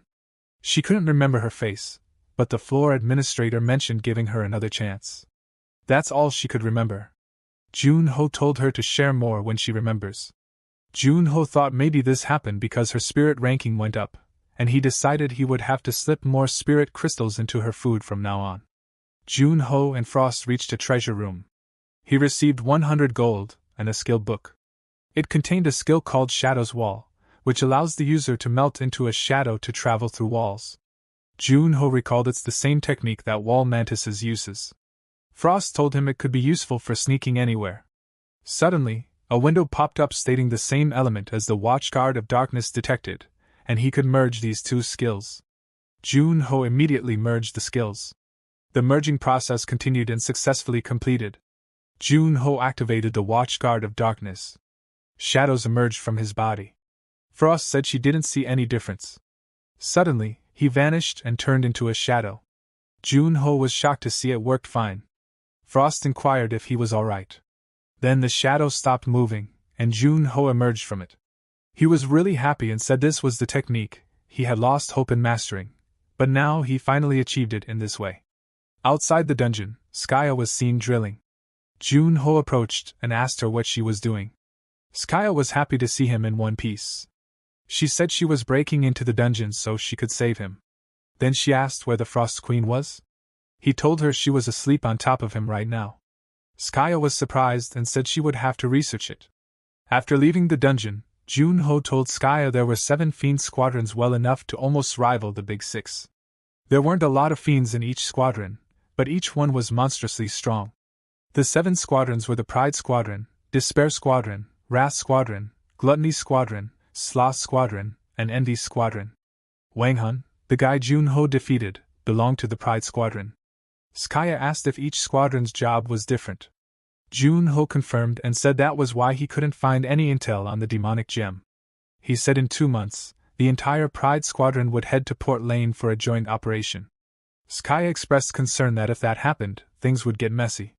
So Skaya proposed she would look into things. Junho agreed. Skaya said she was thinking of dropping by the Dokayabi Guild because their guild master asked to meet her. Junho asked if he should go with her. Skaya assured him not to worry and said if she got new intel, she would let him know. Junho received a new message. He opened the message and was shocked to see that it was from one of the 9 Heaven, Kim Woojung. He was asking for his help. Junho was really confused if it was true and asked if he was really a sword saint. Woojung laughed and confirmed it was true. Junho thought, why would he need his help? Seeking Spectre's help is one thing, but people only know him as player Seo Junho. He asked for his picture as proof. Kim Woojung sent a picture with his name carved with a knife. Junho thought his selfie skills sucked. He asked what kind of help he was asking for. Junho waited for a while, thinking he must be writing something important. Woojung wrote that he wanted to meet him in person and accidentally sent another pic too. In the next scene, it was a snowy mountain, and Junho was walking across the snow. Frost asked where they were going. He told her about the Brahma snowfield. Frost was feeling extremely cold. Junho thought it must be related to her leveling up. They reached the place and knocked on the door. Woojung opened the door, and they greeted each other. Woojung invited him inside and thanked him for traveling so far to help him. He asked Junho if he knew about the dwarves. Junho told him he had heard of them but had never actually seen one. Woojung said right now they live in a large cave in the Brahms Canyons. Junho was surprised and wondered how they were able to live in freezing temperatures. Woojung told him they used dwarves' technology to keep the cold outside. He asked if Junho must have heard stereotypes about the dwarves, like they are hot-tempered, stubborn, and heavy drinkers. Woojung explained that once every few centuries, they migrate to different locations, and this time they chose the Hamel Ice Canyon. He was assisting their migration, but a problem arose at the destination. The canyon was overrun by monsters. Junho said he was a sword saint, so he could easily get rid of the monsters without his help. He told him the boss monster there is an ice witch, the phantom of the snowfield. He tried to clear the dungeon, but he couldn't get through because of the heavy cold. Woojung said if he was willing to help the dwarves, he would support him in every way. Frost told Junho to inquire if they could fully claim the reward for defeating the ice witch. Woojung said the reward would be all theirs, and he wouldn't steal others' credits. Frost was surprised that he could see and hear her. Woojung said he learned how to communicate with spirits from elves. Frost praised him, saying he must be stronger than average players. Then she ordered him to address her with respect. Woojung apologized. In the next scene, Junho and Woojung headed to meet the dwarves. Woojung told him to let him know if he was moving too fast or if he needed a break.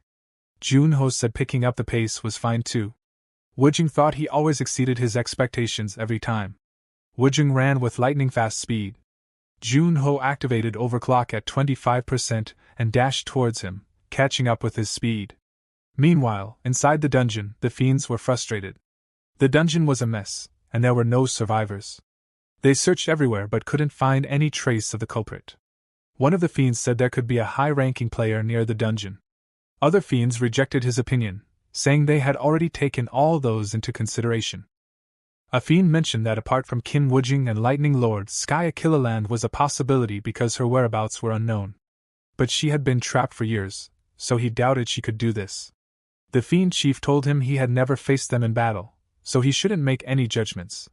The fiend said he was worrying too much, and he would handle things. Meanwhile, Junho and Woojung arrived at the White Anvil Dwarves' abode, named Del Ice.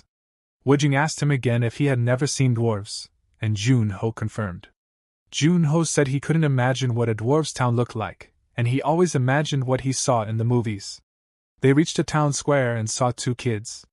Junho thought there weren't any grown-ups around. He summoned a candy to make a good impression and offered it to them. The kid asked Woojung who this guy was, and he seemed as dense as Woojung was the first time. The other kid laughed at him. Jun-ho was so confused and didn't understand anything. Jun-ho asked Wujing if he had made any mistakes. Wujing told Jun-ho that they were the head of the White Anvil tribe, Chief Graham Goulder. He said they didn't have any beards and they were not like those stereotypes. And the chief was about 250 years old. Jun-ho thought being alive for 51 years was nothing close.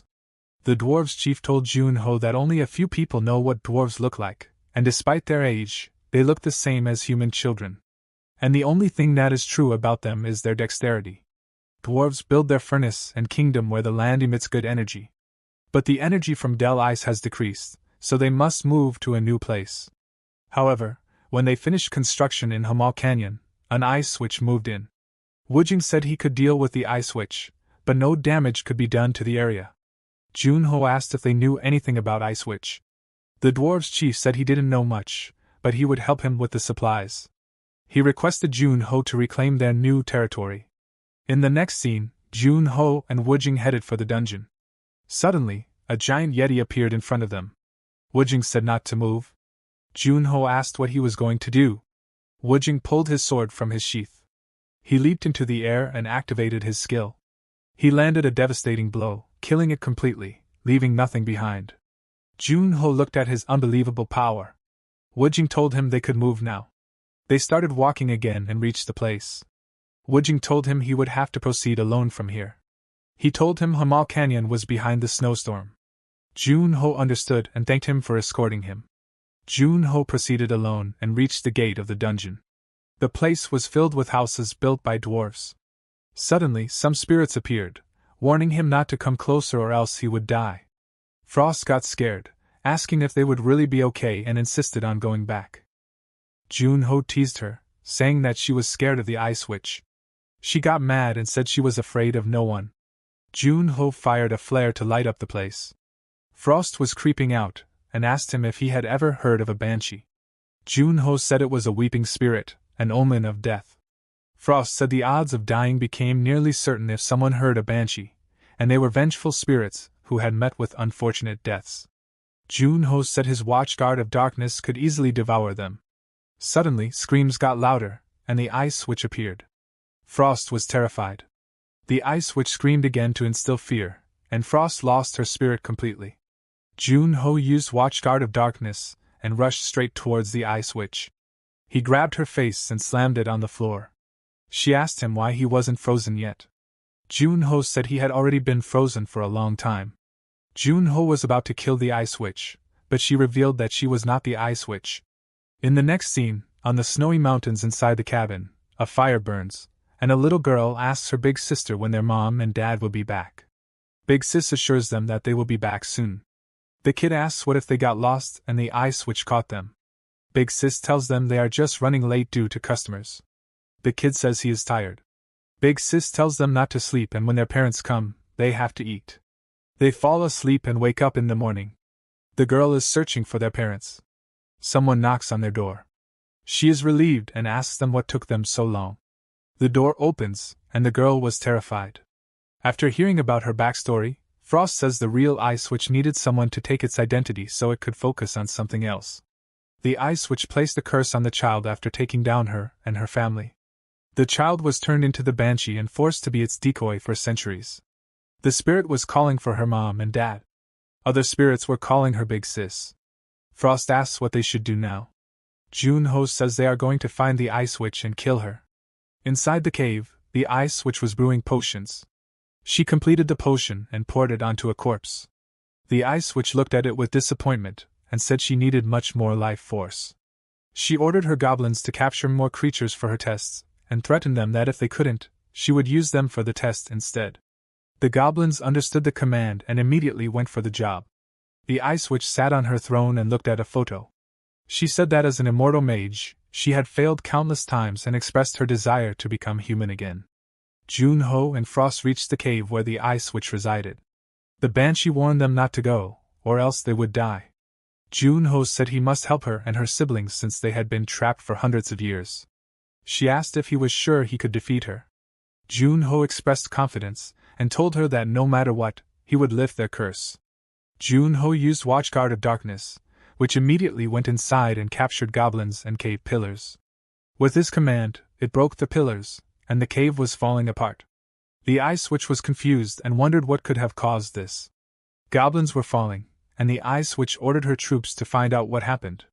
Junho came in front of them and used Watchguard of Darkness, which devoured them all. He said to the Ice Witch to come out of her hideout. With the snap of his fingers, he summoned a shadow army to clear his path. They finally came across the Ice Witch, who was furious. She was in disbelief that he reached her despite her traps. Junho used his skill to destroy her base completely. She saw her records and research scattered around, and she became even more furious. She summoned her army from the ground, and Junho was surrounded by them. The Ice Witch was determined to destroy him and return to the living world. She summoned a giant snake with wings. Junho was cutting down her troops one by one. The Banshee was afraid that the Ice Witch was too powerful to defeat. Frost assured her that she should not be worried. The Ice Witch entered the battlefield with a flying snake, while Junho was busy fighting her minions. The Ice Witch charged towards Junho to attack. Junho reacted, but the Ice Witch was already so close. Suddenly, Frost came to his aid and said she would handle this. She said she could not let someone use Frost for evil. Frost lifted her mask and summoned ice horses, commanding them to attack. The Ice Witch was in disbelief, thinking she could be related to those people. But then she questioned why they would make her their enemy. Frost told Junho to make his move. Junho was surprised and told her that her eyes were blue. Frost told him that they were white and to focus on the battle. Junho immediately put on his armor and charged towards the Ice Witch.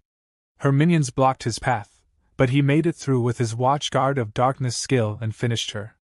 The Ice Witch accepted her defeat in front of overwhelming power. Inside the cabin, the Banshee was fearful, and someone knocked on the door. She begged the Ice Witch to have mercy and not to turn her siblings into banshees. The door opened, and it was her parents who apologized to her for being late. The girl cried and asked what took them so long, and finally, her family reunited together. Junho asked if those kids made it to heaven. To which Frost replied she doesn't know anything about heaven, she doesn't have memories of that. Regardless, they hope that they are happy. And it was the end of the Ice Witch. After the battle ended, Junho decided to view Ice Witch's memories because she said something strange during the fight. Frost questioned him, and Junho said the Ice Witch mentioned those people. He used the confession of the dead. She was brewing a potion, but suddenly, someone visited her and greeted her. The Ice Witch asked who he was and suddenly attacked him for setting foot in her terrain. The fiend was unimpressed and shattered the ice. He introduced himself as a magic wilderness who roamed in search of monsters like her, and he was the fifth to become one of the 9 heavens. His name was Isaac Dvor. Frost was shocked to see that he was one of the 9 heavens. Junho said he had only heard rumors about Isaac but never seen him. Frost asked how the players and fiends are together in the 9 heavens. Junho told her that the 9 heavens were formed recently. The first person to call himself the god of heavens was a fiend 11 years ago. At first, everyone thought he was crazy and laughed at him. He didn't endure it and killed every last one of them. It was one hell of a debut. He climbed up the mountain of bodies and made a declaration that he was a fiend god. From that moment, the Fiend Association became so strong. This shocking incident was enough to cause panic. Fiends on the first and second floors were fired up. Some powerful players stood against the Fiend God to stop him. The Lightning God, the second god of the heavens, Yakesa from the Dakibi Guild, and the Sword Saint from the Silent Moon Guild, and more players proved their position as gods, creating the 9 heavens. Then, 5 years ago, a Fiend God appeared in the capital of the Ruben Empire, ready to crush the new elite from the Big.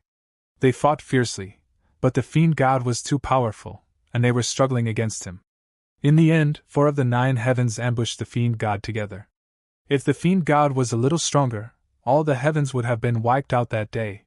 The subordinate of the Fiend God, called Valencia Citrin, defeated all the exhausted heavens and vanished with the Fiend God, who was too injured. She was also recognized as a god later. Junho was sitting on the railings, watching fireworks and thinking that the 9 heavens used all their strength and still couldn't stop him. He was thinking that the Fiend God hasn't made any moves since, but not because he is recovering. Before vanishing, he declared that he would return in 6 years, so they better prepare. That's why Junho needs to get stronger. The world could fall into ruins just because of one person. Woojing asked Jun-ho if he had decided what to ask the dwarves to make. Jun-ho replied that he had thought of some weapons. Woojing asked if he was asking for more than one. Jun-ho said they never said he could only ask for one. Woojing agreed with him and hoped that he would reach the third floor soon. Jun-ho asked what the entry conditions for the third floor were. Woojing said he couldn't reveal them even if he wanted to and told him to recall how it was with the Cave of Trials. Jun-ho understood his reason. Woojing told him that there are floor masters in odd-numbered floors. The Frost Queen was the final boss of the first floor, and the second floor doesn't have any final boss. Jun-ho wondered what would permit entry into the third floor.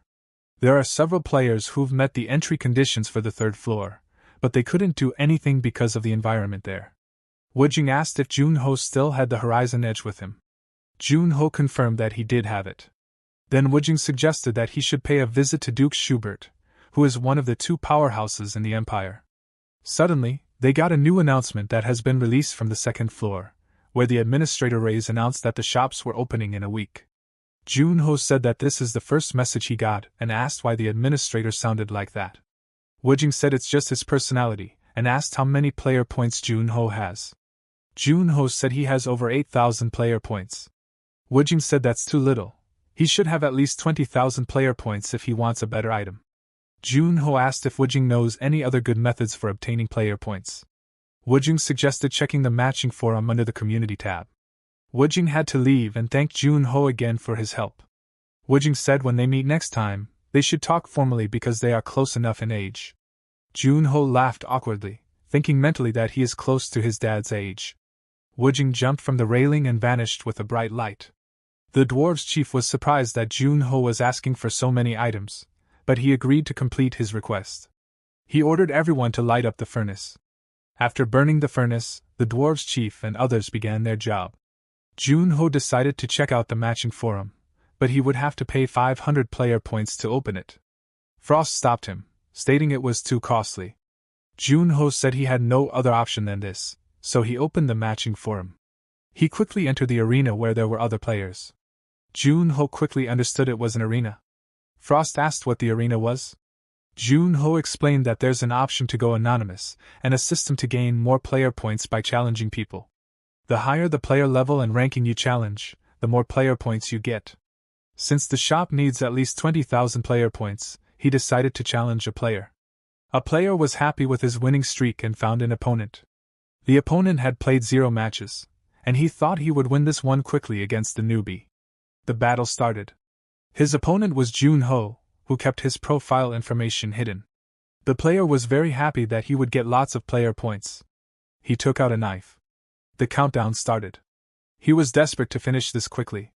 He sprinted quickly towards Jun-ho, who stood still and watched him approach. As the player came closer, Jun-ho quickly dodged his attack and knocked him to the ground with one punch. One by one, all of the players were defeated and accused Jun-ho of hacking. Players were getting defeated by different weapons and requesting the administration to intervene in this matter. One of the players charged to attack Jun-ho, but he quickly dodged the attack. The player tried again, but Jun-ho spotted an opening and shot right through him. He swiftly defeated the opponents and won the round. He was waiting for the next opponent, but no one was accepting his challenge. Frost said he was freshly accused of cheating. Frost asked how many player points are considered wealthy. Jun-ho guessed maybe 10 million. As they were talking, he suddenly got a message from Administrator Reyes, who wanted to meet him. They quickly teleported to Administrator Reyes. There were so many messages complaining about Jun-ho's actions. Reyes asked him what his deal was and why he was making a fuss. She said she couldn't even sleep due to all the messages she got. She summoned them closer and said she was going to investigate them if they were cheating. She looked at his profile and found out that his name is Jun-ho from South Korea. She was surprised by seeing that he is in his 50s and said plastic surgery has gotten so good on Earth. She saw his achievements of defeating the first floor tower master 26 years ago. She then realized that it was Spectre who defeated the Frost Queen. She asked if he was Spectre. Frost said how Reyes didn't realize even after seeing her. Reyes was amazed to meet one of the 5 heroes and said that the tiny thing must be the Frost Queen. Frost warned her not to call her that again. Reyes asked Jun-ho to clear the 10th floor so she could retire. She apologized for summoning him suddenly, and told him she would make up for it. Jun-ho asked how she would make up for it. She said since the store is opening soon, she advised him to gather 800,000 player points. Jun-ho said he would try his best. Ray said if he would gather that many points, he could buy something really interesting. In the Dakibi Guild, Yuha was making coffee when she overheard her coworker talking about a player. They were speaking that a player who has an unbreakable streak is actually not cheating, and the administration confirmed it. Others were impressed by his achievement. Yuha asked what they were talking about. They explained that there is a newbie who is even beating level 120 players and was suspected of cheating. They added that this player is level 76 and has a winning streak of 27-0. Yuha was amazed by this. She quickly challenged Jun-ho to a fight. She couldn't even hear him draw his sword. She was really confused if he was really level 76. The match started, and Jun-ho quickly charged towards Yuha. She was impressed and quickly heated up the ground. She saw his great speed. Jun-ho swiftly swung his sword through the flames. Yuha was astonished by his movements. Then she realized that she had to quickly dodge. She used her skill and deflected the attack. Her opponent was level 76, so she couldn't afford to lose. Suddenly, a sword was drawn at her face. She was stunned and felt pathetic. Jun-ho gave her another chance. She was furious, saying she is the team leader of the Dakibi Guild. She was more serious this time. She used her skill Ignis to attack with fireballs, but Jun-ho dodged swiftly. A big fire explosion happened, but Jun-ho managed to stay safe. Yuha quickly came to attack, but Jun-ho dodged her attack again. They traded a bunch of attacks. She liked him, and Jun-ho used the same style as her. Then he quickly changed his body's trajectory to regain balance. Yuha fell down but quickly fired the fireballs. Jun-ho cut down the fireball in half. Yuha understood that he is a monster. Jun-ho asked if she knows Spectre. Yuha said he is the person she looks up to the most. Jun-ho said that's why her fighting style is similar. Jun-ho advised her that when she is on the offensive with the elemental skill, she shouldn't worry about defense, which only stiffens movement. And also, to mix normal attacks while attacking with elemental skills. Yuha asked why he was telling her, a complete stranger. Jun-ho said that's because she's cute. She got flattered and forfeited the match. And she received 180,000 points. She thanked him for the lessons. And they exited the battleground. Jun-ho finally collected over 800,000 points, and the shop was about to open in an hour. He decided to contact Skaya. Frost quickly stopped him from contacting her. She heard her voice, and Skaya was already there. Jun-ho asked how her meeting with Shin Sung-hyun went. She said it went well and decided that she will kill him soon. Jun-ho asked what happened there. Frost was hiding due to Skaya's presence. Skaya expressed her frustration due to how rude Shin Sung-hyun was. Jun-ho asked her to tell him in detail. When she went to the Dakibi Guild, Shin Sung-hyun first introduced himself as the controller of the space. He asked her not to post her hunts on her community tabs. Skaya asked why. He said she just woke up from her frozen state, and it will be reckless to hunt alone. And she is giving away her location through community tabs. A fiend might target her. Skaya said he was asking her to stay low because she is weak. He said yes, or else she will die.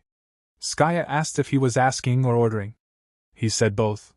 He reminded her that these aren't the good old days when she was the absolute strongest, and told her to be extremely careful. An assistant asked her if she enjoyed the tea.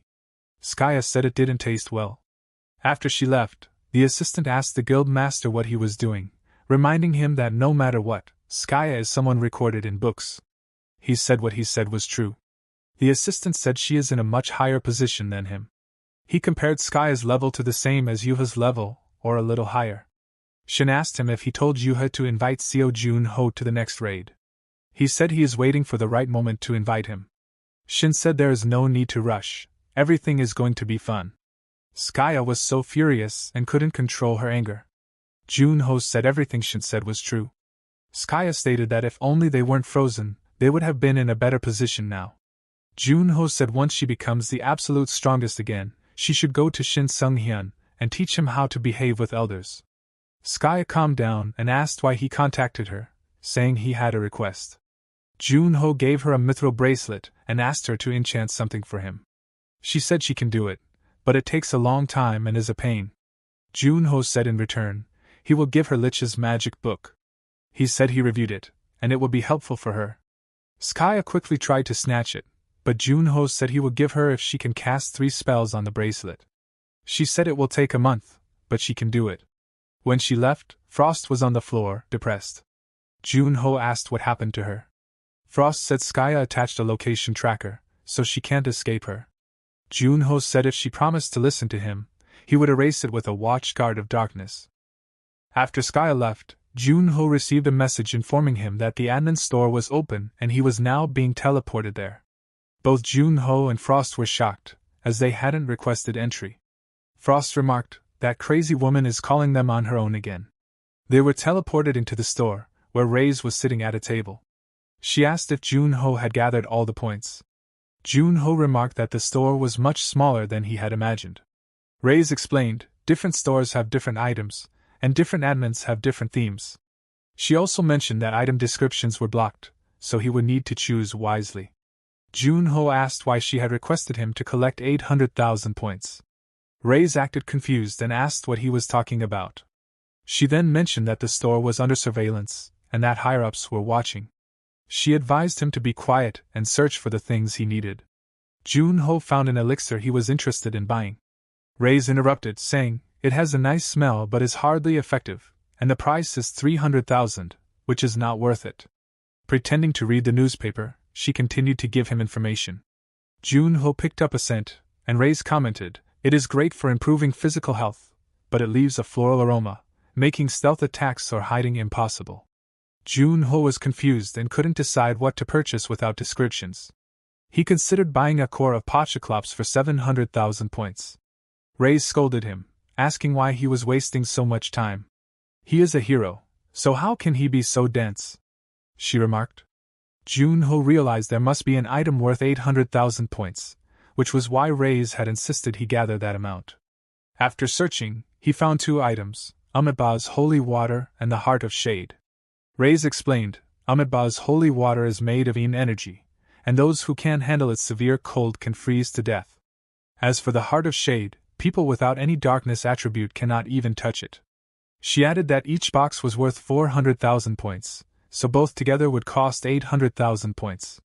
Junho realized these might be the best items he could get. He purchased them. Junho thanked Reyes and asked if he could ask a question. Reyes told him to ask quickly. Junho noted that the shop was open to every player, including fiends, and asked Reyes why she allowed such people to shop there. Reyes replied that admins couldn't get involved in players' business, or rather, they weren't allowed to. When he asked why, Reyes explained it was the rules set by the higher-ups. Junho speculated that the higher-ups must be gods. Reyes quickly changed the topic, saying it was her nap time and that he had to leave. Junho was teleported back to his room, still curious about the gods.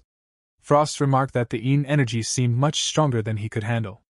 Junho couldn't believe that Frost's great skills couldn't manage it. So, he decided to consume the heart of shade. Upon opening the box, he was surrounded by shadows.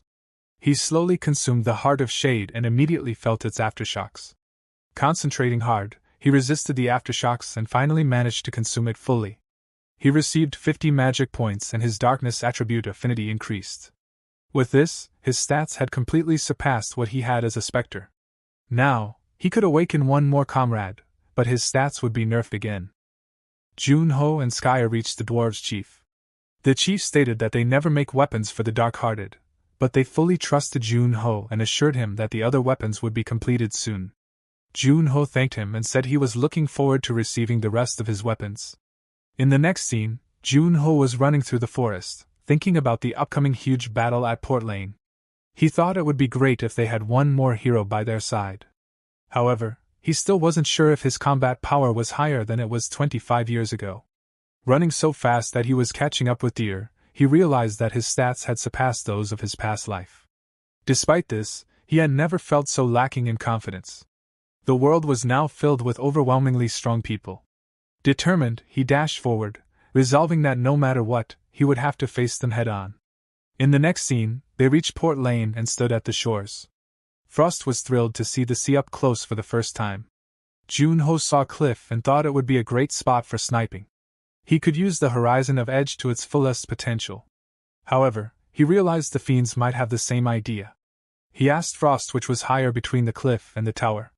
Frost said the cliff looked higher. Junho decided he needed to secure the cliff.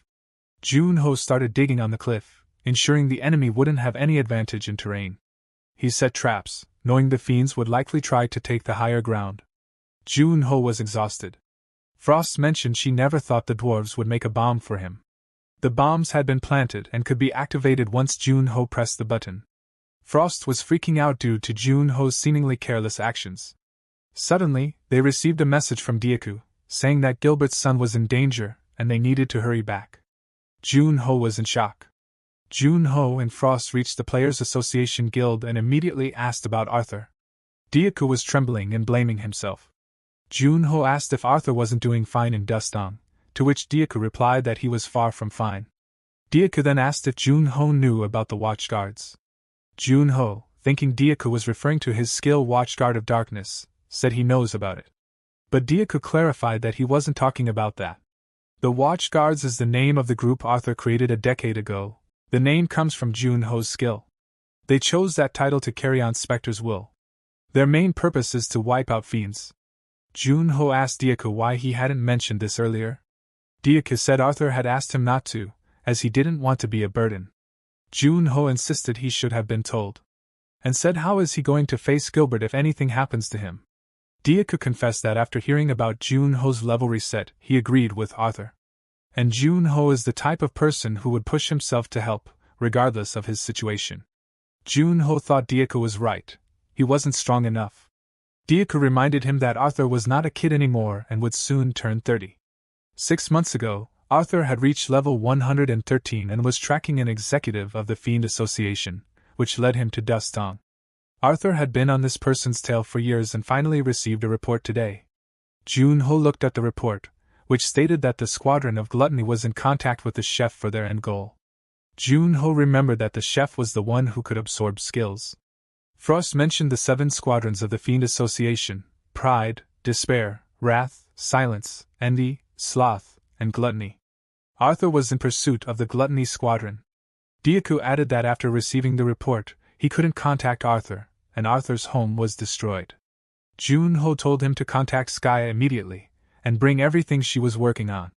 Dyaku understood and got to work. Skaya arrived at the Players Association and asked Junho why he was in such a rush, explaining that she was working on what he had requested. He told her that Arthur was in danger. Initially, Skaya couldn't remember who Arthur was, but after some thought, she recalled that he was Gilbert's son. She was shocked to find out he was in danger. Junho then asked her to open the lair because he needed to wake up his father. Dyaku, feeling responsible for failing to protect Arthur, pleaded with Junho to save Arthur and bring him back. They entered Skaya's lair. Skaya asked Junho if he was okay with his stats being nerfed. Junho said he didn't care much since his magic stats had recently received a big boost. He placed his hands on the statue, and a message appeared stating that 30 points of magic stats would permanently go away and all of his stats would drop by 50% for 20 days. Junho realized the penalties were lower than the last time. Without much thought, he released Gilberto. The ice shattered, and Junho faced the backlash from the curse of bitter cold. Gilberto fell to the ground, and Junho asked if he was okay. Junho touched Gilberto's hat, but Gilberto grabbed his hand and told him not to touch it. They were happy to see he was the same as ever. Gilberto asked why they were in such a disgusting place. Skaya, irritated, said it was her lair. Gilberto asked where the other 2 were. Junho explained that he couldn't help them right now, but once it was time, he would help them just as he did for him and Skaya. Gilberto said they were glad they had put their trust in Junho. Then suddenly, he pulled out a weapon and pointed it at Frost. Junho intervened, stopping him and explaining that she was an ally. Gilberto, confused, asked what was going on. Junho said he would explain everything, but first, there was an urgent matter. His son Arthur had gone missing. Gilberto was shocked. Junho explained that it had been 26 years since they were all frozen, and Arthur was now an adult, tailing fiends. He acknowledged how confusing this must be for Gilberto. Gilberto said they should explain everything to him on the way.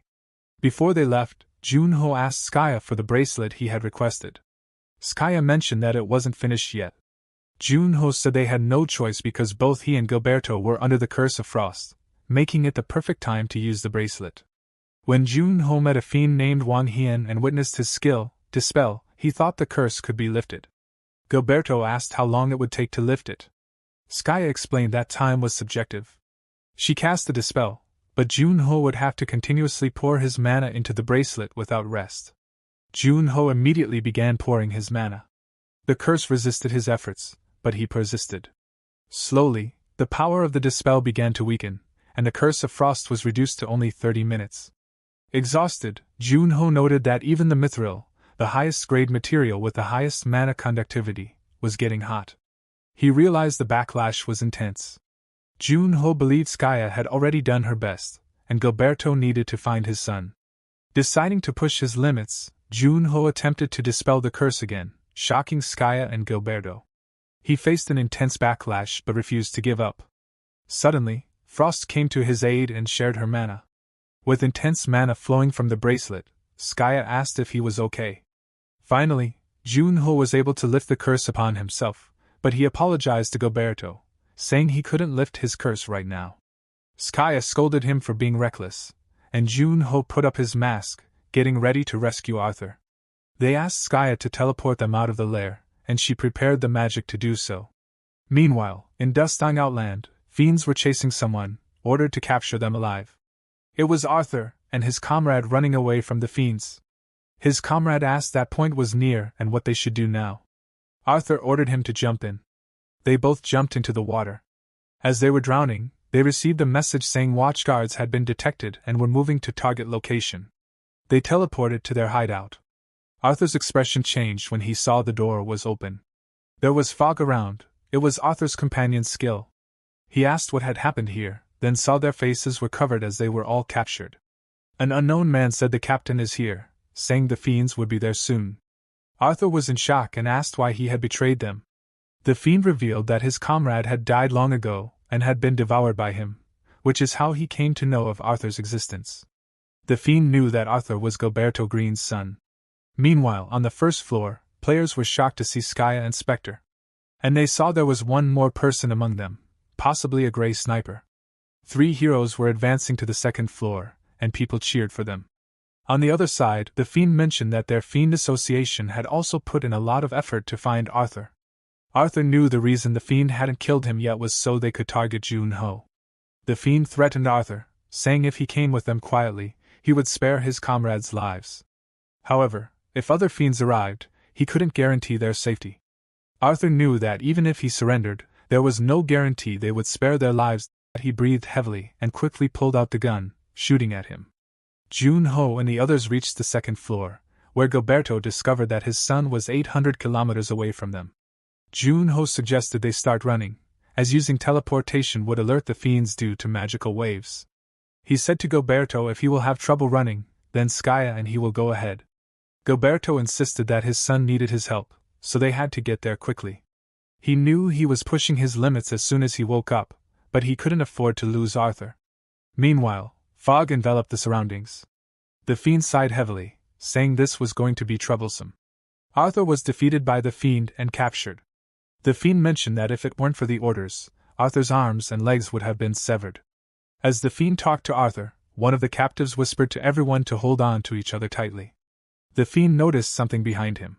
Arthur's comrade had already grabbed all of his companions and was running away with them to the teleportation gate. Despite sensing an attack coming in his direction, he was determined to save them. He reached a safe place with his comrades and then collapsed on the ground, exhausted. He released all of them, and one of them suggested they should go to the big guilds for help. On the TV, news was broadcasting about the advancement of Spectre and the Great Mage to the second floor. It was confirmed that the Grey Sniper was also present at the scene. They were drawing attention to buy some time. The fiends were discussing the news about Spectre reaching the second floor. The fiend commander said they would catch them within a few hours. So they decided to increase security measures. Meanwhile, Arthur's comrade was secretly following them, but a fiend had already sneaked up behind him and captured him, praising his bravery for attempting to save his captain. The fiend commander ordered to kill him. Arthur's comrade realized he had acted recklessly and felt too weak. The fiend was about to kill him when suddenly his head was blown away. The fiends immediately raised their guard against the sniper. The fiend commander realized it was Spectre and threatened to kill his nephew if Spectre didn't come out. Suddenly, all of the fiend's feet were ensnared by tree roots. Confused, they didn't know what was happening, and in the next moment, they were surrounded by darkness. Jun-ho appeared behind them with the skilled death scythe. He swung the scythe and killed 2 fiends. The fiend commander was impressed by his skills and expressed a desire to devour those abilities. As he was speaking, Gilberto took aim and shot a bullet straight at him, piercing through his stomach. Arthur fell to the ground.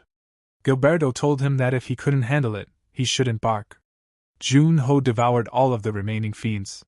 Arthur saw that his uncle had come to rescue him. His ropes started to untie with magic. He realized his aunt Skaya was also there.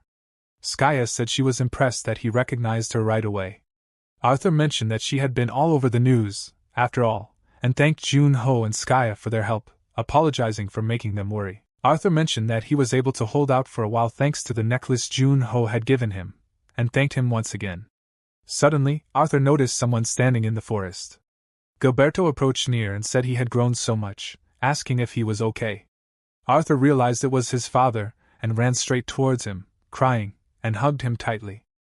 Arthur cried in his father's arms, and Gilberto apologized for being late. Jun-ho and Skaya were emotional after watching their reunion. Arthur's comrades were thrilled to see Spectre, the Archmage, and the Grey Sniper all together. Arthur said that all of his teammates survived thanks to his teammate, River. However, now that their hideout was revealed, they needed to find a new one quickly.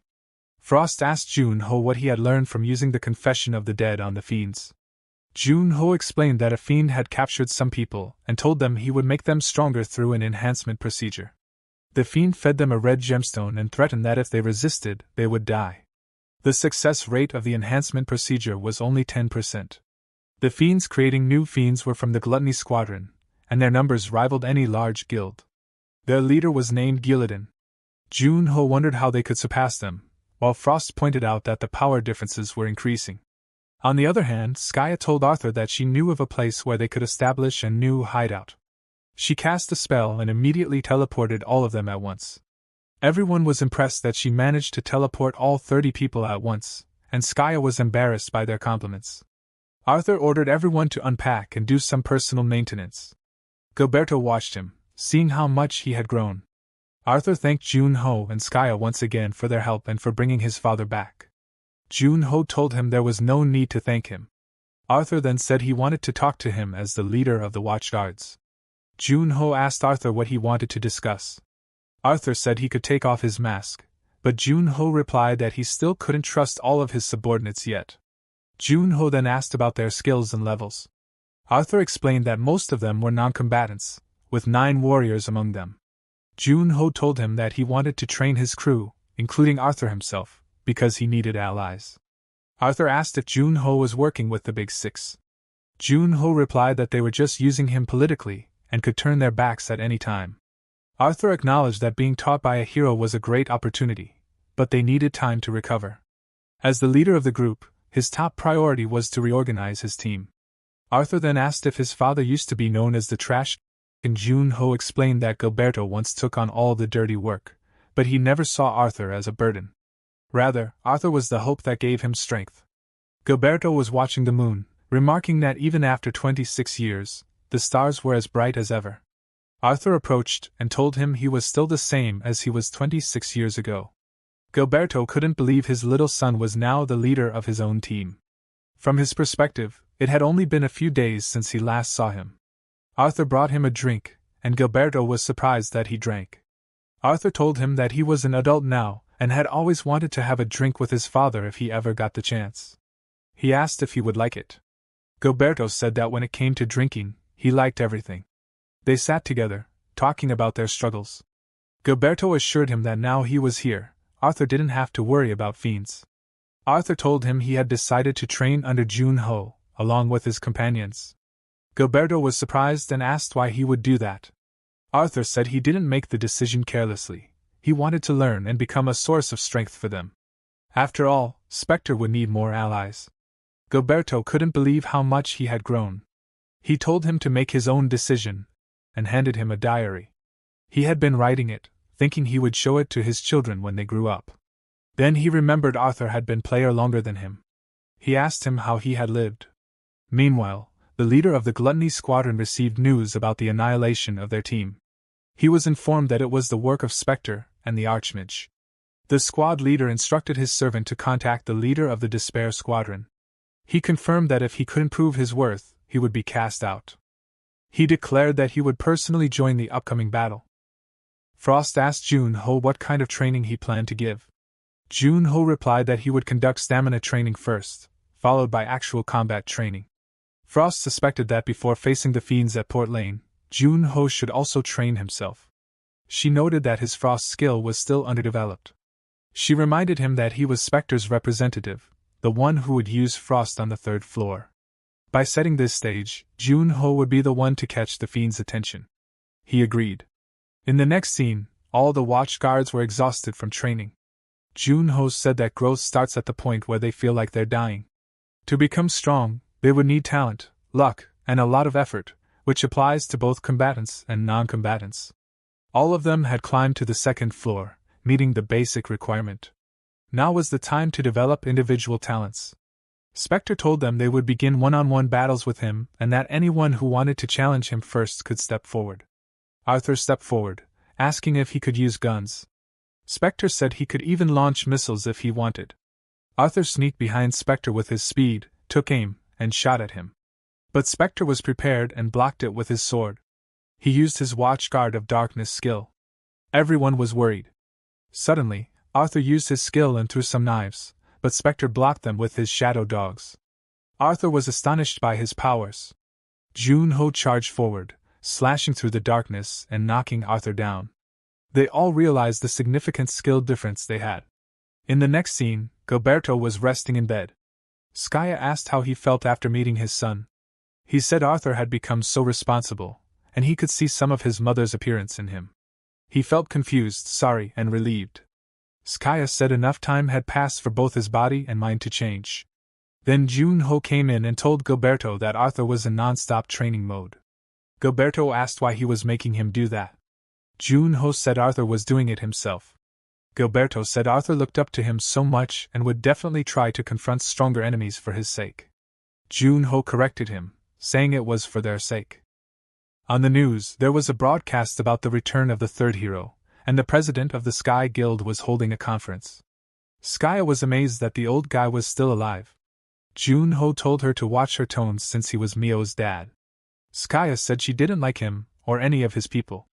A reporter asked who they thought the next hero to awaken would be. The guild president said his daughter, Tenmei Mio, was a strong possibility.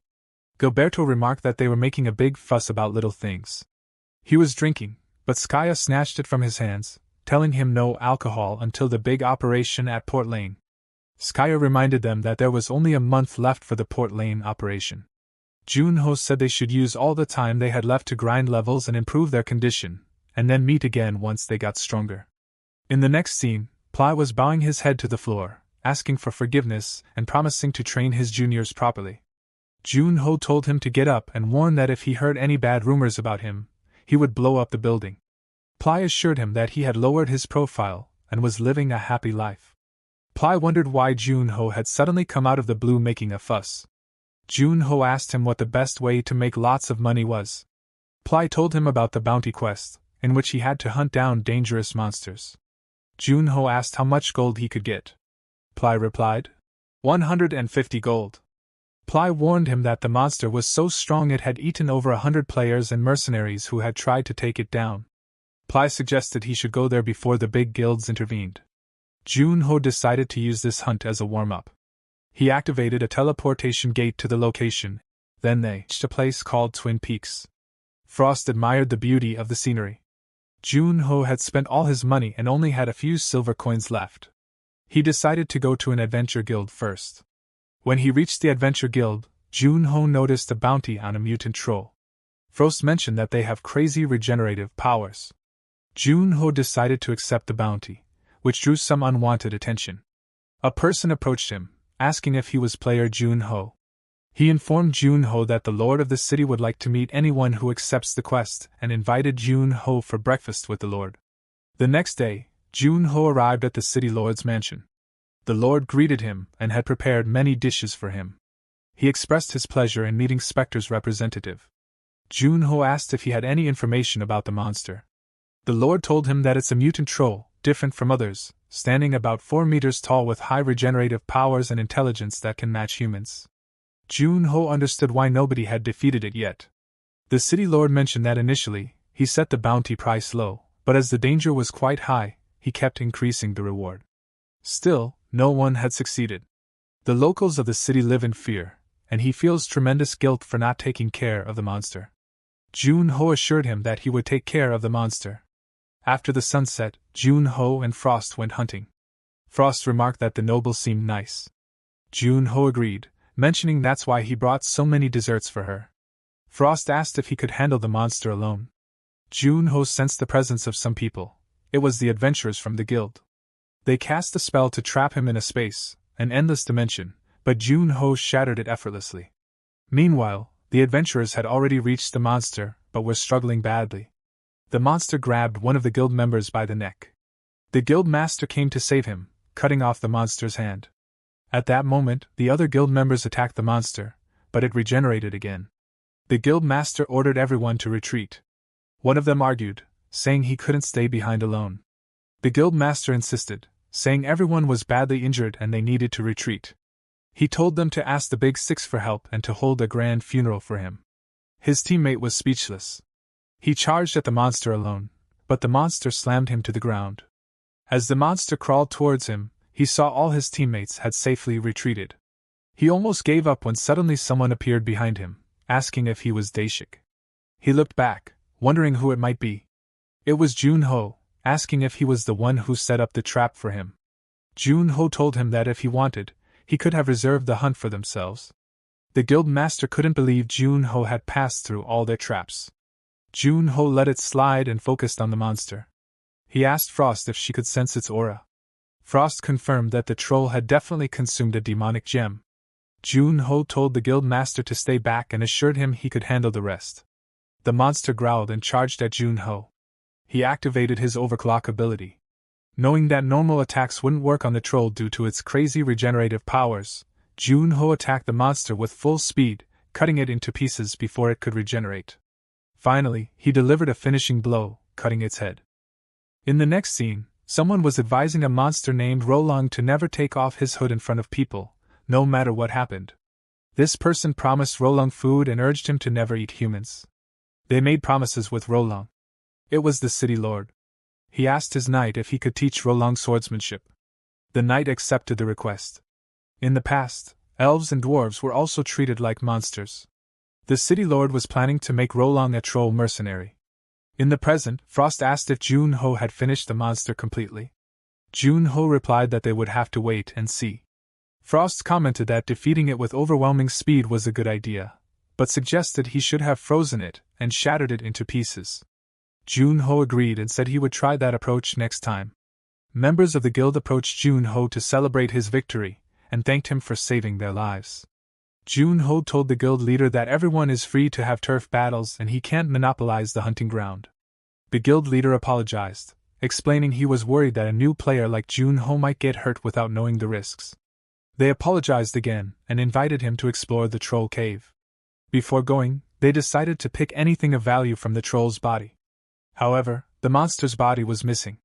Suddenly, the troll attacked from behind, aiming for the guild leader's head, but Jun-ho intervened and blocked the attack. Jun-ho suspected how a troll that had eaten a demonic gem could be so easily defeated before the Kobold King. The troll released an intense aura and held a sword. Jun-ho swung his sword at the monster, and the monster retaliated. Jun-ho noticed the troll wasn't just blindly attacking, it had learned swordsmanship. They clashed fiercely, exchanging multiple strikes. Jun-ho jumped into the air and got behind the troll. Before the monster could react, Jun-ho used his frost skill and delivered a final blow, ultimately freezing the troll and shattering it into pieces. Frost was very proud of Jun-ho for finally using his frost skill in various ways. The monster lay still and wasn't able to regenerate. Jun-ho used the confession of the dead skill. The city lord praised Rolong's ability to use regeneration in swordsmanship and sent a letter to the mercenary guild recommending Rolong, mentioning his exceptional swordsmanship skills. The guild approved his entrance exam and wished Rolong the best. The city lord encouraged Rolong to show everyone that trolls can get along with humans. After the city lord left, Rolong practiced his writing skills. Suddenly, someone entered his cave. They were impressed by a troll raised by a human who also knew swordsmanship. It was 2 members from the Fiends Association. They beat Rolong up, but he didn't attack them. They made fun of him for being weak. One of them took out a demonic gem and fed it to Rolong to unleash his wildness. They threatened him that if he didn't attack and eat humans, they would return and kill as many humans as he spared. They spread rumors about him, attracting more people to hunt him. Despite being controlled by the demonic gem, Rolong remembered his promise and refused to harm humans. He endured starvation rather than breaking his promise. When everyone entered Rolong's cave, Frost asked if they were too late. The guild leader heard noises from the pit and discovered that the people who came to hunt the troll were not eaten. In the next scene, the city lord gave Jun-ho a key to the Rockford Bank. Jun-ho asked why he was receiving it, as he had already been paid. The city lord explained that it was a personal token of appreciation and that inside the bank, Jun-ho could find the tear of the sun from his deposit. Jun-ho asked what the tear of the sun was, and the city lord simply replied that he trusted Jun-ho to use it wisely. Jun-ho then asked the city lord how he was feeling. Initially confused, the city lord began talking about Rolong, describing him as a kind soul who had never harmed anyone. He expressed gratitude that they had taken Rolong in, as otherwise he might have become just another troll that posed a threat to people. Rolong had become like family to him. Jun-ho recounted a story about a person who had joined group as a newcomer. This individual was kind-hearted and lit a fire to warm their companions who were shivering in the cold. However, he didn't know that a nocturnal monster would be attracted to the light. Shortly after, their camp was attacked by monsters. The person rushed to call soldiers for help, but by the time he returned with reinforcements, all of their companions had died. Overwhelmed with regret and blaming himself, the person ultimately took his own life. Jun-ho concluded that the newcomer hadn't realized that even good deeds can have severe consequences. The city lord understood what Jun-ho was trying to convey and asked if he wanted him to face the judgment of the law. Later that day, the judge ordered everyone to be silent. He asked the city lord what made him decide to raise a monster. The city lord replied that the troll looked sorrowful, much like a human orphaned and in need of care. The judge pointed out that trolls, despite their intelligence, are classified as monsters because they cannot communicate with humans and are considered beasts. The city lord agreed but argued that their aggression could be controlled with proper training and education from a young age. Other nobles disagreed with him. The judge then stated that contrary to his expectations, the troll had caused numerous casualties. The city lord admitted that he should have been more meticulous in the troll's education. The judge acknowledged that while there were injuries, fortunately, there had been no deaths due to the troll's actions. Jun-ho intervened and addressed everyone, explaining that the rampages of trolls was triggered by external factors. He presented evidence showing that fiends had fed Rolong a demonic gem, leading to his rampages and murderous impulses.